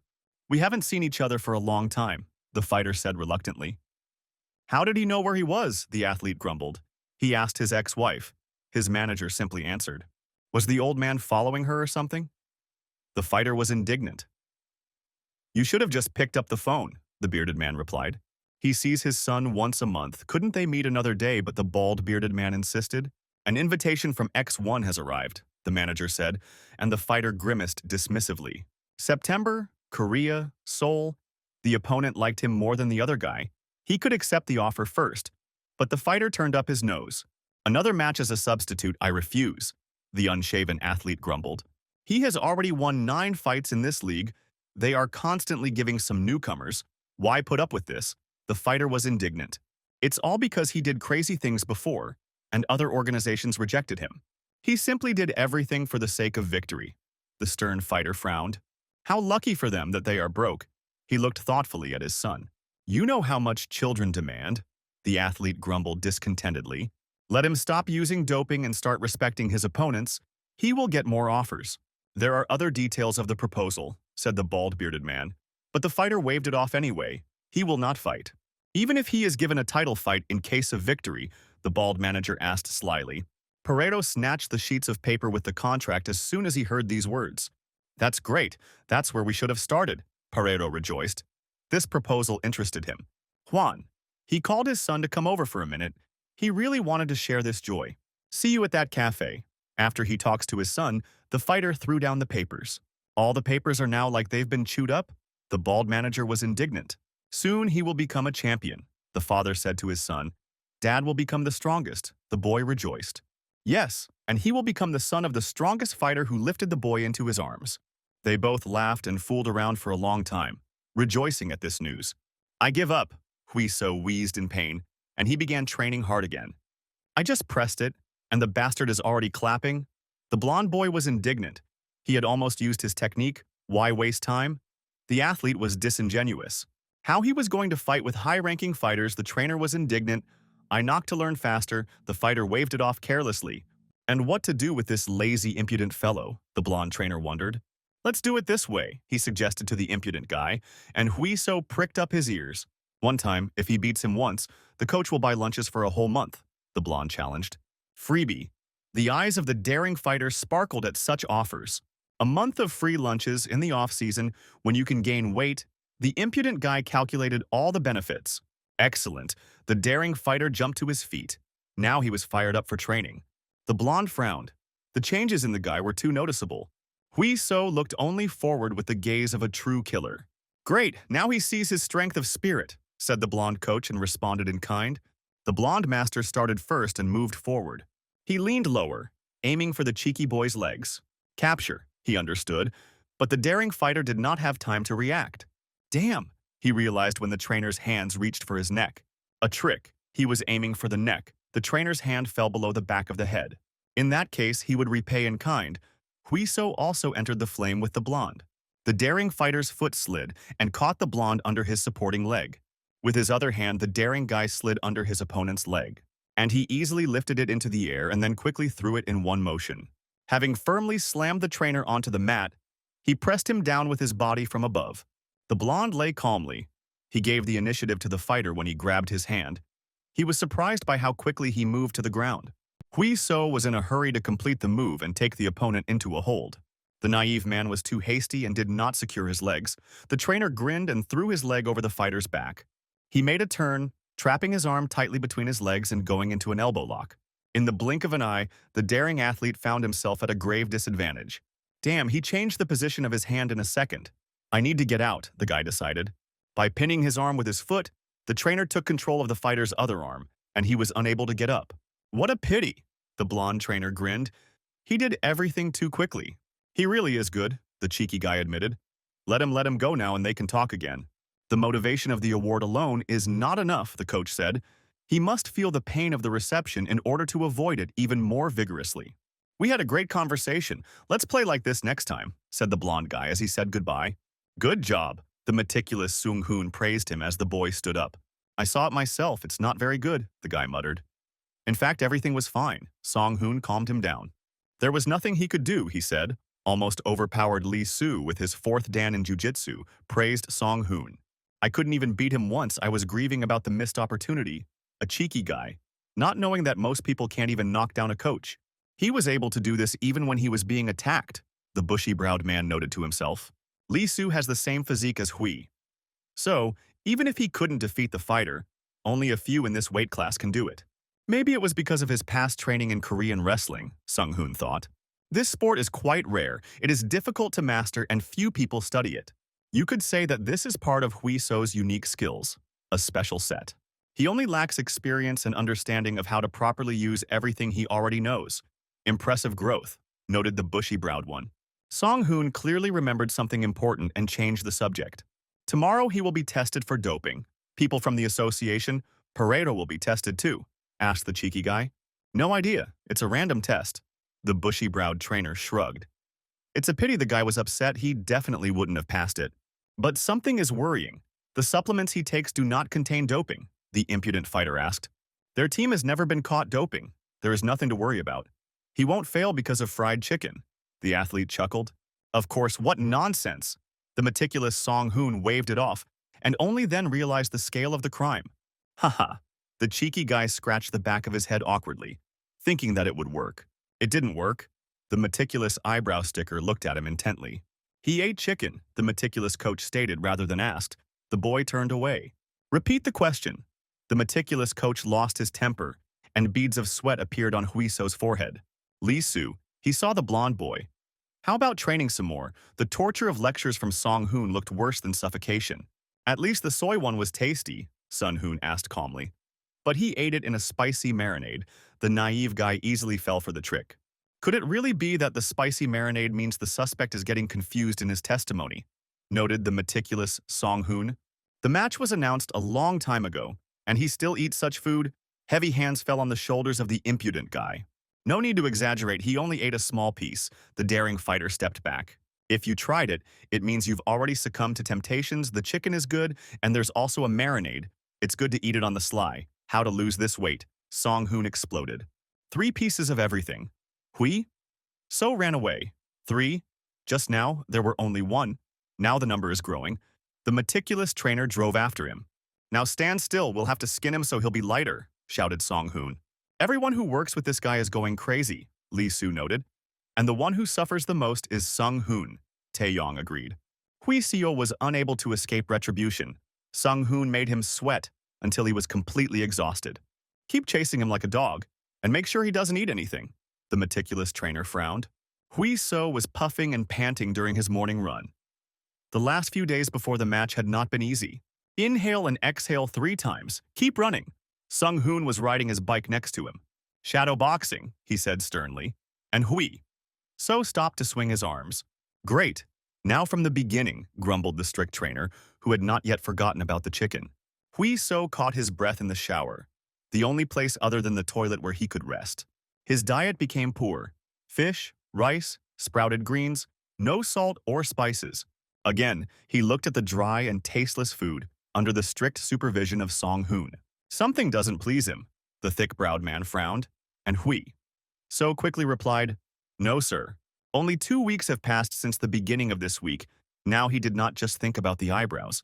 Pereiro is unusually developed, because in order to reduce their difference in weight, the guy would have to gain up to 82. In addition, he needed to maintain the same fluid balance in his body. He does not eat carbohydrates or salt. When animals are stressed, they become aggressive. Humans are not far behind. They become sensitive but can cope with it. Even though the guy had never objected before, even so, Song-hoon wouldn't regret it. Bring some water, said the cheeky guy. Stop sitting around, useless coach. And Sung-hoon immediately regretted praising the bastard. He went to the water cooler and the lazy repairman called him. Resting after training, Sun Hoon told the boss. True, they will be ready, he answered the lazy boss. What the impudent guy asked. What's up early in the morning? Prick up your ears, daring fighter. Pereiro arrived in Korea. The bushy-browed coach looked sternly at the fighter. He needs to prepare for the interview. It's good that we arrived on time. Song Hoon brought the cheeky guy for the interview. For the occasion, the boy had dressed up in a suit and was now fiddling with his tie. Such an uncomfortable suit, the guy grumbled discontentedly. The bushy-browed trainer always answered him, let's go. The bearded director was already sitting behind the podium, in the center, as expected. Lee Hui Seo arrived, the cameras started flashing, and the event attracted a lot of attention. Director Hui So waved his hand, as usual ignoring all formal etiquette. Well trained, asked the director and responded to the handshake. This is his first conference, can he handle it? The director asked.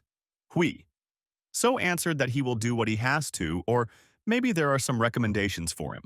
No, he can do whatever he wants, just let him not swear, the director smiled. What are you saying? He won't swear, the impudent guy assured the director. Since he is so confident, he can sit down, suggested the cunning director. Everyone who was supposed to arrive had already arrived, but the opponent still hadn't arrived. Hui So became tense. The assistant approached the director and quietly whispered something in his ear. I ask for your understanding, the director made a statement. The athlete Pareto is currently stuck in traffic and therefore is delayed. Let's begin the interview with the participants of the joint event. A whisper went through the hall. It seems that it is difficult to find the way here, especially for foreigners, thought the cheeky guy. But even 20 minutes later, the athlete did not show up, which completely infuriated the old director. This means there are no manners at all. No excuses will help here, the guy decided. The interviews with the other athletes had already ended, and the microphone was finally handed over to the cheeky athlete. Here he is. Great. Let everyone fall down and glorify him. Hui So introduced himself.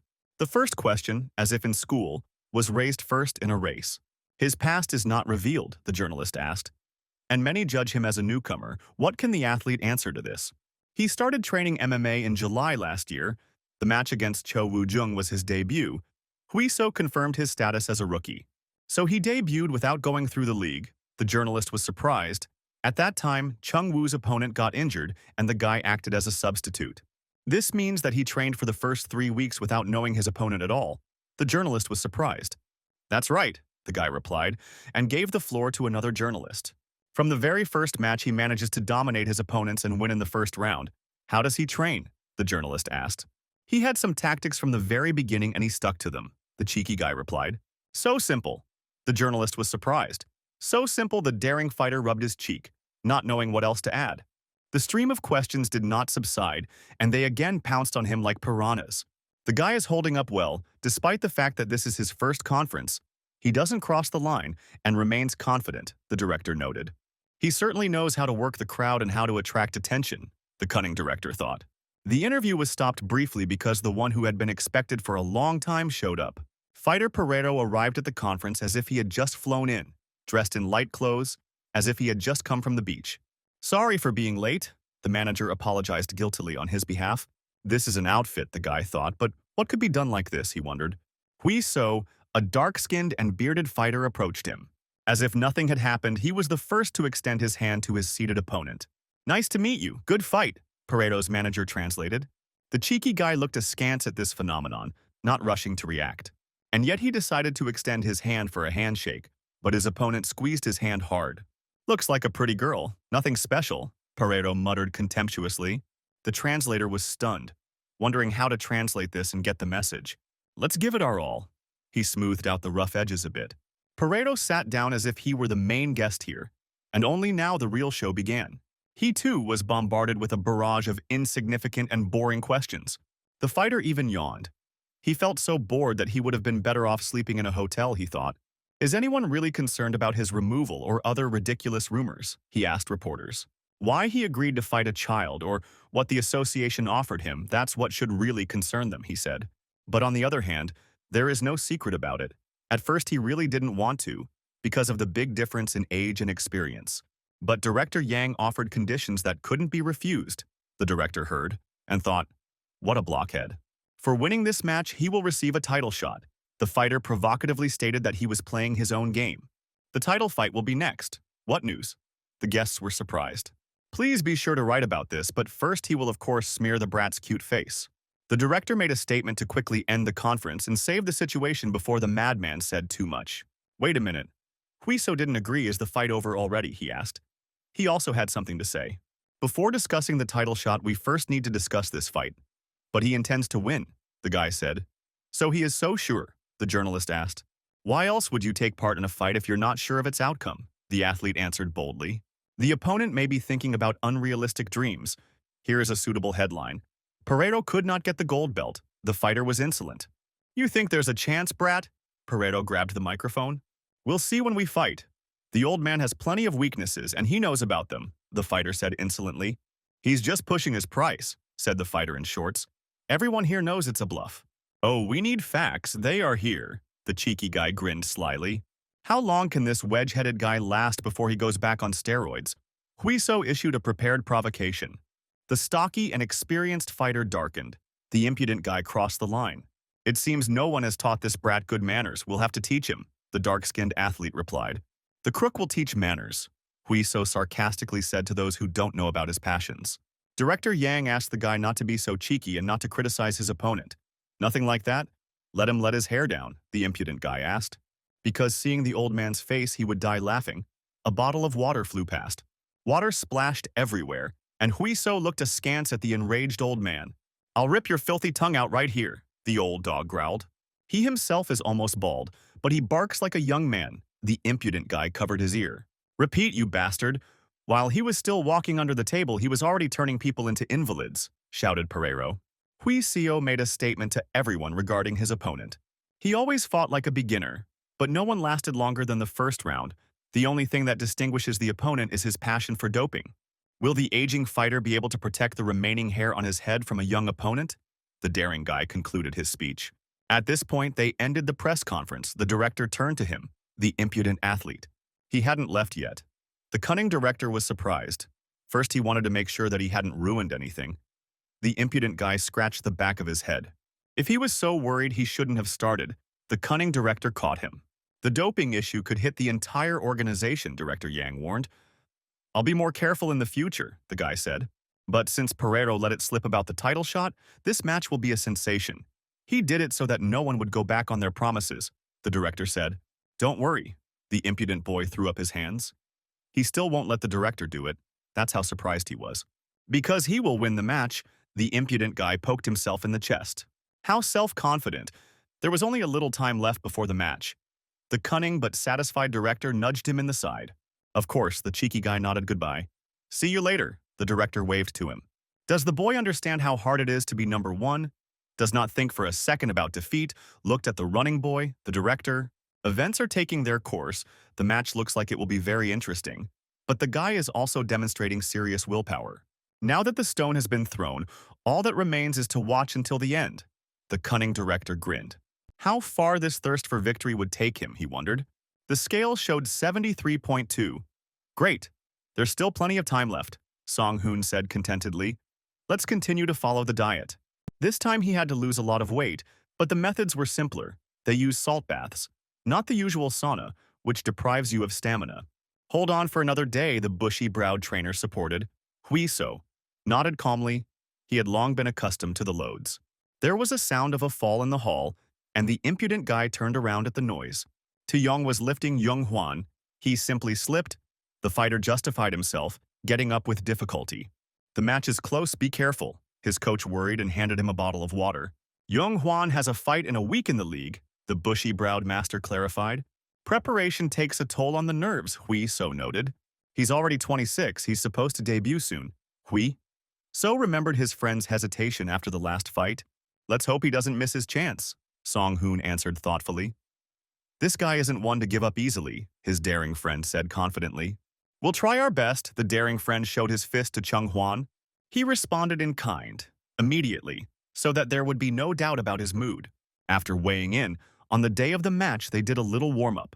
A daring fighter, he dodged all the blows clearly and without unnecessary movements. And he managed to counterattack with precise blows. He was in his best form. Huiso easily avoided a feint to the legs that turned into an uppercut.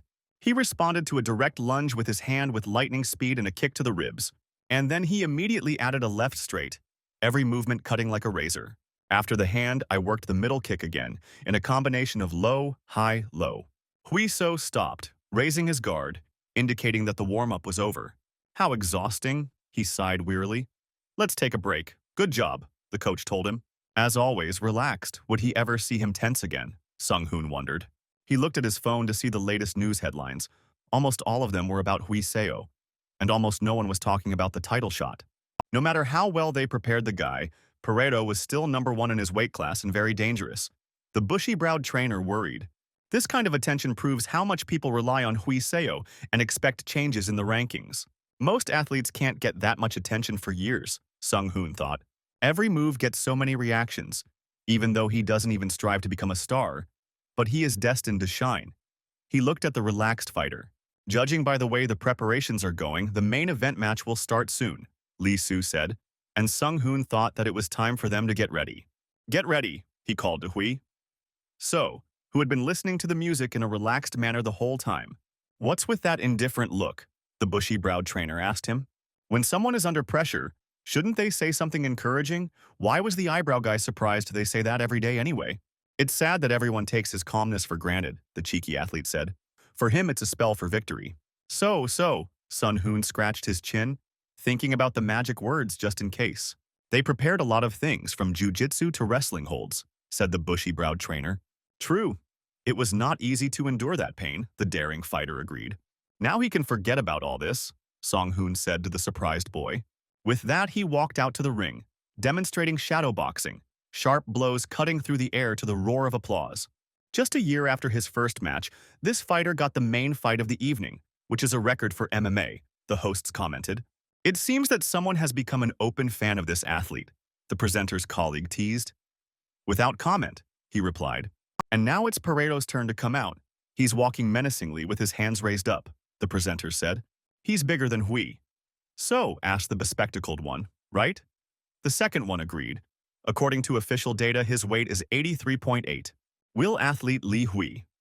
So, be able to cope with the difference of almost 10 kilograms, Pareto has recovered well. Now that they are face-to-face, it is clear that both have strong endurance, and Pareto, as if in a different weight class, is a difficult challenge for Huiso. A typical wrestler's body, Hui. So assessed from close-up, short, thin waist and ankles but stocky. And this wedge-shaped haircut? He never let his hair down, the cheeky guy noticed. In the corners, the judge in the ring gave the command and they dispersed. Ready, the referee checked. Fight. And with the sound of the gong, the fight began. Pareto extended his fist. Let's start with a greeting, the daring fighter thought. So he does know basic etiquette. The cheeky guy extended his hand in response. But instead of a light push against the fist, he noticed a full-fledged blow flying to the head. Bam!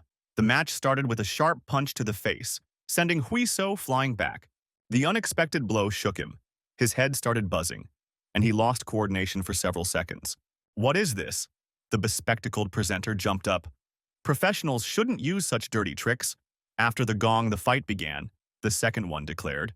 Pareto rushed forward as if from the start, leaving his opponent no chance to recover. Pull yourself together, the bushy-browed trainer shouted at the impudent guy. Pareto fired a right cannon into the glove box. Huiso could only stand his ground and defend like a turtle, the punches bombarding him endlessly. Why was Lee Soo only defending himself? He seemed to have received a stunning blow, and the thick-browed coach was nervous. The daring guy held the block with all his might, but even through it he felt the full force of his opponent's blows. He was quickly pushed back and cornered by this one-sided pressure. Get out of defense, move to the side, the bushy-browed trainer commanded him. The guy heard and immediately took his advice, taking a step to the left. But the experienced fighter Pareto pursued him, immediately taking over. With a powerful hook to the defense, he pinned the impudent guy back to the net. After working with straights, he charged under the ribs with an uppercut into an uncovered area of the body. Instead of trying to finish, Pareto plays it safe and wants to land more punches first, Sung-hoon noted. Unlike Mitsubishi, he was calm and in control. Huiso held on steadfastly. But the situation could not be called stable. He was losing strength. With a sharp movement, Pareto performed a takedown and grabbed the impudent guy by the leg. Huiso immediately responded and stopped this attempt. He bent his body, rested his left hand on his leg, and stopped his wedge-headed opponent with his right. After a long defense, Huiso revealed his face, and the commentators gasped. He received a slight cut, and his face was covered with abrasions, the first time this had happened to the impudent guy. How tenacious, Pereiro noted, realizing that he wouldn't be able to throw the guy off. Then he let go of his leg and grabbed his body for a throw. He pressed him against the net, and again hit him several times in the side, where there was no protection.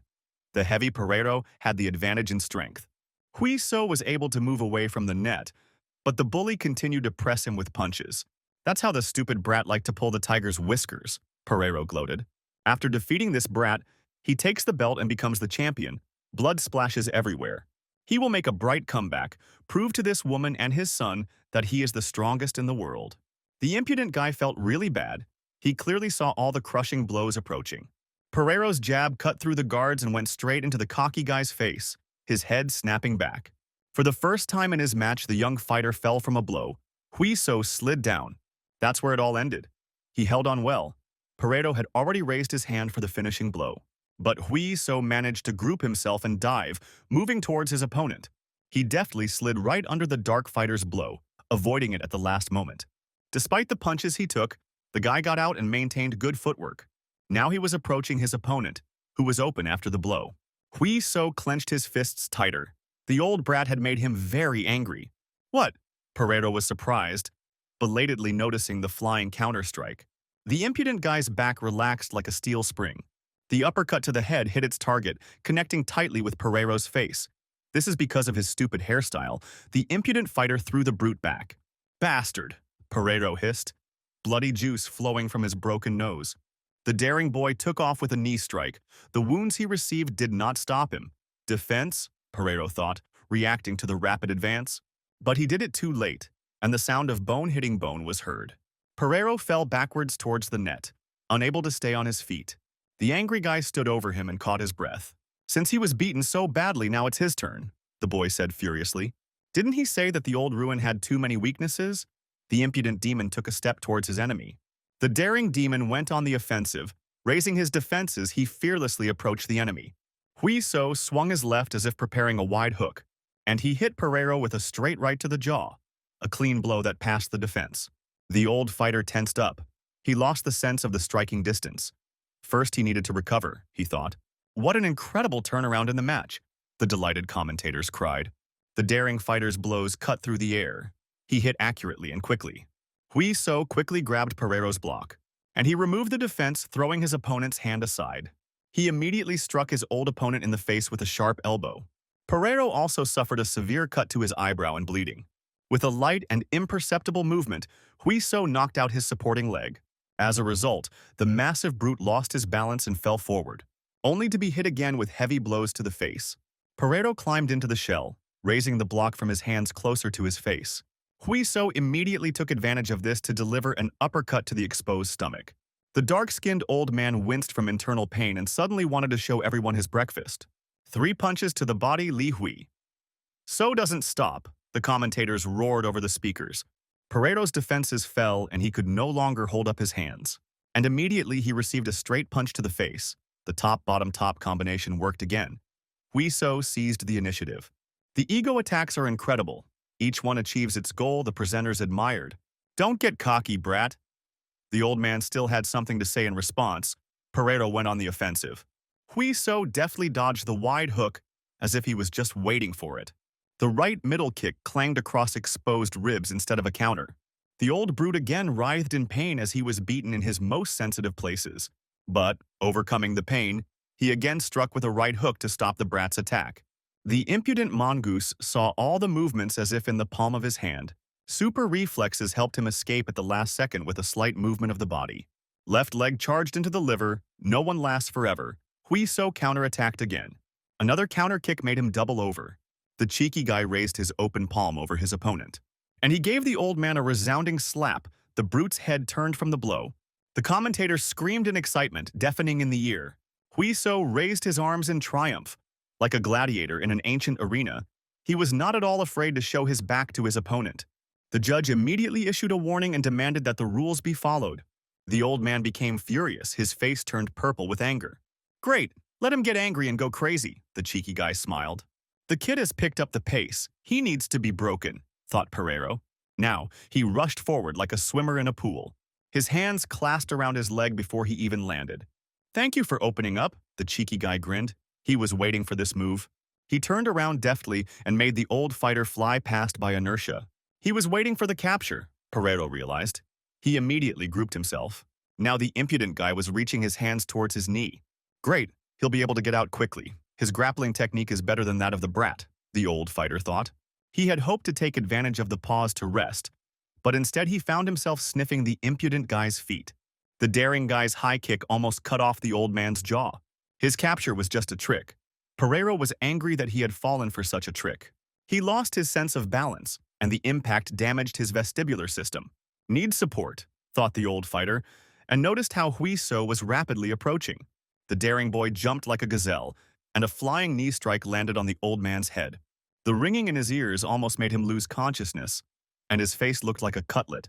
Having fallen, the old man tried to climb onto the impudent guy, hugging him with his arms. "How to hold on?" the impudent demon grinned. "That means there is still strength." He was truly glad about this, Huiso thought, moving his legs back to avoid being knocked over. His hands clasped around the old man's thick neck. The guy didn't miss any opportunities. A knee strike tested the strength of Pereiro's defense. He hits like hell. The old fighter cowered like a turtle, his blows reaching even through the defense. If he holds on well, then he can be beaten even harder. The impudent demon smiled maliciously. The old man falls to the side without support. Huiso hurries to help him with this. He threw Pereiro away from him, straight to the net. "Damn it," thought the old athlete. "He's never been hit so hard in a fight." Jab. The old man saw the faint flicker of his opponent's left hand, or a hook, and a strong one, the experienced athlete guessed, reacting to Huiso's movements. He covered his head, expecting a powerful blow from the impudent guy. "I block and counterattack," he managed to think. But instead of a blow, he felt a grip on his neck. The sharp knee was flying towards him again, and even the veteran had difficulty. A sharp blow to the knee knocked him out so hard that it even penetrated his defense, and the old bull's head fell back. He had already accumulated so much damage that he began to float, and everything went blurry in his vision. Huiso shot the old man with impunity from a long distance with powerful frontal kicks. "The bastard won't even let me recover," the old veteran gritted his teeth. Pereiro took the front point position. The commentators explained his actions. In this position, knee strikes and kicks are prohibited. Could his kick really be that strong, the boy wondered, since he hid? But unfortunately for Pereiro, the boy knew how to deal with his fist as well. Like a cornered animal, the old fighter retreated back in search of a safe corner. A blow to the back stopped the fleeing man, and a loud slap was heard. No matter what he does, he still gets beaten up. It's useless even to defend himself. Pereiro grimaced. "I needed to get away from him." He took a step to the side, mirroring the beginning of their fight. "Where are you going?" The cheeky guy shook his finger at him. Pereiro is not allowed to leave. For the first time, he himself is driven into a trap. The commentators are excited. Huiso pinned him to the net with sideways shots to the defense to keep him in place. Everyone makes mistakes sooner or later. Pereiro was patient and waited for the impudent guy to make a mistake. Having waited for the blow, he abruptly moved his body away, causing Huiso to fall forward slightly, losing his support. Great. Head open. Pereiro loaded his hand for a punch. A sharp overhand unexpectedly shot at the impudent guy. The guy realized it was too late to dodge, and instead counterattacked with his elbow. The fidgety bastard gritted his teeth, the old fighter missing the unexpected jab. "Elbow! Successful elbow attack!" the bespectacled commentator yelled. It was impossible who called this monster with the reaction of a mongoose and newbie. Pereiro was horrified looking at his opponent. A clean uppercut hit his open head again. He had long since lost all feeling from the intense pain. This is how he will lose the match that should have brought him closer to the championship, flashed through the veteran's head. Huiso did not stop and beat his old rival. All his efforts went to waste. Pereiro realized that his end was near. He will definitely fix everything. The last hopes in his soul were cut short. "Arrogant fool," his ex-wife whispered in his subconscious. Oh, the old fighter sighed in disappointment as the sentence was already whistling in his ears. High kick Hui. So cut him down like a tall tree. Even the coaches' mouths dropped open at such a stormy and dramatic ending to the fight. The back of his head fell back far from the blow, and Pereiro went completely limp. And he fell as if mown down in front of his opponent. His heavy body fell with a deafening crash onto the ring. The referee covered the defeated fighter and declared the end of the fight via knockout. The veteran, who had won for 6 years in a row, was exhausted and knocked out in the first round.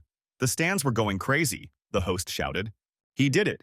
Beat the old meat properly, the daring fighter boasted to Hong Sun, and he praised the good fight. Today, he will do whatever he wants, even if they don't think about stopping him.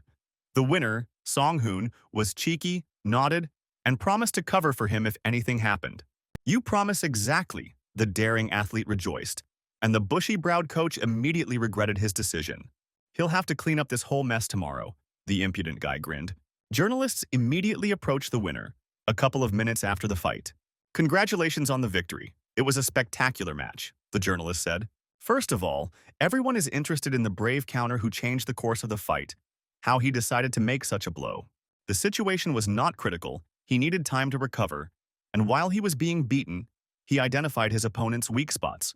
Hui So answered. And when the right moment came, he just struck, the boastful athlete said. It's unbelievable, the journalist said. The odds were 9-1 against Hui. So they were betting so much against him, the guy was surprised. The journalist confirmed everything correctly, and the guy sighed in disappointment. Does no one really believe in him? What does he want to convey to the match spectators today? The journalist asked him. The cheeky guy answered briefly. I hope everyone who bet against him and lost a ton of money will make the right bet next time. Especially when it comes to his matches, let the scoundrels think about it properly, the impudent athlete shouted. Unbelievable. Let's all support the winner together, the journalist replied. But Hui So raised his hand to say another word. I have something to say to Director Yang, he said to the cunning old man. Only quickly, the cunning director answered sternly. What will he do this time? He was worried. First of all, I apologize. He deprived them of the opportunity to advertise the next match with Pereiro. The guy brazenly apologized. But everything can be fixed if you give him this opportunity, he said. Put out your finger, he will cut off your arm up to the shoulders. The cunning director was horrified by the unbridled impudence. The director thought about his answer as an excited hubbub grew throughout the hall. What is he doing? The meticulous coach was stunned. The excited crowd chanted his name and pressed the director, but he was slow to respond. He is so confident, title shot, a completely different event. Will he be able to handle it? Asked the cunning director. Who knows? The cheeky guy answered evasively. But since the director asked, he could answer the question himself. He won all 4 matches in 1 round, the guy said confidently.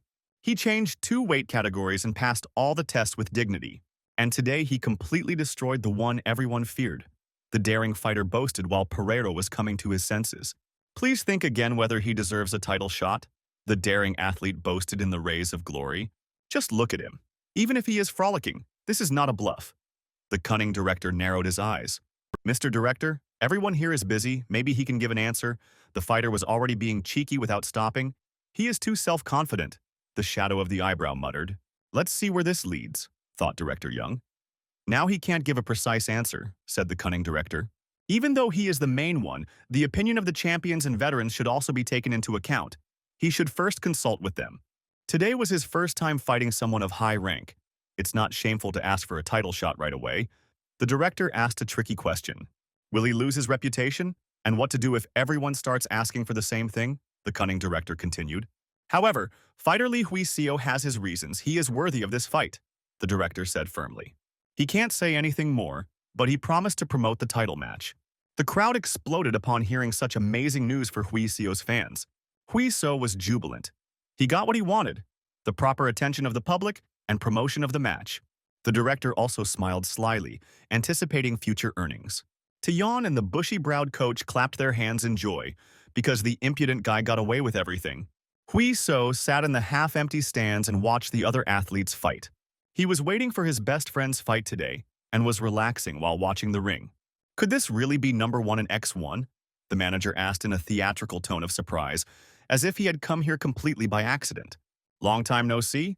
The guy said hello to the manager who brought him into the world of MMA. That's right, it was a long time ago, laughed manager Jang Yong-kun. How are the wounds? He asked.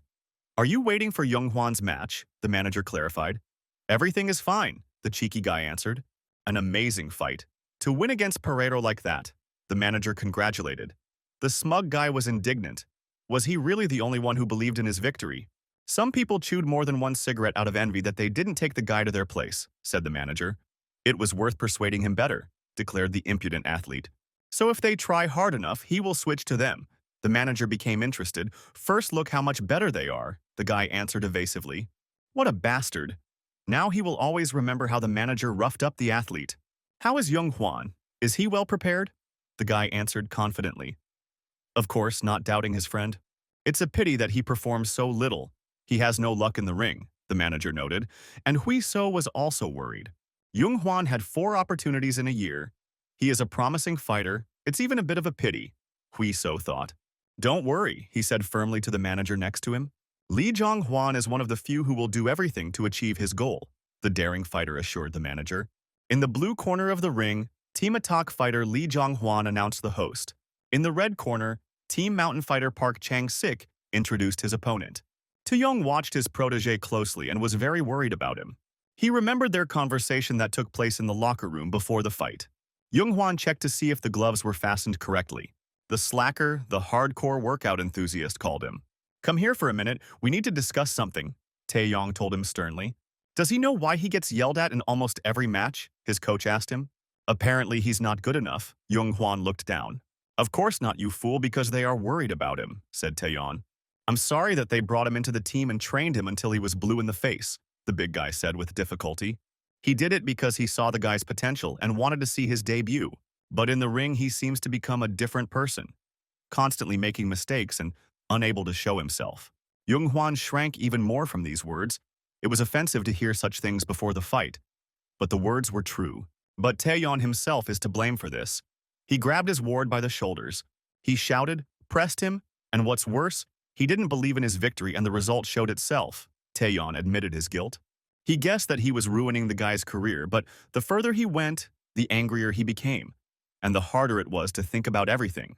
It's a shame I acted like a child, Taeyeon apologized. In this match, he will not repeat his mistakes. Now let him do what he thinks is right, and he, as a coach, will support him. Give it your all, the big guy told him. And the boy answered decisively and became more cheerful. The two fighters clashed immediately after the gong sounded, the commentator said. Jung-hwan's opponent was getting closer despite the counterpunches.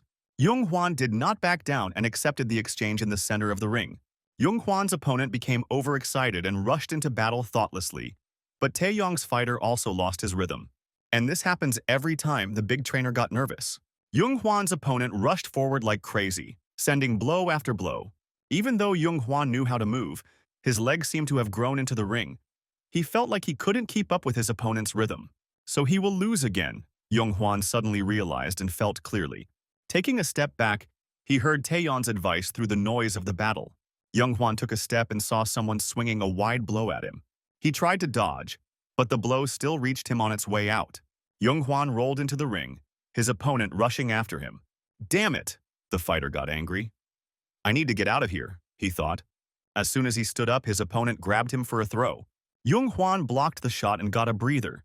But now he was pinned tightly against the net. Now he hears Taeyong's voice and his support.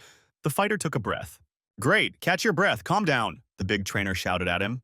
Jung-hwan deftly kicked his opponent's supporting leg, causing him to lose his balance. Jung-hwan held his breath and pushed his heavy opponent away from him. With one throw, they changed the position. Now Hwang had his opponent pinned down. Taking advantage of the pause, he cut off his jaw with a left hook. Also, Jung-hwan felt like he had a great opportunity. Dodge! Taeyong shouted at him, and the fighter managed to dodge at the last second. It opened up and Jung-hwan immediately took advantage of it. The opponent received a powerful counterpunch from the right to the jaw. He's exhausted, keep pushing, his coach shouted at Jung-hwan. Jung-hwan did just that and gradually broke through his opponent's defense. He did a great job of completely disrupting his opponent's rhythm, the manager noted. He's deliberately giving it his all, and if he continues, the guy thought everything will work out well. Jung-hwan landed an uppercut to his opponent's gut, causing him to double over in pain. The red-headed one jerked to the side to get away from the attack of the persistent Jung-hwan, and he succeeded. He quickly broke out of the corner. But Jung-hwan had calculated the direction and moment precisely to get closer, and then he delivered a stunning uppercut to his opponent's exposed chin. Jung-hwan pinned his opponent to the net and unleashed a barrage of punches. The opponent weakened. Jung-hwan felt the taste of imminent victory and accelerated. Just think, he wanted to leave his younger friend, the athlete reproached himself. But in the past, he will definitely win this match. Jung-hwan swung harder. His opponent cowered like a cornered rat and saw the knockout approaching. Desperate, he instinctively moved to meet Jung-hwan with a punch. They both struck at the same moment, leaving the fate of the entire match hanging in the air. But the opponent turned out to be a little faster, and Jung Hwan missed a powerful counterattack that crushed his face. They were separated for only a few moments. If Jung Hwan hadn't hit so hard, he would have succeeded. The opponent threw him back, and now the fate of the match was again uncertain. "Jung Hwan, pull yourself together," the big coach yelled at the top of his lungs. But the fighter did not hear him and fell on his back, stunned by the blow. With great effort, Jung Hwan managed to stay on his feet. This left his opponent confused, as he thought he had already won. He decided not to miss this opportunity and immediately rushed into battle. Was he really going to lose this time too? No way. Jung Hwan gathered all his courage. He did not retreat and also rushed at his opponent. "Keep it up, now is the time," the big trainer shouted at him. Jung Hwan prepared his signature jumping knee strike. The precise blow simply crushed the opponent with a deafening thud. The redhead's eyes rolled back and his head fell back. Jung Hwan landed a perfect knee kick and went in for the finish. He sat on top and swung to give his opponent a good punch. The furious blows pinned the red-headed man to the ring. The opponent's defense wavered and he began to take a lot of punches to the face. Jung Hwan pounded like an anvil until the referee told him to stop and stop the fight. Jung Hwan was breathing heavily and couldn't believe that it was all over. He looked up, gulped in air greedily, and came to his senses. Finally, he won. The fighter raised his hands in triumph. "What a little devil! He made me worry." A big guy climbed into the ring. "Taeyeon!" the fighter shouted, almost crying. "Defeated the devil." The coach spread his arms. "Good fight, Hui." So said, happy for his friend. The manager looked disheartened by the results. Two grown men hugged each other in the middle of a huge hall and cried. In the evening, they went out for a walk in some fresh air. "This was the first time I saw Taeyong so happy," Hui So noticed. "Now his dream of making his debut has become a reality," the cheeky friend declared. "He survived only thanks to him," Jung Hwan answered. "But what did he do?" asked the surprised Hui So. "He was going to quit the team. Everyone knew it," Jung Hwan said. And the cheeky friend pretended not to understand anything. Each loss distanced them from each other. He kept thinking about how to live on and what to do, because fighting was all he knew how to do. But the thought that he would leave his friend alone worried him more than anything else, and so he did not give up. And now he feels a little calmer. And he can look his friend in the eyes, although he is still far from him, Jung Hwan said thoughtfully. No, Hui So disagreed. His friend was much cooler than he was. He was so afraid that he wouldn't succeed in Korean wrestling because of his injury that he simply ran away. The injury was minor, and he could have recovered in 2 months. But when it was time to return, everyone had succeeded and his friends simply forgot about him. At first he held on, but then he simply couldn't take it anymore, mentally and physically. But he is different, Hui So said. No matter how hard it was, his friend never gave up. And he always met difficulties head-on. That's why he should thank his friend, said the cheeky guy. Because Jung Hwan didn't give up, that's the only reason Hui So was able to survive everything. So he has nothing to be ashamed of, said Jung Hwan's loyal friend. Of course, if we are talking about skills, he has room to grow, said the self-confident guy. Judging from this fight, Jung Hwan has about 60% of the skills of a daring fighter, Hui So boasted. If he hadn't panicked, he would have won easily. It's good that he won in the end, even though it wasn't the main match. Jung Hwan could barely hold back. If you think about it, he debuted first, so he is Jung Hwan's mentor, Hui Seo stated. Will he call him mentor? The cheeky boy teased. The last thread of patience snapped, and Jung Hwan rushed at the impudent guy. Hui Seo stood alone in the middle of the filming set where people were bustling about. Everyone is busy, so that's how the title shot goes, thought the cheeky guy. He received sponsorship from the Tasty Chicken, amounting to $4 million a year. He also starred in a reality show where he showed the daily life of MMA fighters, Let Me Die. That's how he looked on the screen. Today, he's here to pose for the cover of Fight Club magazine. He was thinking when someone called out to him from behind. Hui So turned around. The shaggy big guy greeted him as he came closer. The guy got the role and was now constantly busy filming. He's a real star, you have to sign up to meet him, Hui So urged. He's not at that level yet. The modest big guy became embarrassed. But the welterweight star himself poked him in the side with Hui So. After the fight, they started to communicate more. The first impression of the big guy turned out to be correct. He was a good person. He won 2 knockouts and became an action movie star, where he gained popularity. A couple of photographers recognized them and offered to take a photo together. I can't refuse, agreed Hui. So, and they had a fun chat with the photographers. And so, all assembled, the cunning director greeted them and they turned around. Nice to meet you, said the cheeky athlete. And there was another person with him, and they began to see each other more often, Director Yang noted. A good fight, despite Pereiro's dirty tricks. Hui So waved it off. Nonsense, he said. Song-chan. The director turned to his companion. They were seeing each other for the first time. Why didn't he say hello? The director asked. Kim Sung-chan. Glad to meet you. The man extended his hand to the journalists. Hui So frowned. It was hard not to recognize this person. The lightweight champion looked much friendlier than expected. Seok Ho also said hello. The atmosphere seemed relaxed. Lee Hui Seo, the cheeky guy, was the first to introduce himself when it was his turn. Song-chan looked straight at Hui So, but did not shake his hand. He looked contemptuously at the outstretched hand, as if the plebeian had allowed himself too much. Kim Sung-chong, he said his name again, to Hui So, who was dumbfounded by such tactlessness. So that's how it is, thought the impudent guy, and reared up like a wild cat.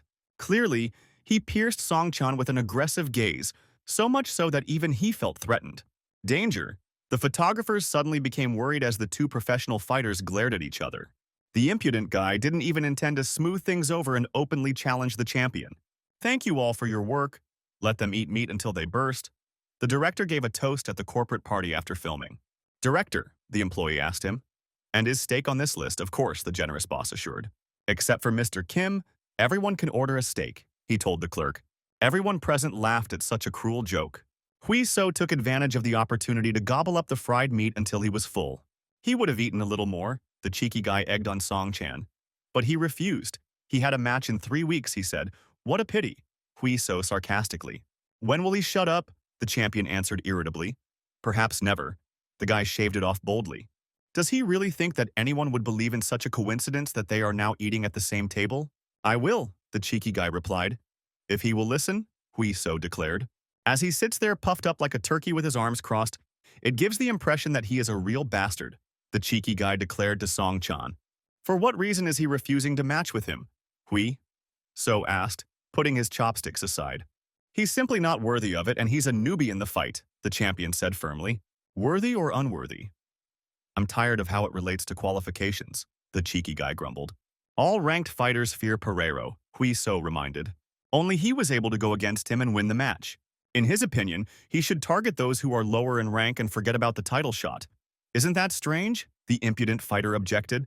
Pereiro is a seasoned fighter and he only has 4 wins, so the match should be agreed to. Sung-chan responded skeptically. Does that give you the right to choose your opponent? The cheeky guy replied discontentedly. But Song-chan stood his ground. An unconvincing argument, he said. What strange nonsense is this? The impudent fighter grumbled contemptuously. There's some special ceremony to becoming a champion, he quipped. And Song-chan grimaced at the words.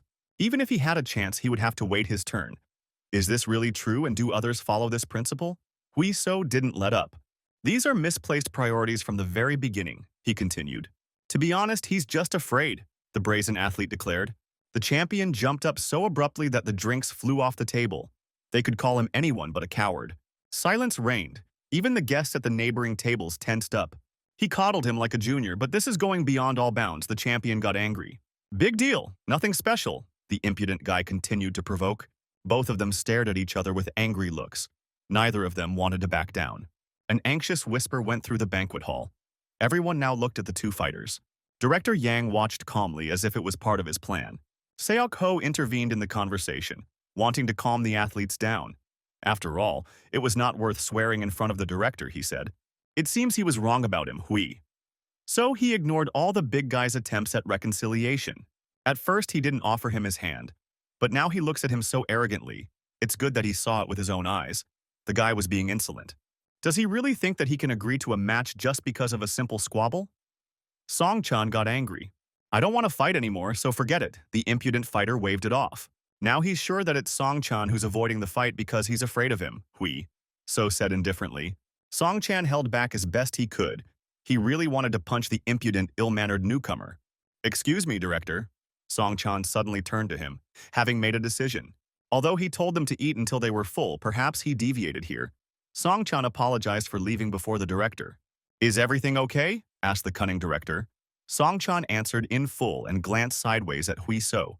He just doesn't see the point in staying here, he answered reservedly. And the impudent boy demonstratively spread his arms. Song Chang promised to come by in person later and apologize. The director nodded and let him go. What about him? The director asked the impudent boy.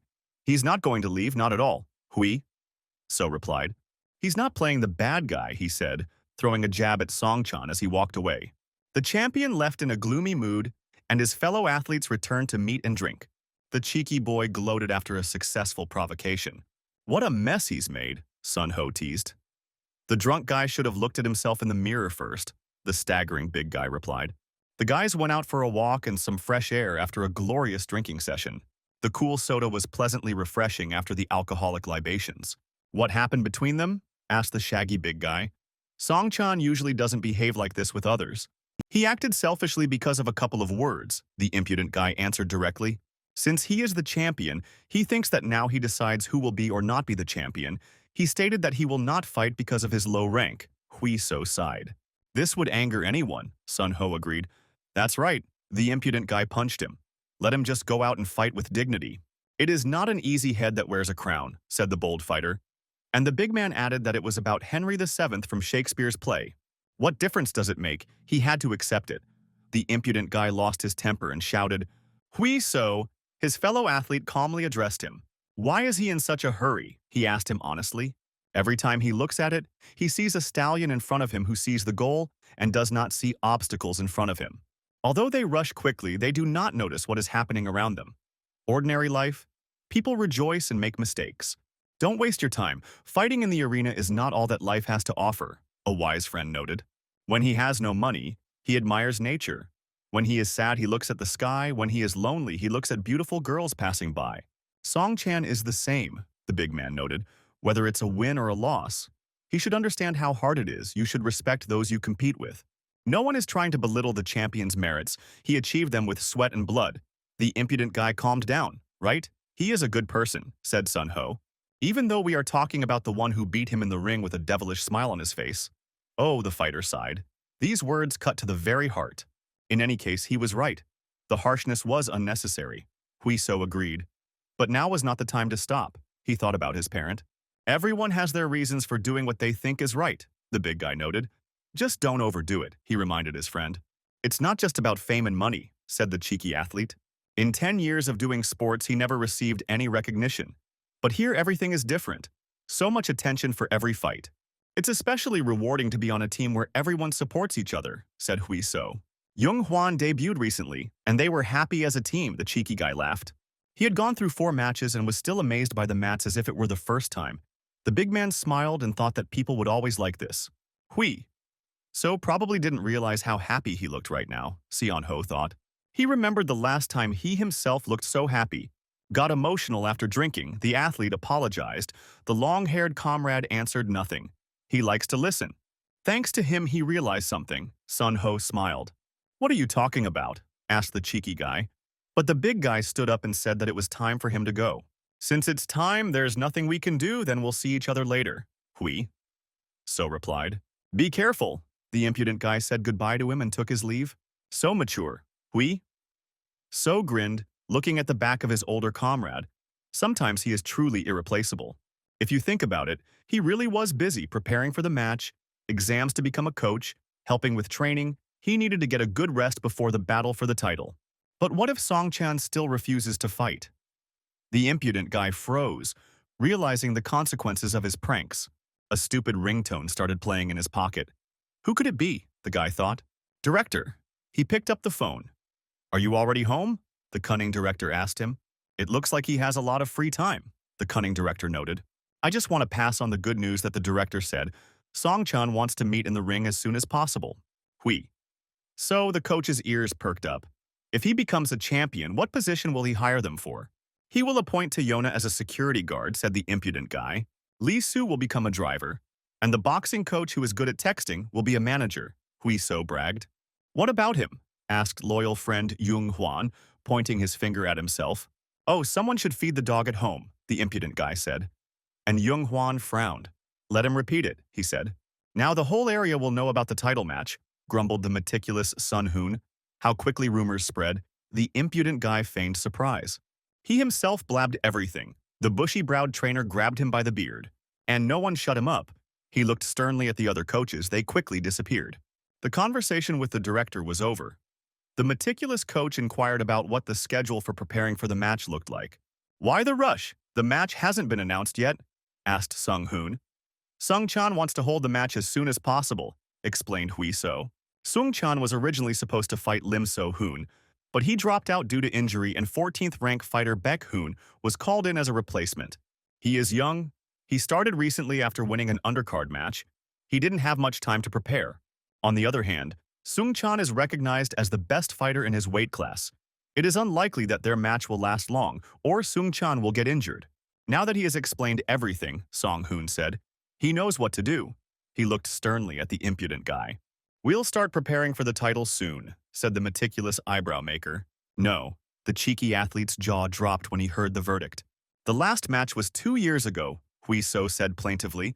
The meticulous coach correctly agreed, and he had already recovered. "No, he still has 3 weeks of rest before the fight is scheduled," Hui-so protested like a child.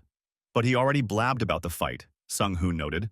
"Think carefully. You need to prepare properly for the match." The coach frowned. In a title match, the match lasts 5 rounds.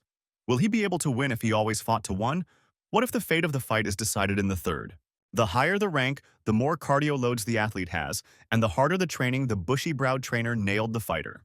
Or he will simply miss this opportunity to become stronger, Song-hoon said sternly. No way, the daring athlete was fired up with fighting spirit. Then let him stop whining. We are talking not only about the upcoming fight, but also about all subsequent fights, the eyebrow-shaped man reminded. And the director asked him to come to Song-chan's next match.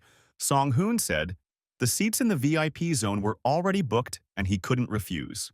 "I don't want to," said the stubborn fighter. Song-chan. He wants to show off in front of him, and he can't stand that. At the last conference, he tried hard to praise him. Song-hoon. He just spoke from the heart, the guy bragged. "Just go like on a school excursion," the meticulous coach whined.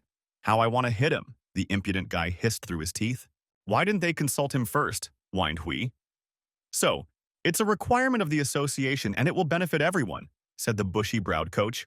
They simply took advantage of it. Hui-so did not calm down, and the bushy-browed master stubbornly turned away. "He will come," Sun-hoon asked the fighter. "Who knows, cardio in the summer, training. Now he will go to rest," the impudent guy left. "Call me later," Sun-hoon pestered, and the impudent guy demonstratively covered his ears. What a child, the bushy-browed trainer looked after him. The director greeted Song-hoon politely when they arrived for the title match. "It's good that you came," he said. "Sorry that it's late." The meticulous eyebrow sticker apologized before the impudent guy showed even an ounce of regret. He was afraid that they wouldn't come at all, the director said. "How could they refuse him?" Song-hoon answered politely. "He was glad to see him too, Mr. Gloom," the old sly fellow joked. The boy, as usual, spat on all propriety. "It's hard with him," the director asked sympathetically. "They fight every day," the bushy-browed trainer agreed. The boss suggested having a drink after the match, but Sung-hoon had to refuse. They had already started preparing for the match and he was keeping an eye on the guy. Even during the vacation, the director was surprised. "They are going to use the time to the maximum," the meticulous coach explained. "We cannot relax while the youth suffer," the responsible coach declared his solidarity. "So we'll put it off until next time with Sang-gook and Yoo-jin." The director shrugged. They took their leave and hurried to their seats in the box. The match was about to begin. "That's why he loves the attack team," the director told his assistant. "This team is good from management to training and mentoring, so they produce good fighters," he said. "Is this upstart really that good?" Yang's assistant wondered. They looked at the athlete and the coach, who had just started teaching the guy manners. "Let's just take our seats," the cunning director evaded the answer. "The main event is about to begin." The announcer's voice roared from the stands. In the blue corner was Baek-hoon, a 14th-ranked fighter. In the red corner comes the champion, Top Gun, Sung-chan, #1 in his weight class. The crowd of fans exploded into the stands, furiously welcoming their champion. Song-chan waved his hand at his loyal fans. Now he looked calmer than when he was talking to the impudent guy. So he arrived and noticed an impudent boy nearby. He doesn't acknowledge his leadership, but he came to see his skills, the bastard, Song-chan thought. In that case, he will show the difference between them. A fight between a wrestler and a boxer, I wonder what the outcome will be, the commentator said as the fighters glared at each other in the center of the ring. The referee gave the command to fight, the gong sounded, and the fight began. Song Chan started with a confident 2 to the head and got the first points. The combo of strikes sent Baek Hoon flying back even as he took a defensive stance. Now Song Chan was pressing his opponent in the ring with pure force. They exchanged direct blows at long range, testing each other's defenses. Both watched each other closely and were in no hurry to end the fight. Song Chan started with flickering jabs to confuse his opponent. Instead, he used a low kick to the shin. The trick worked well. After the first, the second flew, painfully piercing the leg. Baek Hoon had difficulty moving and his leg went numb after the blow. He froze in place and immediately received a two-pointer from the right and left on defense. Following the hands, a high kick flew into the shoulder to beat up the muscles in Baek Hoon's arm. Baek Hoon flew back towards the net, the blows even breaking through the defense. Song Chan advanced cautiously, pressing his opponent. He is not only strong but also very fast. Analyze the future opponent Hui So. From the very beginning, the spectators knew the outcome of the match, and few people bet on Baek Hoon to win. But the ring is a place where the outcome of a fight can change at any moment. Baek Hoon stood over his defeated opponent and smiled maliciously. Working as the number 2, Baek Hoon moved in a circle, avoiding Song Chan. A few seconds passed and Song Chan calculated the distance and performed a jumping hook. The blow went perfectly, crushing Baek Hoon's defense and throwing him back. He staggered and began to fall onto the octagon fence. Song Chan did not miss this opportunity and continued to attack. But he couldn't know that this was all a trap set by Baek Hoon. Their punches flashed across each other, but the opponent was faster, and Song Chan received a straight to the tip of the chin. A well-timed blow immediately damaged his vestibular system, and Song Chan lost his balance. He fell into the ring, unexpectedly for himself, and experienced a strong shock. He tried to get up quickly but still didn't make it. Out of the corner of his eye, he already saw a blow flying at his head from above. Baek Hoon knocked him down with a powerful middle kick, sending him flying again. One clever trick turned the entire course of the match, and Baek Hoon succeeded in it. After this, Song Chan came under a hail of blows and was unable to defend himself from them, as he had not yet recovered from his previous injuries. Baek Hoon seemed to have dropped his mask and showed his true abilities and complex techniques. If Song Chan were an ordinary person, he would have collapsed long ago, but his hardened body still held up. He was even able to land a few light counterpunches, but he failed to slow down Baek Hoon's pace. He only grinned and continued to press. Now that Song Chan's defense was weakened, he himself found himself pressed against the net. The match ended when his coach threw in the towel, deciding it was better to avoid serious injury. Song Chan was unable to get his act together until the end of the match and looked completely broken. After this match, the title of the main champion goes to Baek Hoon, the host happily announced. The host asked Song Chan a few words about the match, and he regretted that he had not studied his opponent better and had prepared poorly. It was a shame to give up halfway, but the decision was not unfounded, the defeated champion said. But this is not the end. He promised all the fans that he would become stronger and return to the ring, and again asked the fans for forgiveness. This is how unexpectedly this match ended, the host said. Now let's move on to the interview with the new champion, the host said. He gave him his word. Hui So watched the defeated champion. Let's go, said the cheeky guy to the bushy-browed trainer. Don't you want to listen to the end? He was surprised. The match is over. If we don't hurry, we'll be back late. The guy said.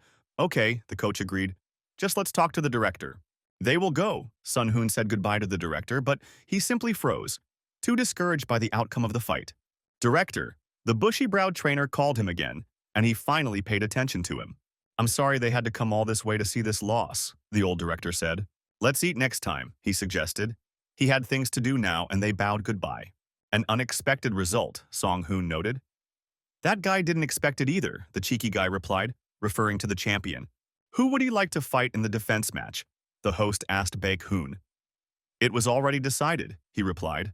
Lee Hui So, the impudent guy, heard his name from the arena. The director promised him a title match, and by a lucky chance, the opponent just now announced Baek Hoon, and Hui So turned around abruptly. How about you speak up, Baek Hoon said, addressing the brash boy directly. Get up, he has something to say, the new champion challenges. What a bastard, the impudent guy got angry and exhaled heavily. He climbed into the cage and a high-voltage atmosphere immediately reigned between them. What does this mean? What do they want to hear from him? Asked the impudent fighter. Just a straight answer. He just challenged him to a fight, Baek Hoon said. Or Hui So won't participate, the champion taunted. There is always one provocateur, and it is him, said Hui. So, It was like that before Sung-chan was the champion. Now everything has changed. Why? The impudent guy asked the champion directly. Just giving him a chance, said the newly minted cunning champion. Why doubt? Just say thank you. No. He poked Hui so impudently. It's a lie. You think you deserve the belt when you just became a substitute and by a lucky chance won the matches, the cheeky guy said. Stop pretending to be nice. You think everyone here is stupid, he continued. This is what he thinks, Hui? So made a statement. He did not let go of the microphone. Now that he won, he needs more attention, so what he did was call Hui Seo, who is quite popular, and he was there. He was in such a hurry to call him before Hui Seo left. And now he says that he is giving the opportunity. The impudent guy got angry. No one will fall for such cheap provocations, the daring fighter declared. If he wants to compete, let him make an official request and not put on a show for children, sharply shaved off the impudent champion Hui Seo. There seems to be a misunderstanding here, Baek-hoon said, but the cheeky guy quickly shut him up. What irritates me most are idiots who assert themselves at the expense of others, Hui Seo answered rudely. He made the first move and violated personal boundaries, poking at the champion Hui Seo. If he wants to discuss any misunderstandings, he should do it after he wins the match, Hui Seo said. Having said this, he simply turned away, not giving his opponent a chance to respond. However, he still won't be able to do it, Hui Seo boldly declared at the end. That was it. He threw the microphone down and walked away as if he was the master of the situation. The crowd chanted his name, and in an instant he captured the attention of all the spectators. He stole the champion's attention in the blink of an eye, the old director noted. Sorry, wait. The director heard a familiar voice. They are together, he tried to explain to the security guards, the bushy-browed trainer. Yeah. In his dreams, the guards didn't believe him, taking him for an ordinary spectator who wanted attention. What a down-to-earth guy, the assistant said to the director. He is a boxer, the unshaven master stated confidently when they conferred. Boxer, they blurted out at once. Hui Seo and the bushy-browed trainer. That's right, Sang-guk continued. This is the kind of counterpunch that outfighters use. Look carefully, said the unshaven master. Long-range fighting style, he said. The video clearly showed how skillfully the former champion was shot from a long distance. This is a midway strike. In Song-chan's place, anyone would have fallen, the unshaven master declared. These light and rhythmic steps. Here Sun-chan gave in, the master noted. He defended himself from the hook and moved to the left. Baek-hoon took advantage of this and countered with a left. He has fast hands, and the advantage of boxing is that he is always collected, no matter how he changes his position. Even if he knew about it, it wouldn't help him, the guy thought out loud. Song-chan found it difficult to answer this. Of course it was difficult, but there was a moment when it opened up, Sang-guk said. This was the moment when Baek-hoon made an uppercut to the solar plexus. Let's start from this moment, the master explained. After the blow, he froze in place and waited for Song-chan. The champion quickly counterattacked, and Baek-hoon seemed to be rooted to the ring. And then he took a clean punch to the jaw they saw in the footage. You see, the unshaven master noticed.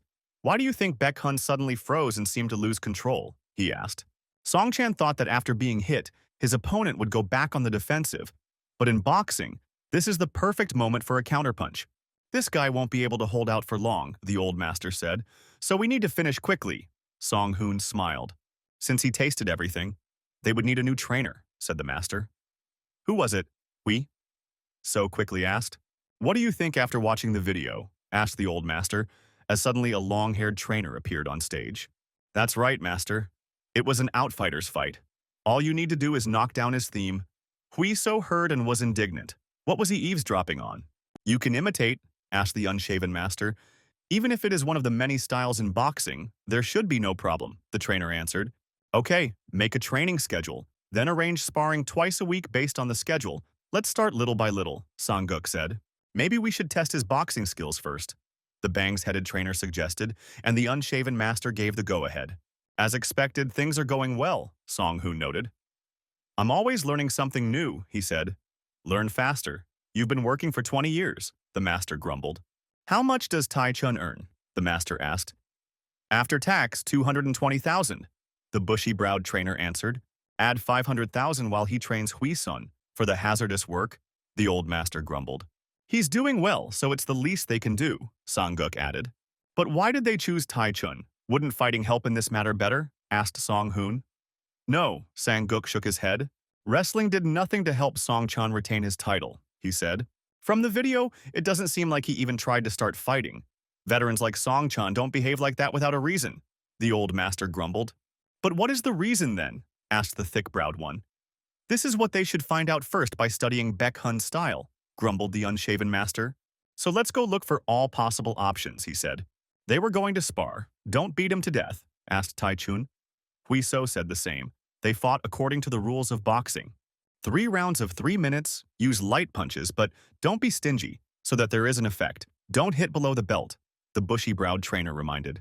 All the athletes and other coaches perked up and gathered to watch the sparring, wondering who would win, the boxing champion or the tough guy. They touched gloves and began to give the command, Sun Hoon said. Don't kill each other, the meticulous mentor asked. They began, he gave the command, and the fighters stood at attention. Huiso fired a blow as soon as the command was given. Tai-chun dodged Huiso's 1-2 punches by swinging his body. The shots missed by a couple of millimeters. Tai-chun made minimal movements. The speed of the blows corresponds to the weight class. He analyzed Huiso. The impudent guy realized that he needed to close the distance and put pressure on him. Bam! Sparks flew from his eyes as he took a counterpunch. Following this, Tai-chun poured another handful onto the helmet. And he missed a right punch to the side from Tai-chun, even though it was a sparring session and he got a fair amount of punishment. An experienced trainer, he immediately came away with good springy footwork. Fast and light, the damage from the blows was very different, Huiso realized. The blows in MMA are heavy and penetrating, while in boxing they are the sharp, explosive blows of an elephant. So that's how boxers hit, he realized. Something had changed in him, and Tai-chun noticed it. Huiso concentrated and kept his keen eyes on his sparring partner. He became calmer after a couple of blows. Not bad, Tai-chun noted. Until he got used to it, he thought. He needs to attack. Unfortunately for him, it will be difficult, thought the experienced boxer, and moved forward with a rhythmic swing of the body like a pendulum. The impudent guy tensed up. He couldn't read his opponent's movements, even with his keen eyesight. Tai-chun swayed back and forth, left and right, making it impossible to determine the striking distance. The blows seemed to be coming from all directions, and Huiso tracked each one of them. After a few such movements, he himself could dodge by swinging his body. Wow! Tai-chun was surprised when the cheeky guy was able to quickly close in on him and counterattacked with a left jab. He dodged and even attacked with a jab, and the spectators were surprised by such a turn of events. Sang-guk also looked surprised. He thought that the boy would not be able to dodge Tai-chun's blows, but he was even able to counterattack. Tai-chun adjusted his helmet, pausing briefly while the cheeky guy stretched his stiff shoulders. Now he's warmed up a bit, said the self-confident guy. If you don't try hard, losing will be humiliating, Tai-chun replied. Baek-hoon sweated as he jumped rope like boxers do. He stopped abruptly when the timer on his phone rang. Don't overload yourself in the morning, it will be hard later, the coach's voice was heard. Why is he so early, he asked his bespectacled coach. He got a call from X1, he replied contentedly. The fight is at the end of January, the coach told him. Not even 3 months have passed, they want to do it quickly, the coach said. As expected, the team that brought the newcomer to the top of the rankings reacted quickly. Baek-hoon became worried. You see, the match was just recently, the coach asked. It doesn't matter, you just need to prepare, the athlete answered. Plus, he remembered their conversation in the arena. The fight was becoming something personal. He was the one who challenged first, and he can't back down, he told the coach. Since that's how it is, let's go have breakfast. The bespectacled trainer patted him on the shoulder. The guy looked at the shelf of awards with deep regret. The winner is Hakuna Matata, the sign read in Japanese. The daring fighter lay in the ring, breathing heavily from exhaustion. Okay? Asked Tai-chun. Didn't think there was such a difference between them, Hui. So answered disappointedly. He's good, that's why he stopped giving in, the coach answered. Although these are just words that lift the mood, the impudent athlete jumped up. He is really a good guy. He praised Tai-chun. He just hasn't figured out the mechanism of counterattacks yet, the coach noted, to Huiso's surprise. Isn't it a matter of weight transfer and reflexes, the fighter asked. Human reflexes wouldn't allow that, Tai-chun explained. Remember how Baek-hoon got it from Song-chan, said the long-haired coach. Baek-hoon is a counterboxer. He reads his opponent's muscle movements, that's why he reacts so quickly. However, his counterattack has a major weakness, Tai-chun noted. The point is to get the timing perfect. The body reacts unconsciously. This is the main dilemma for the counterboxer. So this can be used against him. The daring fighter rejoiced. Right on target. The boxer's trainer agreed. It's not a matter of bragging, and there's nothing to compare it to, but his fists are no slower than Baek Hun, Tai Chun said. If you can dodge these punches, Baek Hun's punches won't hit you either, the boxer's trainer said. That's it. He will train for 2 hours every day, Tai Chun said, and Hui So thanked him for his work. Tai Chun watched the talented young man leave the ring. A good imitation of Baek Hun, the grumpy master praised. Difficult to repeat everything exactly, Tai Chun noted. How is Hui So? The unshaven master asked. Excellent. Much better than the arrogant professionals. And you saw for yourself that that counterattack was delivered with perfect speed and precision, Tai Chun noted. Just keep working. This role is very important now, Song-guk grumbled contentedly. Tai Chun was also motivated. This time, training would bring even more options to his fighting style. And since we were talking about a star, he would take advantage of everything, the master thought. The preparation for the title began. Yan-kun pressed Hui so tightly to the net. The heavy fighter overpowered the lighter opponent. The cheeky guy didn't panic. He pressed his knee against Yan-kun's knee. A quick sweep and a push, the bully flew back awkwardly. Next, they trained in a circle, changing opponents every couple of minutes. Jung-hwan started with his favorite handhold and directed it towards Hui So's neck. The daring fighter was extremely concentrated and saw every movement. He counterattacked, but Jung-hwan managed to dodge the blow. The friend ducked under the blow and tried to make a pass to the legs. He managed to catch on thanks to his precise movements. Hui Seo grabbed him under the arm and pressed his body against Jung-hwan's to keep from falling. He swung down powerfully and landed on his forearm, holding Jung-hwan down. The ceiling was gray. Jung-hwan was surprised, but why wasn't he looking at it, he thought. With a deafening crash, he fell into the ring after being thrown. Get him out, they shouted from the audience when Jung-hwan couldn't get up after a powerful throw. His friend didn't feel sorry for him at all. A minute to rest and then the command came again from the hall, while Jung-hwan's body was removed from the arena. Excellent, roared the daring fighter. He was thirsty for battle, and his fighting spirit was at its peak. Hui So started by working on the paws that Sung-hoon was holding. The sharp volleys sounded like cannons with a dry pop. Sun-hoon felt the strength increase in his palms. The cardio loads made themselves felt.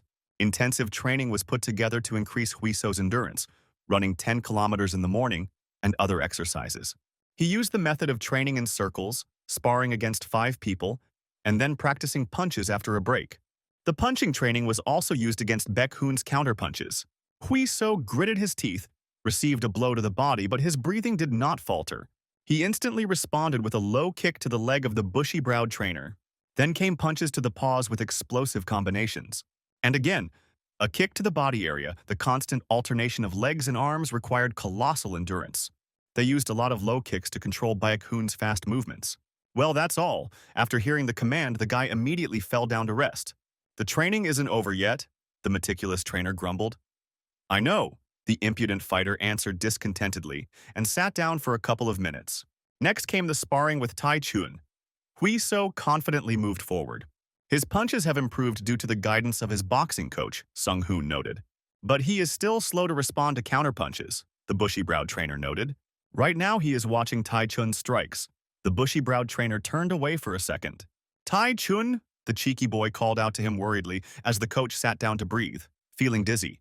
Okay, asked the bushy-browed Sung-hoon as he climbed into the ring. Run for some water, he asked the impudent athlete. Be careful, the brow sticker told Tai Chun. It was irresponsible to let yourself get beaten like that, to which the boxer only laughed. It's not irresponsibility, he answered confidently, to Song-hoon's surprise. This little devil is a real genius, Tai Chun said admiringly. He beat him, Tai Chun said, looking at the back of the daring fighter. At the beginning, everything went as usual. He worked on the body and held Hui So back. During the combination, Tai Chun noted to himself that he lost his rhythm. If he attacks at this moment, he will definitely hit, the boxer calculated.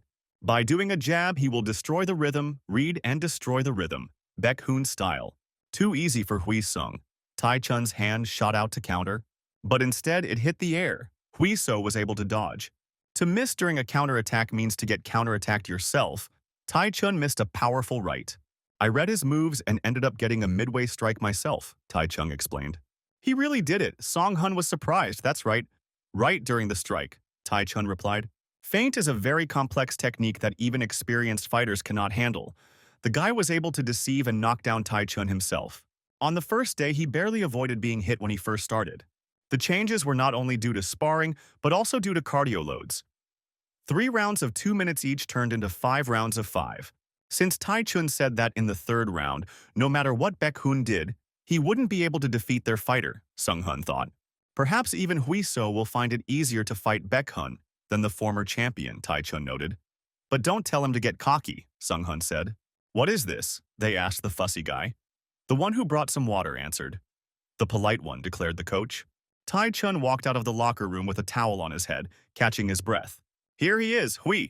So jumped out and scared the hell out of the coach, the ghost screamed. Why is he still here? The boxer wondered. He just wanted to talk a little, the impudent fighter asked. If he's worried about sparring, then everything is fine, Tai Chun answered him. It's something else, Hui.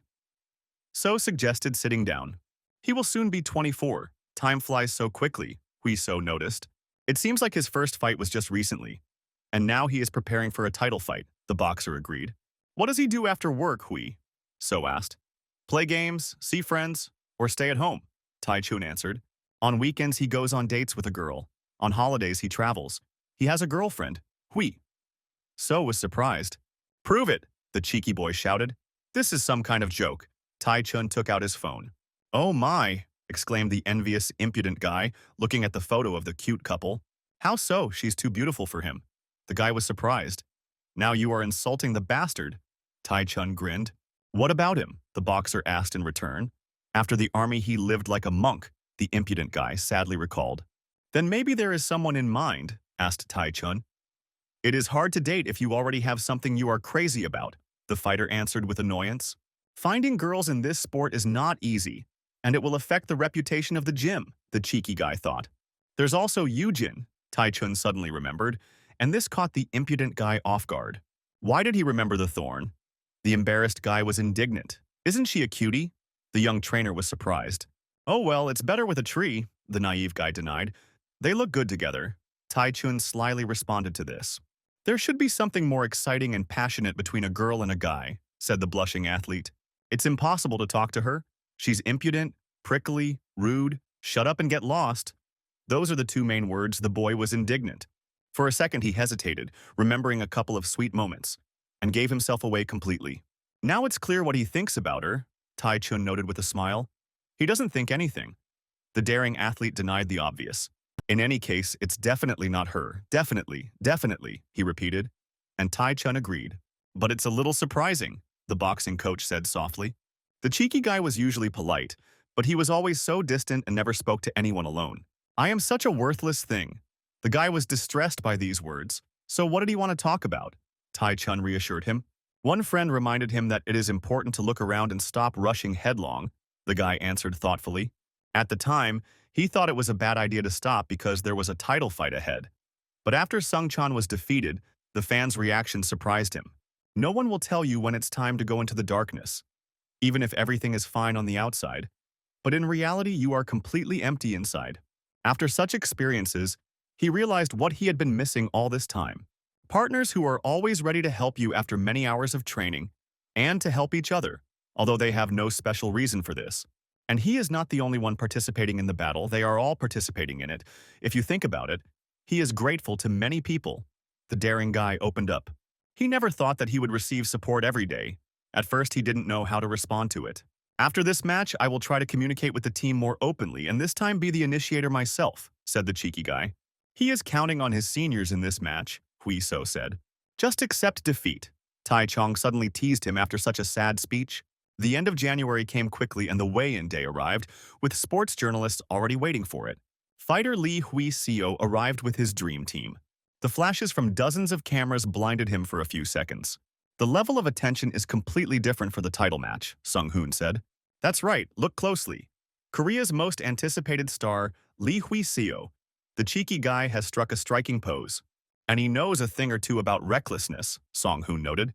He wouldn't be himself without it, the old master grumbled. He's here too, the journalists exclaimed when they noticed the second fighter. Current champion Baek Hoon arrived at the weigh-in with his team. Both fighters were determined to win and looked straight at each other. Fighter Lee Hui. So, weight counted, the judges announced when the scales showed 70.2 kilograms. Baek Hong, weight read, 70.4 kilograms. Stir down, both of them stood in a pose for a photo op and kept a low profile. The host asked the fighters a couple of questions before the match. The first question was directed at Hui So, whether he has difficulty changing opponents in the title battle. There were no problems. You just need to take into account different options as everyone is preparing, the cheeky guy answered confidently. A question for Baek-hoon. He shone brightly in the title fight. But what about his past? Nothing is known about it yet. Since he was 18, he has been performing for Japanese organizations like Gladiator. They don't know much about him because he hasn't gained popularity. He doesn't hide his past, Baek-hoon said. If they want, he can tell. Song-hoon scratched his chin in a very strange way, wondering what exactly the master asked. He checked all the Gladiator's records. The fighter Baek-hong was not mentioned there. The old master guessed exactly how he was looking for him. By name, of course. The bushy-browed trainer answered. He couldn't lie to everyone openly, Song-hoon doubted. An alarming guess came to the old master. Could it really be him? Sang-guk thought. The unshaven master said he would go to the car to check something. Why did he do this when the interview was not over? Sung-hoon was surprised. The unshaven master looked at his phone for a long time and searched for the necessary data. Damn it! He suddenly grabbed his head, realizing the reason for their ignorance. The day of the fight arrived and 11,000 spectators gathered to watch the arena. The applause continues like an endless rain, said the bespectacled presenter. Go ahead, finish with a kick. Hui So was warming up before the fight with the eyebrow stick. Let's finish here. Sun-hoon praised him after a successful low kick. Excellent positioning. Now all that's left is to sit and wait for the fight, he told the unshaven master. Glad to see they're doing well, the old master grumbled uneasily. Hui So sat down to catch his breath after warming up, looking completely relaxed as always before a fight. Still, he studied the walls thoughtfully and Sang-guk noticed it. Are you really nervous? Asked his old master, aka Li Hui. So, they know this, the guy bragged. He is grateful for the easy title fight he had, the cheeky young man said. That's right, that's what he wanted to hear, said the old master. There is no one calmer than Hui, so on the mast. Just a few words.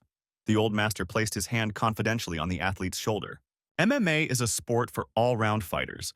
There is no reason why Baek-hoon wouldn't use wrestling, or grappling, or kickboxing, or all of them at once.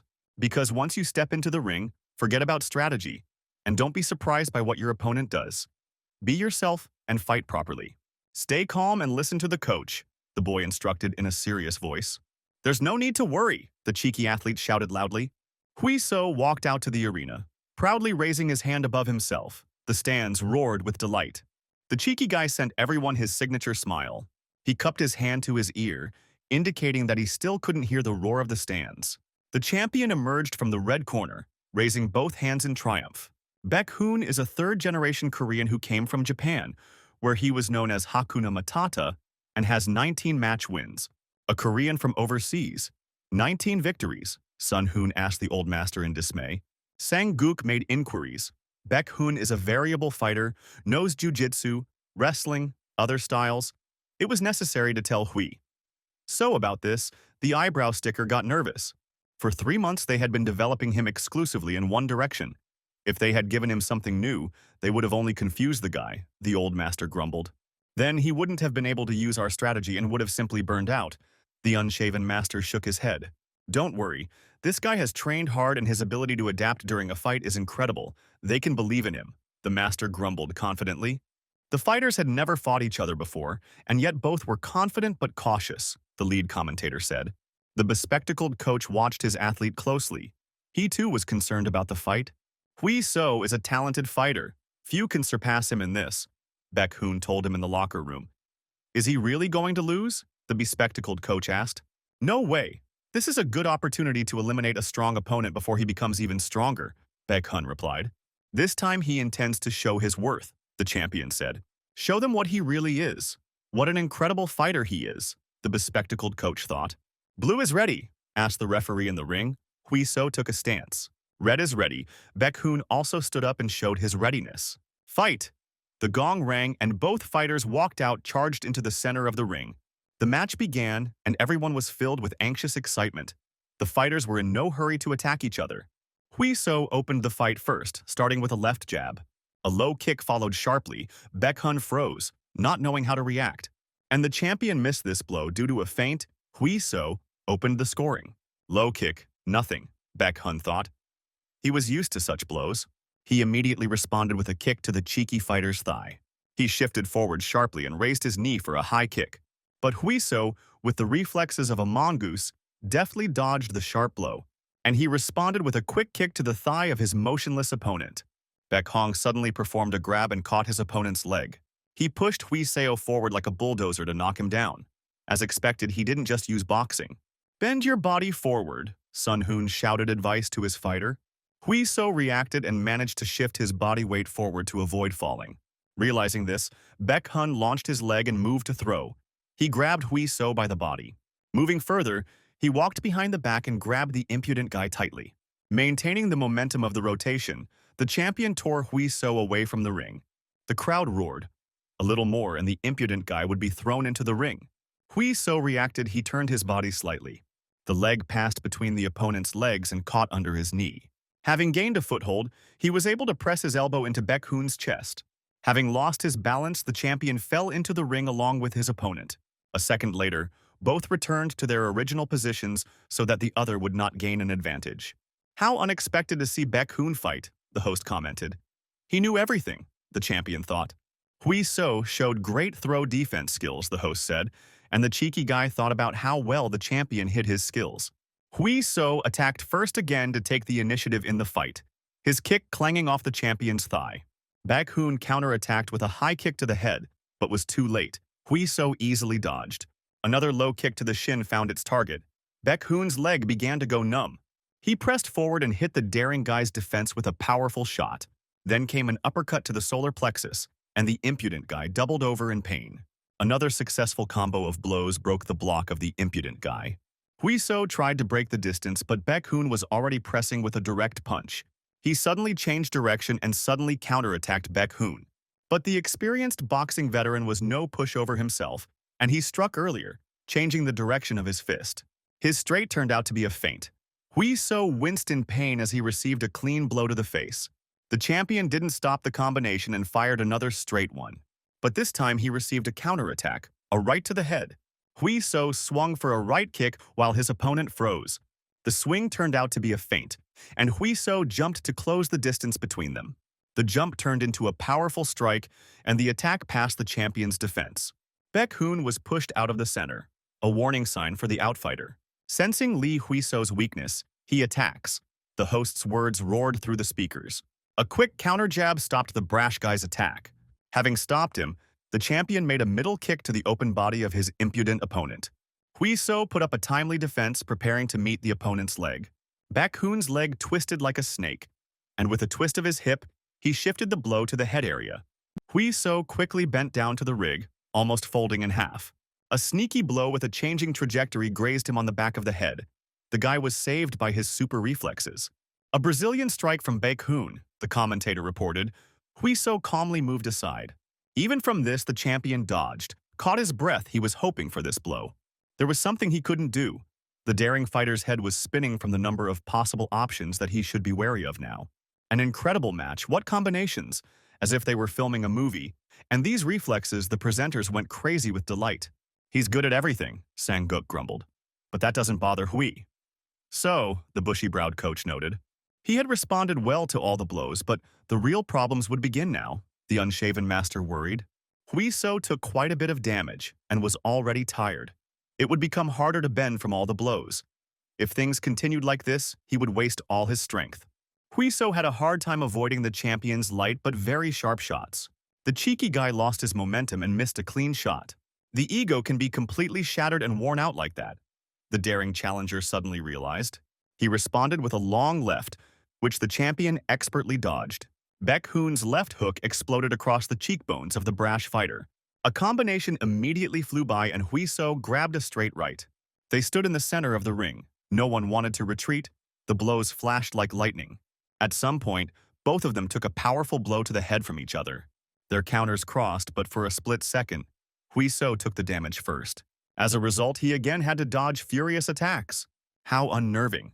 Sang-guk clenched his fists. Although the guy held up well, he was slowly being pushed towards the net. Baek Hoon switched from punches to kicks and raised his knee up. The challenger barely dodged a high kick to the head. Baek Hoon no longer held back. He showed incredible skills, and the daring guy had to survive in the ring. He had to say something. The unshaven master was nervous, but the necessary ideas did not come to mind.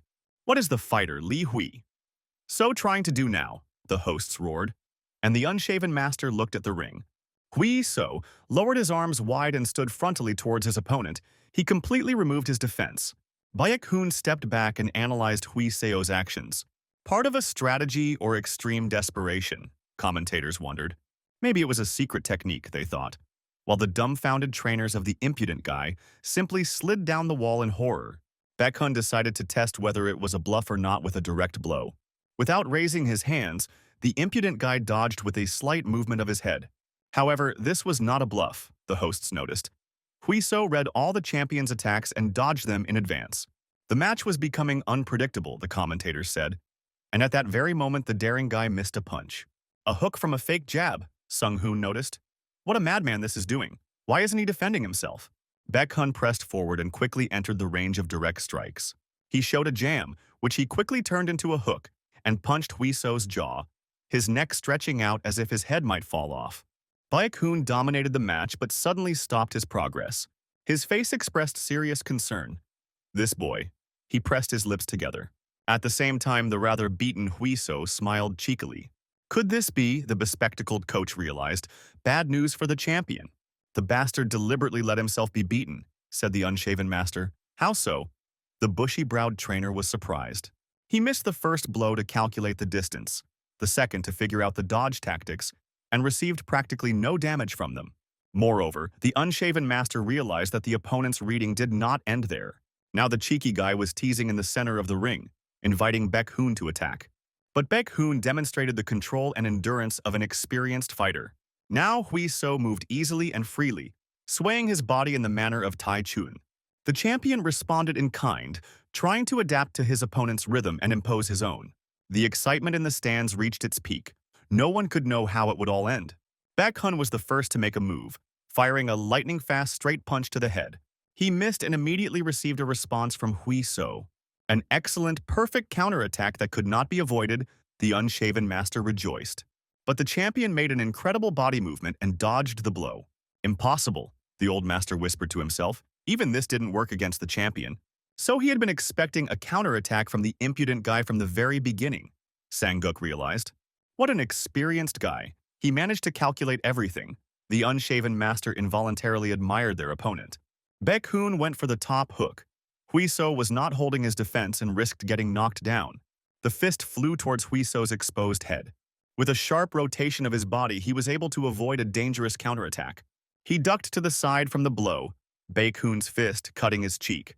At the same time, the daring guy hit his opponent with a straight overhand. The devilish counterattack knocked Baek Hoon down as if he had run into a barrier. Even experienced craftsmen were stunned by such an explosive outcome. Baek Hoon, who looked invincible, found himself in the ring being beaten at his own game. He not only calculated the entire movement, but also the possibilities of Baek Hoon's attacks and rhythm. While he exposed his face, looking for an opening to strike, Sang-guk admired. The champion was badly knocked down and could not get back to his feet. Like a true gladiator, Hui So performed a theatrical gesture, dedicating this victory to the spectators in the stands. Who can stop this fighter? The stands burst into applause. Now is not the time, Sang-guk grumbled discontentedly. Finish the match, he shouted at the impudent guy. Baek Hoon finally got back on his feet. He still hadn't recovered. The champion was breathing heavily but took a defensive stance and did not give up. Damn. Of course he expected difficulties, but he was confident in his counterpunch. The champion reevaluated the daring guy. He trained in grappling, but he got beaten. He was better at boxing and worked harder than others, but it all went to waste. Hit the fall. It happened with every opponent before. With diligence and discipline, he continued to defeat his opponents. Gradually, it became difficult for the team to survive. No one stood still. After moving to X1, Baek Hoon hoped that he finally got a chance to become the first. But even after winning the title fight, people would quickly forget about him. Someone very popular was needed. And that fighter was Lee Hui-sung, whom everyone knew well from his past victories. If he won, people would definitely recognize him. Baek Hoon was sure of it. As expected, the opponent accepted the challenge and the fight was scheduled very quickly. He has more experience, more skills, the champion breathed heavily. But he had only made one big mistake, and this is how he felt now. This is what it means to stand opposite a star fighter, the champion thought. From the very beginning, he brought this misfortune upon himself, Baek Hun realized. Hui So raised his guard, preparing for the final act of the fight. Both moved towards their opponent with the best they had.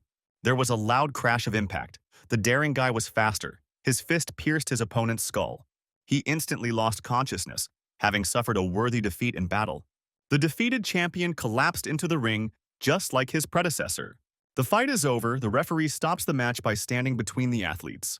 A wave of joy washed over Huiseo, along with everyone else in the stands. He bowed to them in respect, and the crowd roared with delight. A new record victory in the first round at 4 minutes and 2 seconds. Huiseo confidently sat on the champion's throne and raised his hands in triumph. Huiseo allowed themselves to rejoice with everyone else. The coach looked at the unshaven master and the eyebrows. This is a victory. A victory. A new champion has run up to the old master. Now he is number one, the old master. He hugged the impudent guy tightly. He did a good job. The hug dragged on for a bit, and Huiseo turned to the unshaven master with embarrassment. Great match, he said, clapping the brash champion on the shoulder. Even the grumpy master was moved, the impudent fighter noted. Browstick rubbed his face with his finger in embarrassment. He, too, was incredibly happy about the victory. What kind of antics did the unshaven master exclaim when the guy made a pass at his legs? This unshaven man made him a champion. His name is Sang-guk, the impudent boy shouted. He is over 40, and today he looks pretty good. Sang-guk has been in the sights of many TV cameras. He's a master at blowing up any mood, Song-hoon noted. The new champion Huiseo put on the belt and stood in the arena for an interview. The bespectacled host asked for a few words after the fight. Throughout all the fights, the presenter said he knew that one day he would interview the champion. Let them get used to interviewing only him, the guy said. In this match, he was hanging by a thread from defeat. How did he feel at that moment, the journalist asked. Baek Hoon used skills he had never shown before. It took time to learn, but he eventually recognized his fighting style, Huiseo said. Every move he made was amazing. Baek Hun really turned out to be a difficult opponent. Of course he wasn't stronger than him, the cheeky guy said.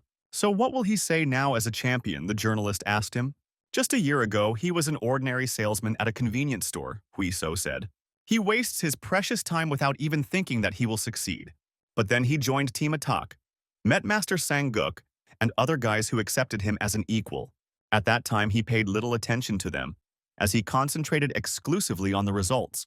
Taking this opportunity, he would like to thank his team, to thank them for the dream that they gave him.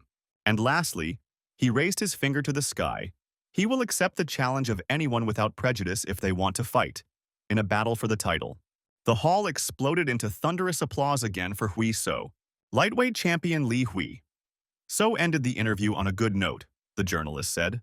Late in the evening, he went out to get some fresh air and meet with Chae-bum. Drinking alone is a bad sign, he greeted his friend. Life is like that, it's not his fault.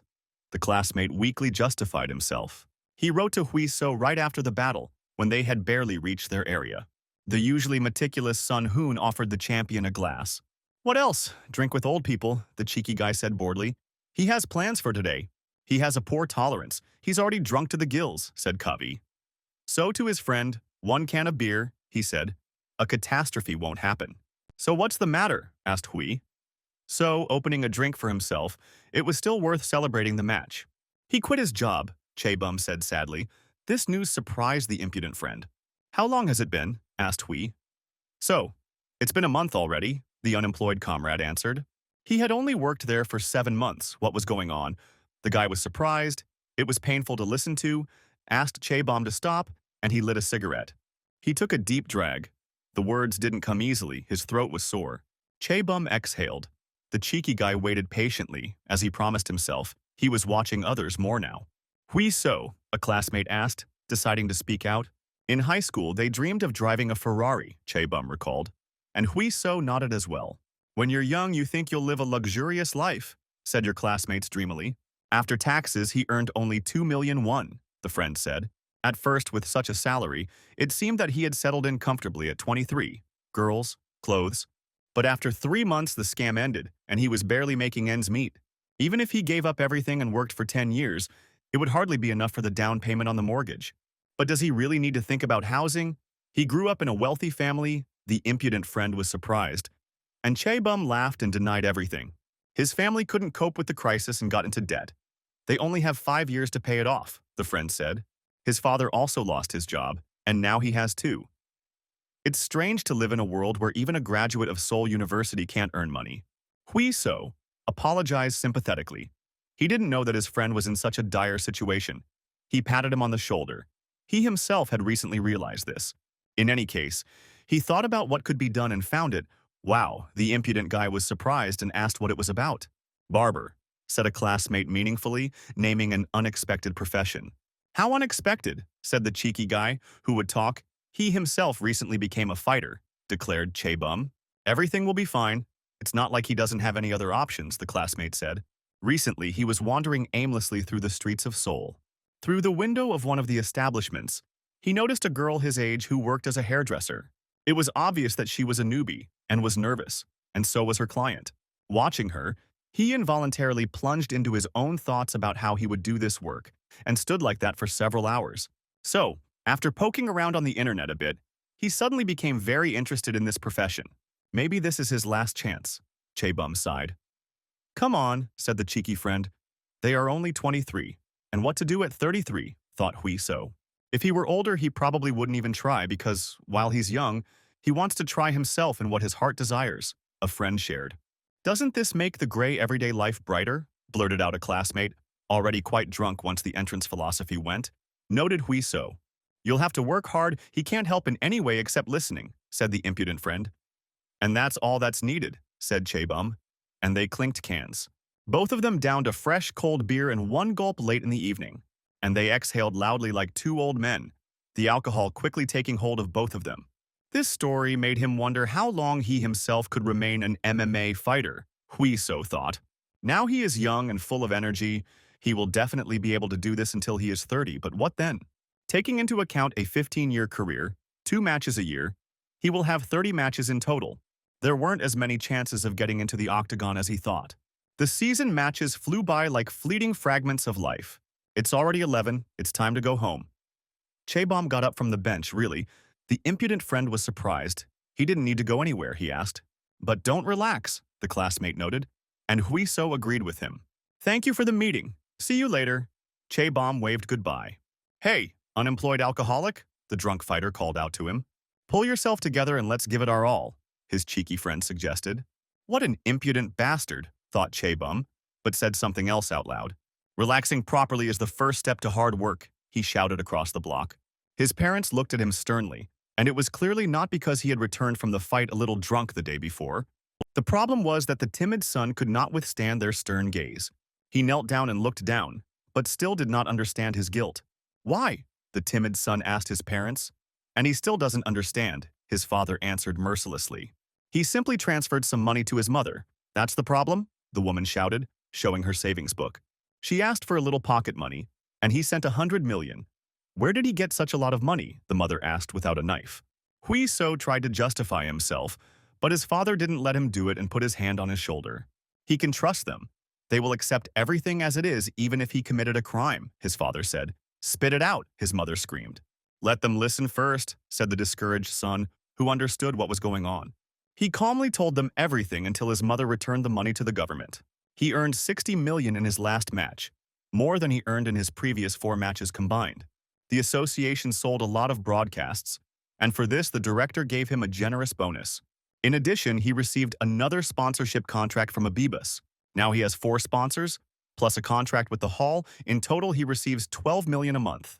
He saved 120 million in his account, and he sent the 100 he earned from the matches to his mother. The mother sighed with relief, since her son was not a criminal. She no longer had any worries. But the same could not be said about my father. He did not utter a word. Now they can live without worries. Although they had to wait, their investments have paid off, said the joyfully loving son. They will be able to pay off their debts, move to a better house, and leave all the difficulties to him, the naive boy continued. Isn't that wonderful? Exclaimed the joyfully loving son. Aren't they happy? He asked after a long pause. Of course, yes, the mother answered reservedly. Our son did a good job, the father added just as reservedly.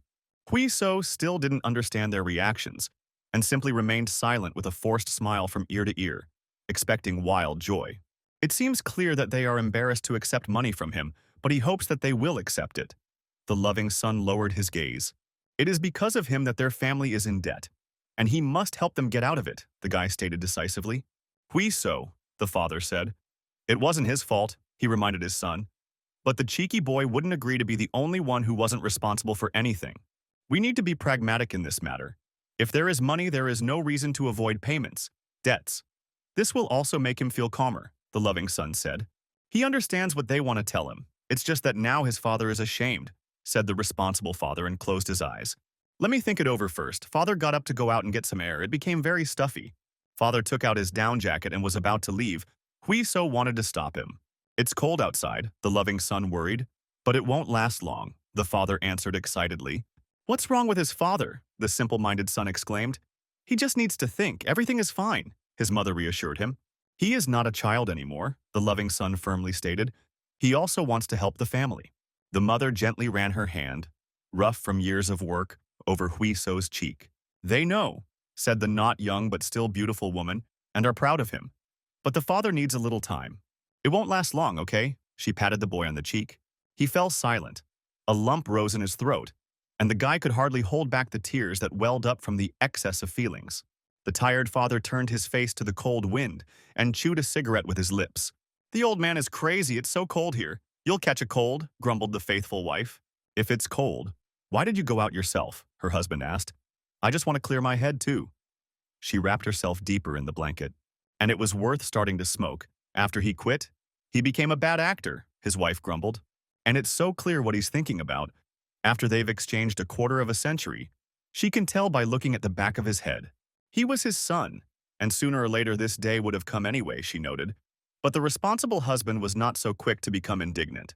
Now he can't do anything anymore, the upset father added. What a thing to worry about, the old fool, thought the loving wife. Father Hui. So, she addressed him confidently. Stop messing around. She took his arm tighter. He would always be his father, and only he could bring the impudent guy down to earth if anything. And this beauty will always be with him. The loving wife calmed the wounded pride of the responsible husband. He should be incredibly happy about that, she added, and So's father smiled. He laughed loudly. And really, what was there to worry about with such a wise wife by his side? She really is a real miracle in his life, the old husband thought. Since they are in such a good mood, maybe they should have a second child, the impudent husband suggested. Well, no, his grumpy wife quickly turned him down. What did the old eccentric think of? So sat quietly on the steps that led to the roof and listened to their bickering. Now he understood why his father reacted that way, the impudent boy thought. Again, he thinks only about himself. The guy sighed heavily. They really need time for him to understand his father better, and for his father to be able to acknowledge him. The cheeky son smiled. On this you can go down. He left two parents on the roof. Let's get the meeting started, said SFC Los Angeles branch manager Douglas Mack.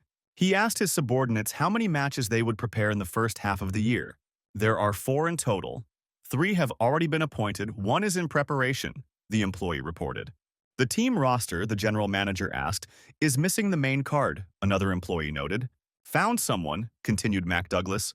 Most of the famous fighters have already received contracts, the employee justified himself. Enough, shouted the head manager. What pathetic excuses. If they know the essence of the problem, they should already have a solution. The SFC is the largest association in the United States, attracting an average of 60 matches a year. The most popular chapter is awarded from headquarters.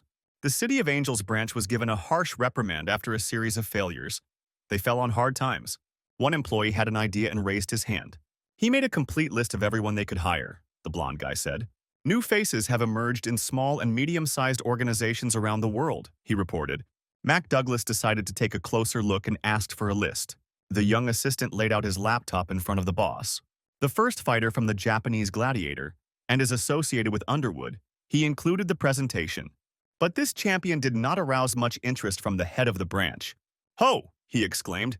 So there is such a fighter in Asia, his eyes widened. True, he just became champion in X1. But there is one problem with him. They had already turned down the offer from headquarters. It was about money, the aide said, as Mac Douglas always did. He got $60,000 for the fight.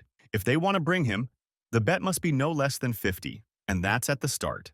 And he is well informed, the chief manager said contentedly. I thought the boss would be interested, said the blonde guy.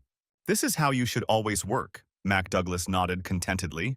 Let them contact the first two on the list, and let him send the second one's details separately, the chief manager asked. It's good that there is a person who does the work for everyone. The boss looked sternly at the lazy people in the office. Just like when he wasn't there yet, he scolded negligent employees. The blonde guy walked over to the scanner to quickly make a copy of the report. The report featured a photo of the fighter and the Korean Association. Today is the Lunar New Year, Song-hoon solemnly announced. From tomorrow, the gym is closed if you want to rest, if you want to train, said the meticulous trainer, and the gym shouted in unison, rejoicing at the vacation. For those who still have matches to attend, the coaches will be watching them, and a few poor souls sighed heavily. There is no need to force yourself. It's okay if they don't come. The gym will simply break the contract with them, the bushy-browed trainer gently warned. Is there anything to say? He asked. And the audience answered in unison. No, that's it. It was time to drink. Everyone except Hui. So ran towards the cafe. The cheeky guy sighed. He had no one to spend the evening with. What is he doing here? He decided to relax, his faithful Jung Hwan suggested to him. Now I don't feel like it, the impudent friend apologized. Another time, Jung Hwan asked in surprise what was the matter. I'll go home, nothing special, said the cheeky friend. Sorry, said Jung Hwan. There is nothing to worry about. Let him catch up with his elders and entertain them. Let's relax next time, Jung Hwan said to him as he left. The cheeky guy looked after his loyal friend. He deserved a rest. Hui So came to his station to go home. On the way, he thought about all sorts of things. Where is he? He felt his pockets and could not find his wallet. His wallet was gone, and his phone was gone too, and he was overcome with confusion. It's good to be young and in love. The bus driver egged him on. In the end, he had to stay at the bus stop, and the cheeky guy got frustrated. What a nasty thing, thought the cheeky guy a few minutes later. Closed, he read on the doors of the hall when he decided to go back there and look for his wallet and phone. It was disgusting again, he thought. Now he couldn't even call, leave, or wait in the hall without money or communication. Oh, you idiotic case, he shouted at the whole street in a rage. Too loud, he went completely crazy. He heard the familiar voice of the thorn. What kind of phenomenon is this? She was watching him. The impudent guy was surprised. She was looking for him. The sweet girl answered directly. I picked it up earlier on the floor in the hall, and the cheeky guy immediately changed his anger to mercy, wagging his tail like a puppy. Thank you, noble maiden, he said, and reached for his things. But the thorn Yu-jin pulled her hand away. Just thank you. The girl doubted the usefulness of such an exchange. He was just about to treat her to something at a restaurant, the guy agreed. That's not necessary, the thorn answered sharply, as the impudent guy was so surprised. I want a drink, the sweet, prickly one suggested, raising the phone to her face. Hui Seo froze like a statue, not understanding what to do when a girl asks him out on a date. They came in to have some tea and were silent for a while, not knowing what to talk about. Hui So was the first to speak, asking what was with the sudden urge to drink tea. I just wanted to, the girl answered calmly, pouring the aromatic drink into her cup. Then she should have gone with Jung Hwan, the cheeky guy said. Too noisy, she simply replied. Here she handed the teapot to the stupid monk who had never had a girlfriend. Let's just relax so he can drop the formalities, the sweet girl said cheekily. Wait, the cheeky guy took the cup from her. If that's what she wants, she needs to do it right. A girl should not pour herself a drink, he recalled the ancient superstition. Now we will drink correctly. He handed her a cup of tea. The thorn smiled slightly. They drank the strong green tea in one gulp. The first cup went down well. They both exhaled loudly, the drink immediately sending warmth through their bodies. So what happened anyway? The cheeky guy asked the usually unsociable thorn directly. Nothing, she denied. But the daring fighter still stood his ground. They have no reason to drink, and today is the Lunar New Year. Wasn't she going to visit her parents? The naive guy went straight ahead. There was no one to visit. The stupid guy was stunned when he heard the truth. There is no mother. My father has been living with another woman for a long time, the prickly girl answered easily. She hadn't heard from him for a long time, and the impudent boy broke out in a sweat, realizing how tactless his question was. Sorry, he quickly apologized. Don't worry, the girl replied. It happened a long time ago. Even though Thorne said so, the impudent guy still couldn't get those words out of his head. Talking so calmly about family must not be easy. What kind of life did she live before this? Hui So wondered. The girl caught his gaze and frowned, realizing what he was thinking about her. Just don't tell me that he was going to feel sorry for her, the thorn said sternly. But Hui So started talking nonsense. Yours don't understand. This was completely tactless, the cheeky guy said. She should have just shifted the blame onto him. So instead of thinking about her, he could now answer that he was going to relax at home after all the star events. I'm saying this for the future. The guy was fooling around. It was her fault. So he wasn't going to take responsibility for it. The girl could barely contain her laughter. Does he understand? He slammed his fist on the table. What a fool, the sweet girl laughed at. So this is what he is like when he can't restrain himself. He chatters incessantly to hide his embarrassment. The sweet thorn laughed. It doesn't bother her at all, but when someone hears about it for the first time, it's not surprising that they react like that. Huiso heard. What a piercing gaze. The thorn recoiled from such attention. He saw her happy for the first time. The cheeky guy blurted out, slightly embarrassed. This is so wonderful.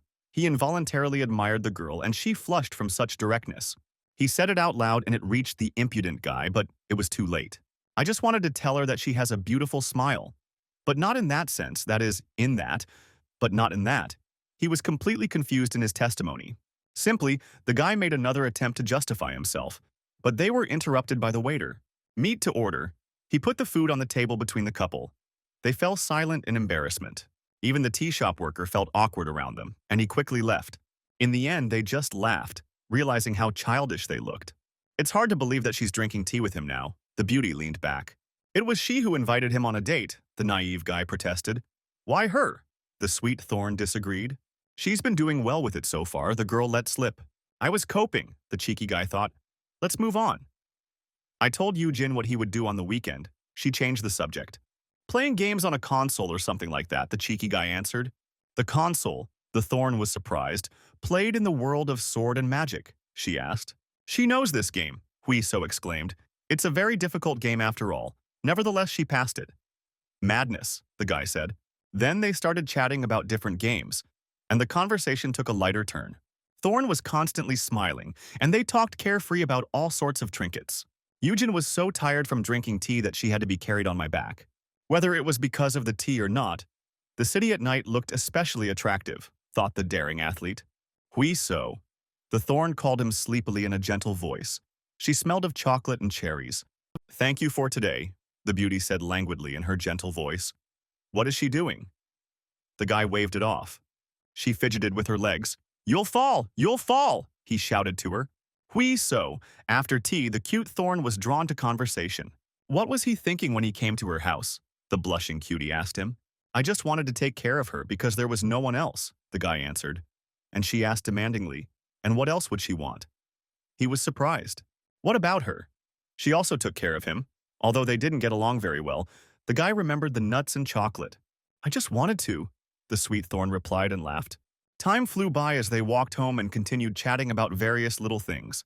But what is he doing right now? The daring fighter breathed heavily. Why was she so sweet? Why was she so close? Questions swarmed through his head. We've arrived. The impudent guy exhaled heavily. Although the girl didn't weigh much, and he was a trained athlete, the journey wasn't short either. Sleep. He threw his luggage on the bed and caught his breath. He was slightly intoxicated by the smell, and she looked so small. He wiped the sweat from his forehead, catching his breath. What a mess. The guy looked at the athlete's room full of scattered things. Apparently, the lonely life had relaxed her. Thorn turned over on its side and snored quietly. It was uncomfortable to lie in clothes. She opened her mouth cutely, like cats do when they are deep in sleep. A good opportunity to get some dirt. An interesting idea struck the daring guy. But first he had to undress her, and he pulled the girl's coat and socks off. That's better, Hui. So laid the thorn on the pillow, her silky hair spreading around it. It became a bit hot, either from the tea I drank or from the aroma of cherries and chocolate. Taking care of a sleeping girl is not easy, Hui. So exhaled. She should thank him later. But why put off the reward for later? Suddenly the devil inside has awakened. He sleeps so peacefully you can barely hear his breathing, the guy thought and moved closer. Completely open and defenseless. And so relaxed, he watched her face. Maybe he could really take a photo. The little devil didn't calm down and demanded a prank. Thorn suddenly turned to face him, so close that he felt her breath on his cheek. And she has long eyelashes, beautiful, the cheeky guy noticed. The moonlight came through the window and softly touched the sleeping girl's face.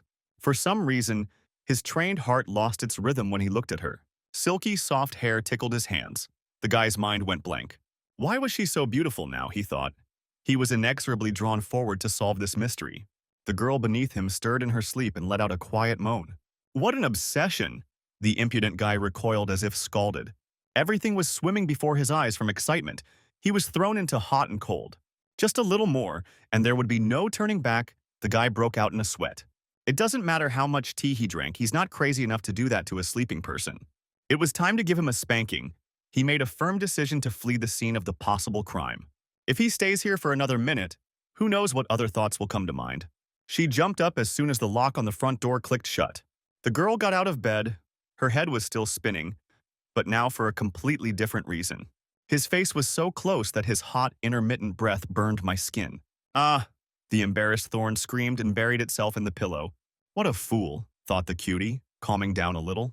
After that day, they didn't contact each other until the end of the weekend, and the puzzled guy returned to the gym. They collided as soon as he entered. Her eyes also widened when she noticed him. "Thank you for seeing me off that day," said the thorn in a normal tone. The impudent guy wanted to talk about this, but Yujin immediately retreated. What is this? An escape? Hui? So was surprised. It can't be, he thought. Or she remembers everything, which means she wasn't sleeping then. It dawned on the daring fighter. We need to find out everything urgently. Wait, he shouted after the fleeing thorn. Congratulations. 3 coaches blocked the guy at once and destroyed the morning silence of the hall. She had already told everyone that the guy broke out in a cold sweat when he misinterpreted their appearance. He offered SFC on equal terms. The daring fighter was stunned when he heard the amazing news. That's right, said the browstick. If he wins the title defense, he will be able to immediately move to the SFC, the super athlete shouted. Oh, he wanted to talk to Yu Jin. He almost forgot about something important, the cheeky guy. What a wonderful time for these two. The coaches spoke strangely. What was this about? Hui? So asked anxiously. They both have matches on the main card, Sung Hoon said. He will defend his title. She will fight for the belt, Lee Su explained. They are both participating in the same event, and they are also the same age. It's hard to believe, Lee Su said enthusiastically. Support each other, Sung Hoon said, and the cheeky fighter looked at Yu Jin, who had come into view again. Instead of looking at him with her usual disdain, the thorn looked away. So this is how they will reunite. The guy rubbed his cheek, wondering if everything will be okay. Director Young leafed through papers containing reports on the association's affairs. The biggest sales come from fighters who haven't even become champions. He looked at the reports. The number of new fans has quadrupled since Hui Seo joined them last year. If this trend continues, they will be able to form a new profit model, the cunning director thought. Just a minute. His chief assistant entered the office. There is a report on Pereiro. It is obvious that he did not inject anything into his veins, he said. The director was suddenly surprised. Instead, he uses drugs that increase the production of blood cells. A booster, the director realized. Gaseous xenon. The assistant named the active substance. Excess blood cells saturate the body with oxygen and, as a result, increase endurance. The introduction of an artificial hormone is detected by tests, but xenon is not noticeable to them, since it affects the endocrine system indirectly. This bastard will take doping until he dies. The director sighed heavily. Just find out if there are any legal problems with this. If not, just ignore it, he ordered. My head is already hurting from this, the old director complained. And something about Hui So, the assistant said, and the director immediately pricked up his ears. The team says that after the next match they will leave the association, the manager said. This is expected, the director replied. Are they just going to let the goose with the golden eggs go? The assistant was surprised. If they don't do this, it will only get worse, the director noted. There are too many variables that if he doesn't come back, the assistant worried. Such are the investments. High risk, high reward, the cunning director replied. Even without the talented Hui Seo, they won't die. Just take care of the other matches, he ordered his assistant. There was something else that needed to be checked. The assistant came closer and handed over the documents. Hui So has chosen his opponent for the next defense match. The impudent guy sighed and still couldn't get himself together for work. Don't overwork yourself, Sun Hoon warned him. Now is the time to rest. I'm doing what I can, the athlete replied. Chief Song called, said the eyebrow. Can I choose? Asked the fighter. Of course he can. As a champion, all the matches are already scheduled for May. Let him choose a date later. The best time would be mid-July, suggested Song Hoon. Less than 4 months is harmful. More will reduce his motivation. Okay, let's do it. The daring athlete agreed with his arguments. Do you regret your choice? The bushy-browed trainer asked. There are many light fighters, Song Hoon noted. Then everyone will think that he just ran away, the daring fighter replied. That's true, Song-hoon agreed. But the risk is high. He won't be able to leave if he loses the fight, I know. Hui. So replied. But he needs to fulfill his promise. Okay, just don't relax too much, the bushy-browed trainer called after him. A familiar silhouette flashed on the right. Ah, said the sweet thorn, not knowing where to start the conversation. Since that night, he himself could not calmly talk to her. But it was necessary to dot all the I's, the straightforward guy decided. But how to do this, he thought tensely, and an awkward silence hung. First you need to say hello, the guy understood. But the barb stopped him. First she will ask? The girl seized the initiative. He didn't do anything, the cute thorn just attacked him. Of course she was asleep.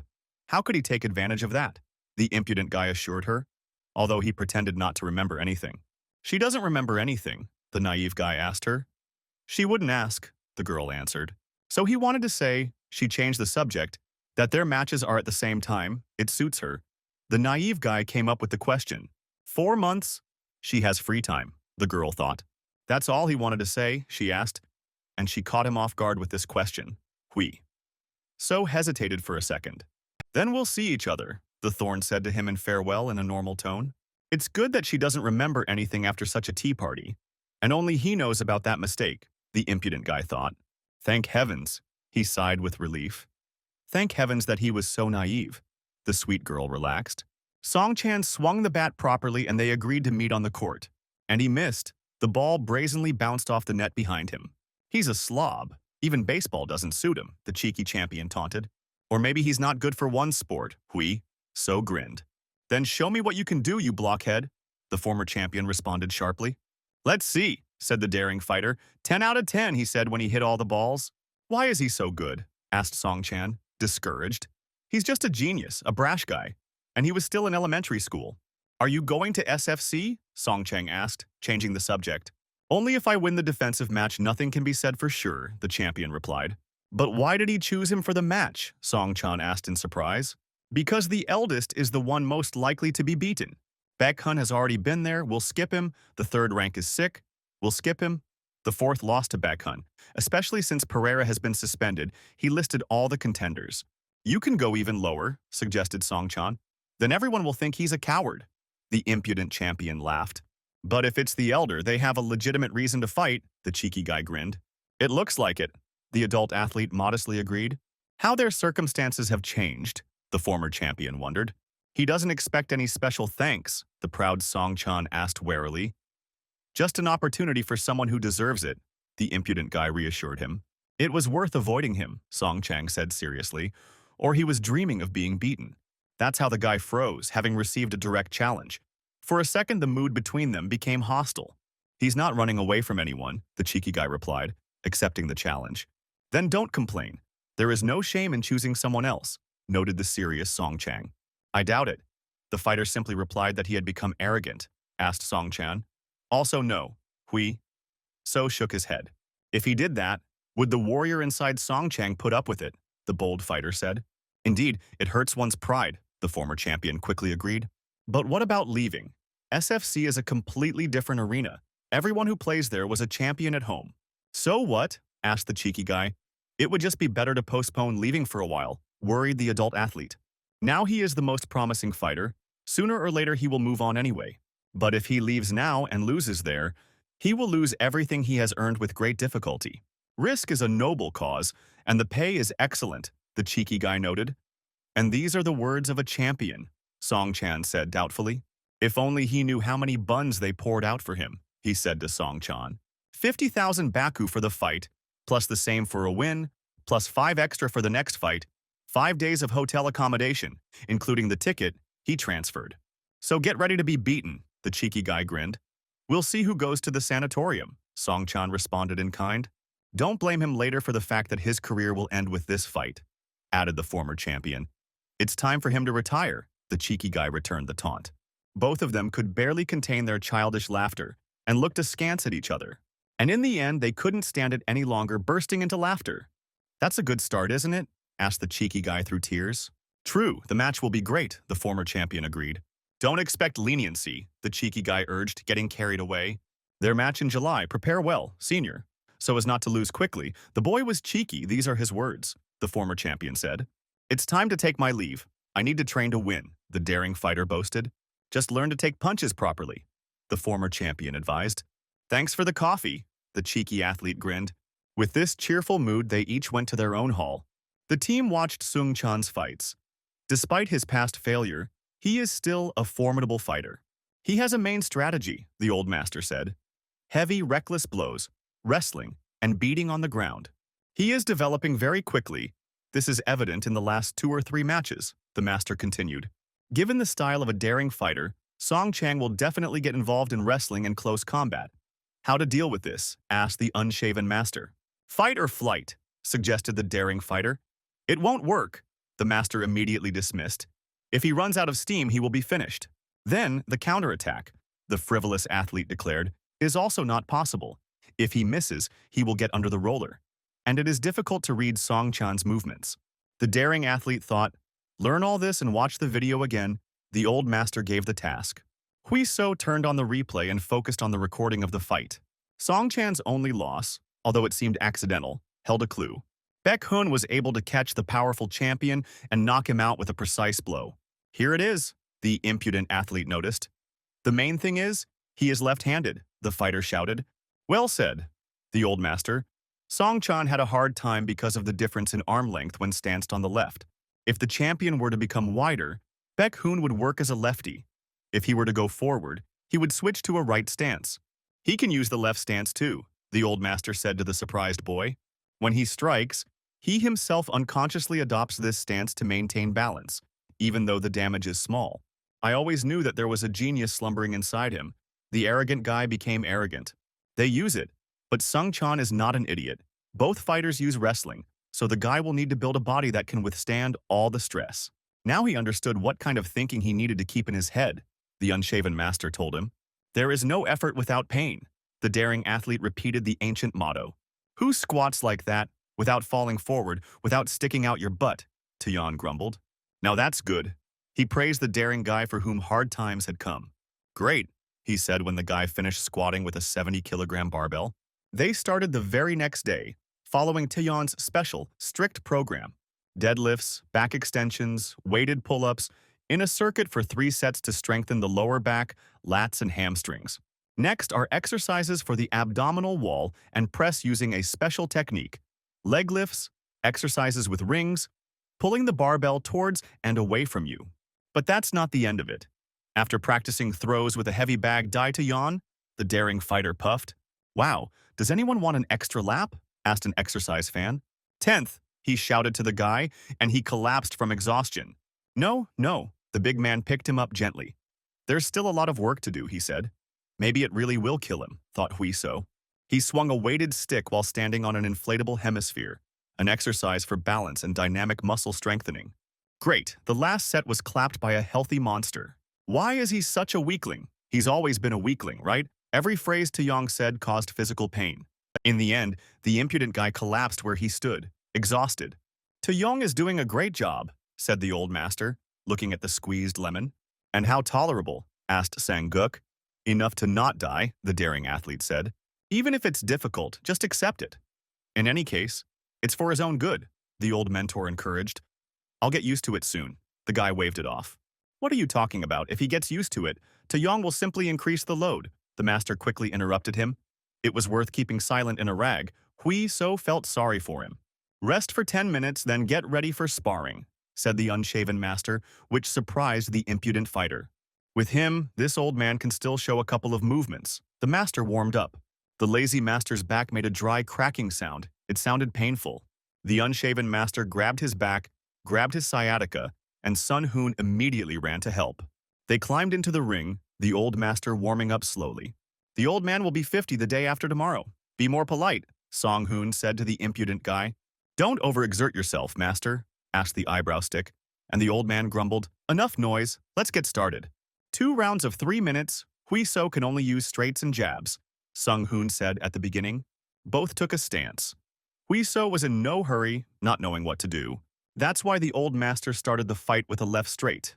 A series of straight punches from the unshaven master, Hui So dodged by swinging his body from left to right. And then he responded with a straight right and a left-handed stance, expecting the master to defend himself. Take it easy, brat, what are you doing? The trainers shouted at him, howling with displeasure. What are they doing, ill-mannered monkeys? The old master chuckled and remembered his youth. Now he's going to get more serious, so watch carefully, he told the cheeky guy. Having gathered himself, the old master walked forward and quite briskly for his age. Not bad, noted the cheeky guy who had already gotten close. Make a feint, he thought, watching the old master's blows. The blow fired itself, more of a reflex. The unshaven master missed cleanly into the jaw. Oh, the impudent guy realized what he had done. How could he not understand? The boss is being killed, the bushy-browed trainer screamed throughout the hall. It's a shame. A shame that this plebeian allows himself to do this. The others angrily stood up for the old man. It was a light blow. The guy justified himself. He hadn't worked for a long time, the lazy master noticed. Everything was fine, he reassured everyone. Can you explain everything in words? The fighter asked. No, the unshaven master shook his head. From his own experience, it is more important. Then let's continue, said the cheeky guy, and prepared for the lesson. They started, and Sung-hoon, who was the judge in the ring, gave the command again. How can one relax in such a situation? Hui-so complained to himself, under such pressure from the coaches. Let's just start with a light punch, he decided, and fired off a couple of jabs. This time, the old master got to work and showed good dodges with his body. Oh, Taeyong and Lee Su noticed this and sighed in delight. The unshaven master made a pass to the legs and approached the young fighter. A feint or a grab, the daring champion assessed his actions. He thought too slowly. It was easy to defend against something like that. Where did the fist come from? He noticed with his sharp gaze. But too late. The old master's direct blow hit him hard on the head. What kind of attack is this? The impudent guy looked taken aback. Well, how delicious. Maybe some extras, the old master grumbled contentedly. This is the way to defeat Song-chan. The lazy master sat down tiredly on the ring, barely coping. He exhaled noisily. He missed the blow of the lazy master. There is still a long way to go, thought the impudent guy. Let's check, Sang-guk suggested to the confused champion. Let's see how he learned his lesson, said the old master. Hui-so agreed and remembered all his feelings during the fight. Standing in a square, the master pretended to grab the leg. While the real target is an invisible hook to the head, the daring athlete concluded. Because of the southpaw stance, Song-chan's attention will be lower. If the number of grips increases, it will limit his movements. The old master asked the boy if he could do it. Forget it if you can't, the mentor interrupted his thoughts. The more options there are, the more difficult it is for the opponent, which means the best strategy is to forget about this option. But when this happens, the opponent will no longer have anything to worry about. The master has completely confused him. And he really thought about this nonsense, the old master noted. The cheeky guy creaked his brain, simulating all the actions. Let's take a break. Practice this blow all your free time, he said to the young man at last. Thank you very much, mentor. The impudent athlete bowed low. He was filled with a thirst for overcoming difficulties. Hui-so focused on shadowboxing and simulated real combinations. He made quick movements, copying his mentor's style. His back was arched like a drawn bow and looked powerful. The right hook cut dryly through the air as the boy released the bowstring. He exhaled calmly. He felt exactly what he needed, that very feeling. There is room to grow, it is still unstable, no one will expose themselves to attack and wait for it. You can't do everything in one moment, you need to put in more effort. Hui-so dressed hastily. Oh, what people? He saw the back of a petite girl. Yu-jin. The impudent guy called out to the thorn as usual. Are you finished? He asked her, and she quickly nodded in response. Well done, see you tomorrow, she told him, and hurried before anything unnecessary happened. Wait, the cheeky guy told her and scratched the back of his head. Well, that happened, the girl thought. How about going for a walk together, he suddenly suggested. They walked together in silence. Lately, it had become difficult to talk to her. The guy hesitated. Even though he himself suggested it, in reality they live in different directions. Now he didn't know what to do. Why did you go silent? You wanted to talk, the thorn asked first. You just wanted to know how she was preparing for the match, the daring champion answered. As usual, it hurts and feels sick, she answered reservedly. But what about that feeling after training, from a job well done? And this is joy from pain and cramps throughout the body, she asked. Never had this before, the girl answered the discouraged fighter. Those who experience pleasure from pain, she said, are only perverts. But what about the feeling of reward and satisfaction? The guy asked. Only after winning the match while I was getting ready, it was breaking so much that it became difficult to breathe. The girl shuddered. Then her spirit begins to waver. She asks herself if it is worth the money and fame and thinks about giving up everything, shared Thorn. And what about the satisfaction from becoming stronger, Hui? So clenched his fist, the girl only sighed. No one worked hard because they enjoyed it, the cutie said seriously. But that's what he does. The guy was dumbfounded, but he didn't say anything out loud. Then he is amazing. The beauty Yujin understood everything from his gaze. Even after 2 years of torture, he finds something attractive in them. It's not that he likes pain. It's just that when you learn something new, you immediately want to apply it. He rubbed his chin. The sweet thorn smiled and burst out laughing. What a fool she thought she was. He really is different, the beautiful athlete muttered. She was so chattering that she didn't notice the melting ice. Her sense of balance failed her. Hui so carefully and quickly caught the falling thorn, only to slip along with her. They both flew onto the wet asphalt. The impudent guy did not forget to grab the young lady tightly. The thorn admitted her mistake and asked for forgiveness. "It's okay. He's strong," said Hui. So like any guy in his place, not showing that he had cracked his tailbone. Her face was too close, and he again felt the pleasant smell of shower gel. They both performed the quickest stand-up they could muster, faster than they could think. "It's already late. We had a good time. We'll part here," she said excitedly without showing her face. The girl turned around to see if he had turned around. A weirdo who was into training and pain was walking home. He suddenly gave out a clean 1-2, shadowboxing, like a real boy for whom everything is a game. "How funny," smiled the sweet girl looking at his back. Yujin quickly looked around to see if there was anyone nearby. And she herself did a quick 2-2, shadowboxing. "This aunt is doing strange things," the kid who came out of the store with his mother said loudly. Yujin blushed. "And she's fast," the boy said, as the embarrassed girl disappeared from her low start. "It's all this fool's fault. Because of him, she's also becoming strange," the athlete thought. And she burst out laughing merrily without slowing down. Her soul suddenly felt light and free. It was not clear why. Time passed quickly, and Yujin read the questions that she might be asked at the press conference. "Just read from a piece of paper," the bushy-browed trainer grumbled. "This is a complete failure," the unbearable champion argued. On the other side sat Song Chan, the women's lightweight champion. The first question was asked to Yujin. She is very popular among male fans, but they say that in order to be popular, she is only given weak opponents. Before that, she fought with the 3rd and 4th place and won ahead of schedule, the athlete parried. "Saying they are weak is insulting them," she added. And the sports commentators moved on to other issues. The question was to No Song, the champion, whether it was true what she said about Yujin that she should go into show business. "Money is good," said the champion. "But fights need to come first," repeated her previous words. No Song. Yujin looked sharply at her opponent. What he said hurt her. "Everything is not like that. And this was already discussed at last year's tournament," the beauty calmly answered. "So gorgeous, Hui." So thought fleetingly as he looked at the girl next to him. And always smile when he is around. He remembered pleasant moments. "It's time for questions from the main battle participants," announced Director Young. The first question went to Hui. So it is known that he received an offer from SFC, what he intends to do this time. "There is no contract yet, and most likely there won't be one if he loses the match," the cheeky champion replied. "So he won't get there?" the journalist asked. "Of course not," the cheeky guy said. "Songchan won't be able to beat him." "What do you say, senior?" he asked the applicant. "Maybe yes, maybe no," Song Chang answered evasively. "On the other hand, he is better at technique," he said. And they exchanged light jabs several more times, to the bewilderment of the journalists. "It seems like their fight was just a rumor," Hui So asked. "But it's true. He really can't stand that old man," the guy said. "This is pretense. In 3 weeks he will make a cutlet out of him." He clenched his fist vigorously. "What can he say about the opponent's fighting skills?" asked Songchan. The challenger answered evasively. He could not immediately assess them. "He just hasn't seen the guy fight properly yet, but he poses a lot. It would be interesting to see," returned Songchan's sarcasm. "He will definitely show a funny pose," the challenger said. "So be sure to watch the fight," he told reporters. "Their relationship is too good to be true, but it's even better for sales." The old director grinned with his mustache. The match would be a hit, and he was already anticipating fabulous profits.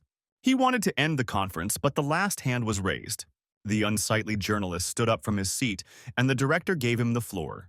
Hui So became a champion in 5 fights, and now after the defense he may move to the World Association, the journalist began. "It's somehow too simple," the unsightly journalist asked sarcastically. Hui So bristled at what this dog was thinking, but waited patiently. All his matches and statements were full of contradictions and double statements. The journalist criticized the champion. The accusation was so harsh that deathly silence quickly fell in the room. "We'll finish here. The schedule will be later," the director said worriedly. But Huiso didn't let him finish. "Let him finish his question first," the champion asked calmly. "This is a provocation." The director leaned towards him.